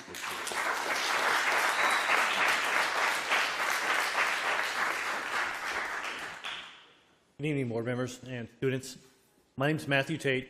I am a current member of the Navy on a medical injury, so I decided to further my career, knowing I'm getting out very shortly.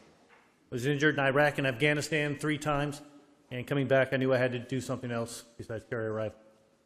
I attended Long Beach City College due to their automotive program that was an elite topic that no other program had available. I have a bachelor's from Pepperdine. I have some further education, but this was the only school that offered what I needed. And I took a business 36 months ago from $60,000. My net worth is $5.1 million right now. And this was directly as a result of this school and this program. So yes, it works, and yes, it's needed. My company is currently looking at 60 to 65 employees, and we are seeking nowhere else but this program you have currently. We want to keep the education here. We want to keep training here. We want to work with this department in any way possible. I mean, if it comes down to funding, for training, for educational purposes, this is what we want to do.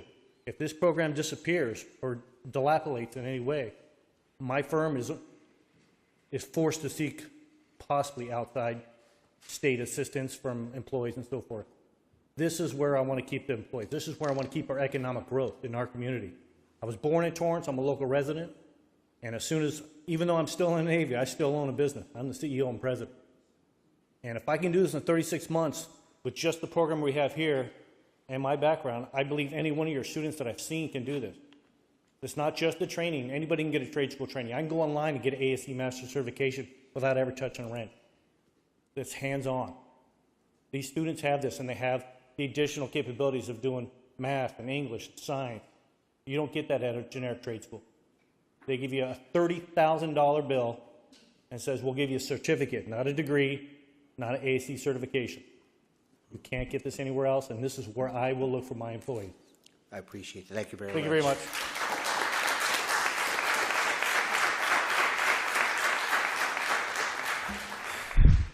Good evening. My name is Kenneth Jones. I'm the student body treasurer and also the trades rep.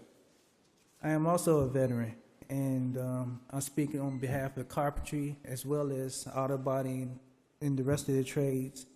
And I say, I come to you as a voice for those who almost given up, because the future hangs in the balance on a decision that solely it could be based on you. And I would like to give you a quick scenario. I have met a lot of veterans which recently returned home from Afghanistan. Most can't find jobs, and they come to Long Beach City College as an outlet for a new beginning. And trades is their new outlet, new beginning. So you will have men and women with disabilities who put their life on the line for this country to be disappointed because the programs that we seek are being cut out, done away with. I can relate to them entirely. Depression, aggression, abandonment, this is our new beginning. And if you can't be a voice for us, we cannot and will not support a group who can't support us. I suffered a head injury. Every day is a struggle for me, but Long Beach City College has given me a reason to have a new and a positive outlook in this new life and economy. And I would have to say, what is done for me, I will fight for the trades. I fought for this country, I'll fight for these trades, I'll fight for this school. And I'll just have to say, I'm one voice, but I did bring an army with me. Thank you. Thank you.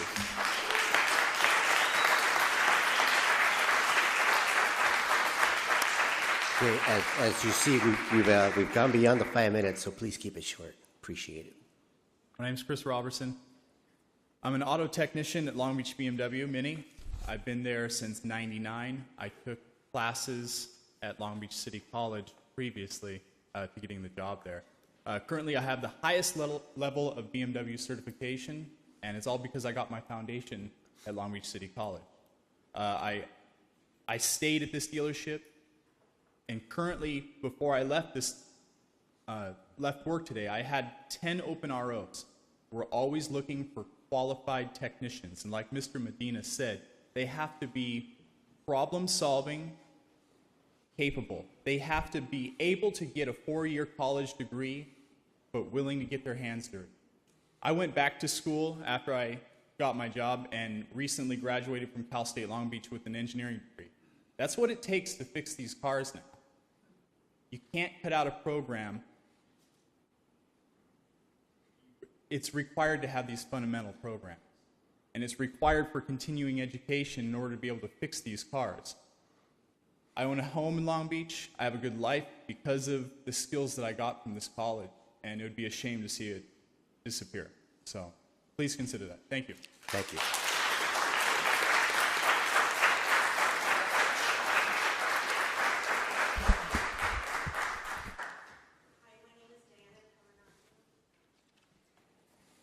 I have so much to say right now, but I'll just give you the gist of it.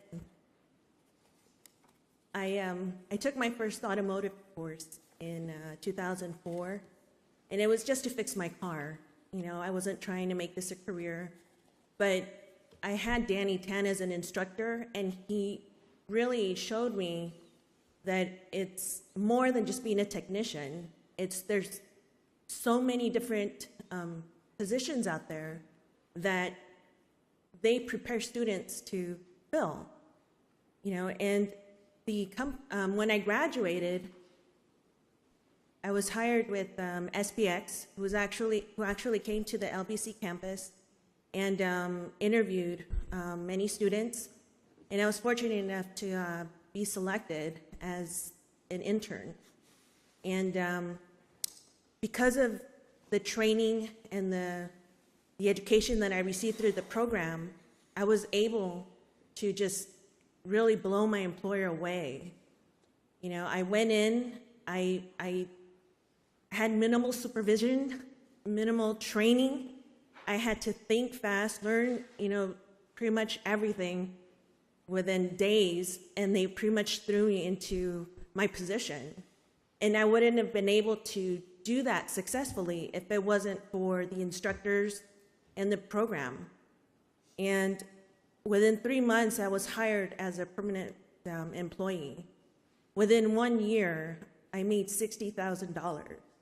That was with only an AS degree, and that was with no field training.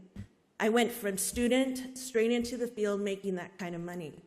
Within 3 years, I bought my first house by myself with no cosigner, with my own money. And in the 5 years that I've been there, I have achieved so much because of the automotive program. So I've been taking a course every year. Even though I graduated back in 2007, I still take a course every year so I can keep up with the advanced technologies and everything that, you know, they prepare you for. Because, I mean, you can never learn enough in the field. Everything is changing. It's always advancing. So to say that next year I wouldn't be able to take a course, you know, not only is it a disservice for the students already in the program, it's for the students who are going to be there in the future. And for students like me who continue to go to, you know, Long Beach City to continue getting the education, or no, you know, and sorry, I'm just really nervous. Okay. I mean, it's really impacted my life, you know, more than I'm sure anyone here is aware of. Because that's, you know, they're just amazing instructors. It's an amazing program. And it would really be,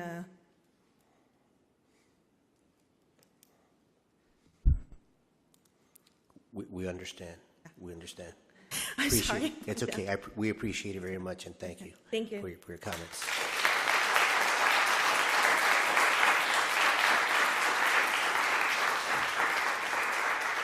Okay, this next two cards, we dealt with the photography department last meeting, and so I'll keep these very brief, please. Michael Kirk and Nate Lubin. Are these individuals here? No? Okay.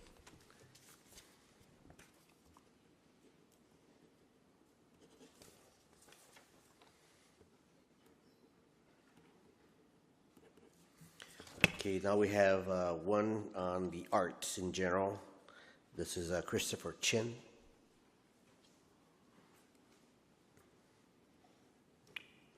And by the way, the last speaker, that's exactly why we exist as a college. are stories like yours. I have just a couple thoughts for you. Since college day at the beginning of the semester, it's been openly stated that, quote, there will be a significant shift of funds away from the arts and physical education to reading, math, and English. I've heard this from both Vice President Lowenstein and my own Dean of Creative Arts on several occasions. The rationale always cited is, of course, this is coming from the state, the Chancellor's office. There's the budget crisis, we all know. But my problem with that is the state doesn't tell you how to achieve the goals of increasing student success and transfers. You have your budget. You know where you're investing and where you're cutting. You make those decisions. After all, you're the board, so I can only assume that Vice President Lowenstein and my dean are doing what you want them to do. You are the board and the superintendent president. So at the same time, I'm also constantly hearing that this is going to be new, innovative, and creative direction for the college. Things are going to be different now. We're doing things differently, and I can't help but to find this incredibly humorous. Math, reading, and English have always been at the hierarchical top in academics. The arts and physical education always have been at the bottom. And this is how you plan to redirect this large amount of funds from the bottom up.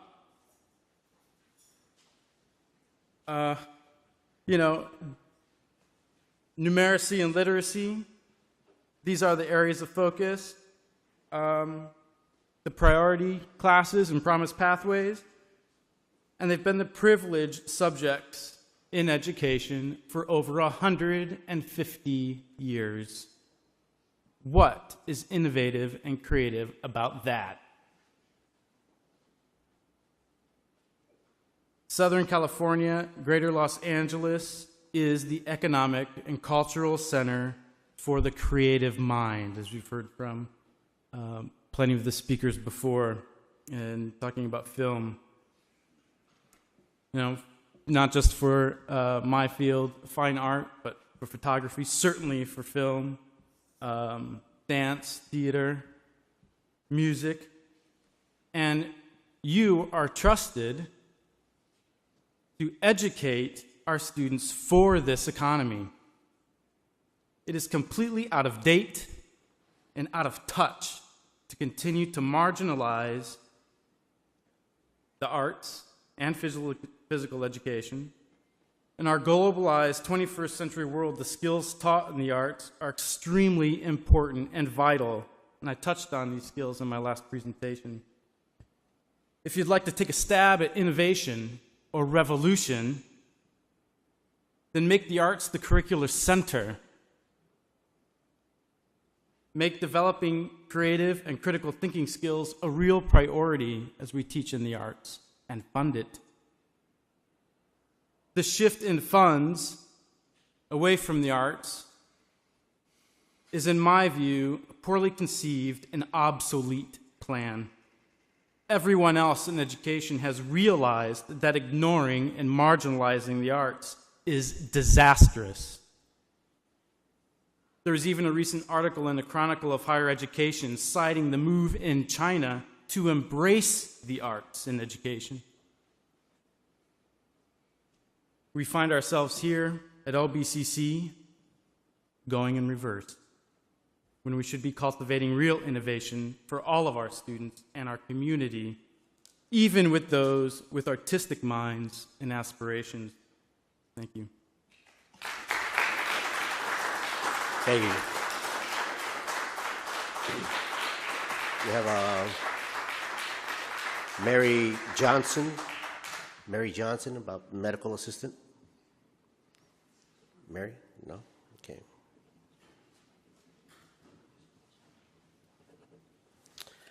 Janae Hun, Prop 30.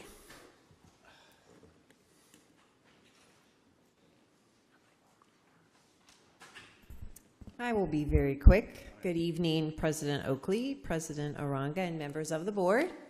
as our Long Beach City College Community College Association Political Action Committee Chair. I want to applaud the LBCC Board of Trustees for unanimously adopting the resolution in support of Proposition 30, which is on our November 6th ballot.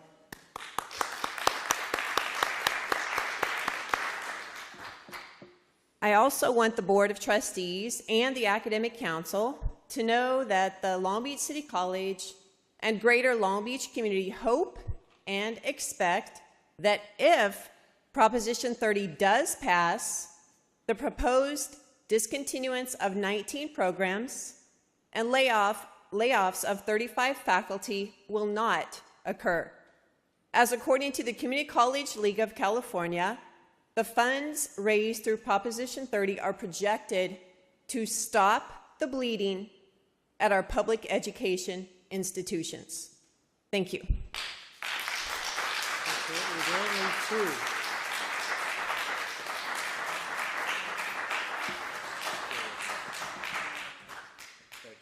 Thank you.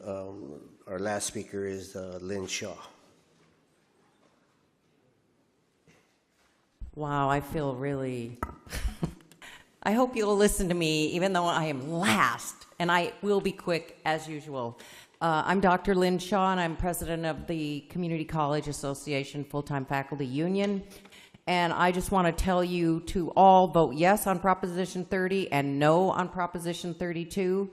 If Proposition 30 does not pass, it will have a dramatic and catastrophic impact on our students' ability to get classes. So please vote yes on Proposition 30. And this is something we agree on, so I'm very happy.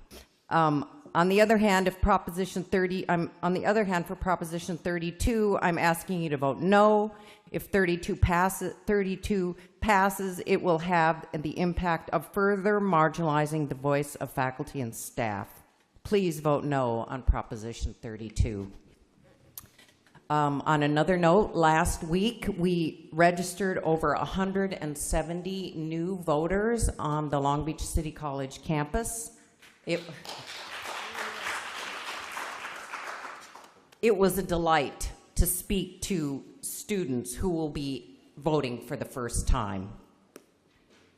So now on to program discontinuance and the expected layoff of full-time tenured faculty. This continues to be on everyone's mind.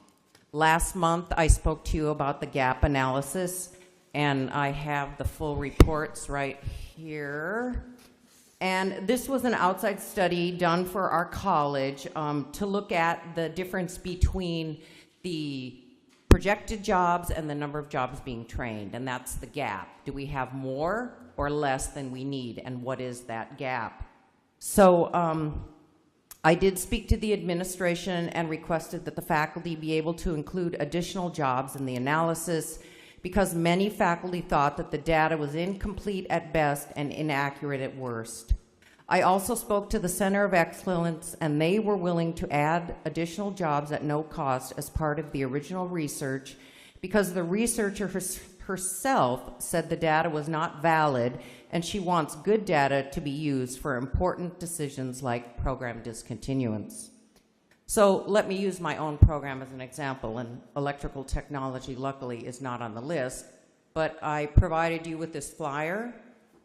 And if you want them, they're out on the table too. So in the gap analysis, I looked at my program, and it said there were two occupations that they used: electrical, motor, power tool, and related repairers, and there were 2 openings. And the second one was mechanical door repairers, and there were 0 openings. Now, in this flyer published by the college and our department, mainly our program trains for construction electricians, and that was not part of the, let me just hold it up again, the gap analysis. So this is the kind of flawed analysis I think is being used as part of the program discontinuance process. So while the college data shows our program is in a very bad light, I believe this data is not accurate because we don't train for mechanical door repairers and motor, whatever it said, electric motor, power tool, and related repairs. So I've scheduled meetings with our board. I have a meeting scheduled with Roberto, and I've requested meetings with all of the rest of the trustees. Thank you, two of you, for calling me back. We'll talk maybe after this and set up a meeting. So program discontinuance for faculty and students is a brutal and painful process. For our college, and our students, it's not just about faculty, it's really about the students you heard from today. So today, the film students had a rally to support their program. 2 weeks ago, the auto body students had a car show to support their program. If we must close programs, let's at least use accurate, valid, and reliable data. We owe that to the citizens of Long Beach and our students. Thank you. Thank you. Thank you. We are now at the point of adjournment. Just as a reminder. Go ahead. Do you want to say something? Yeah. And just very briefly, because it's a very important statement, and on Proposition 30, I will never sit here in a public forum and say that if Prop 30 passes, everything is okay. I'm very concerned about that statement, so just so you know, I can't, in good faith, turn to everyone and say, if Prop 30 passes, everything will be fine, because there's too many other issues going on that we will not have control. So I wanted to say that because that was a very strong statement you made, and I don't want to be part of that, because if it does pass, and we hope it does pass, but I'm not going to make that statement that everything will be fine if it just passes. I can't honestly say that to you. I don't know. And with that, a reminder that the meeting of November 13th will be held here and not at the PCC campus. This meeting is adjourned. Thank you for attending. Thank you for being so respectful. Thank you for watching. I'm so glad I came late. What happened before? You missed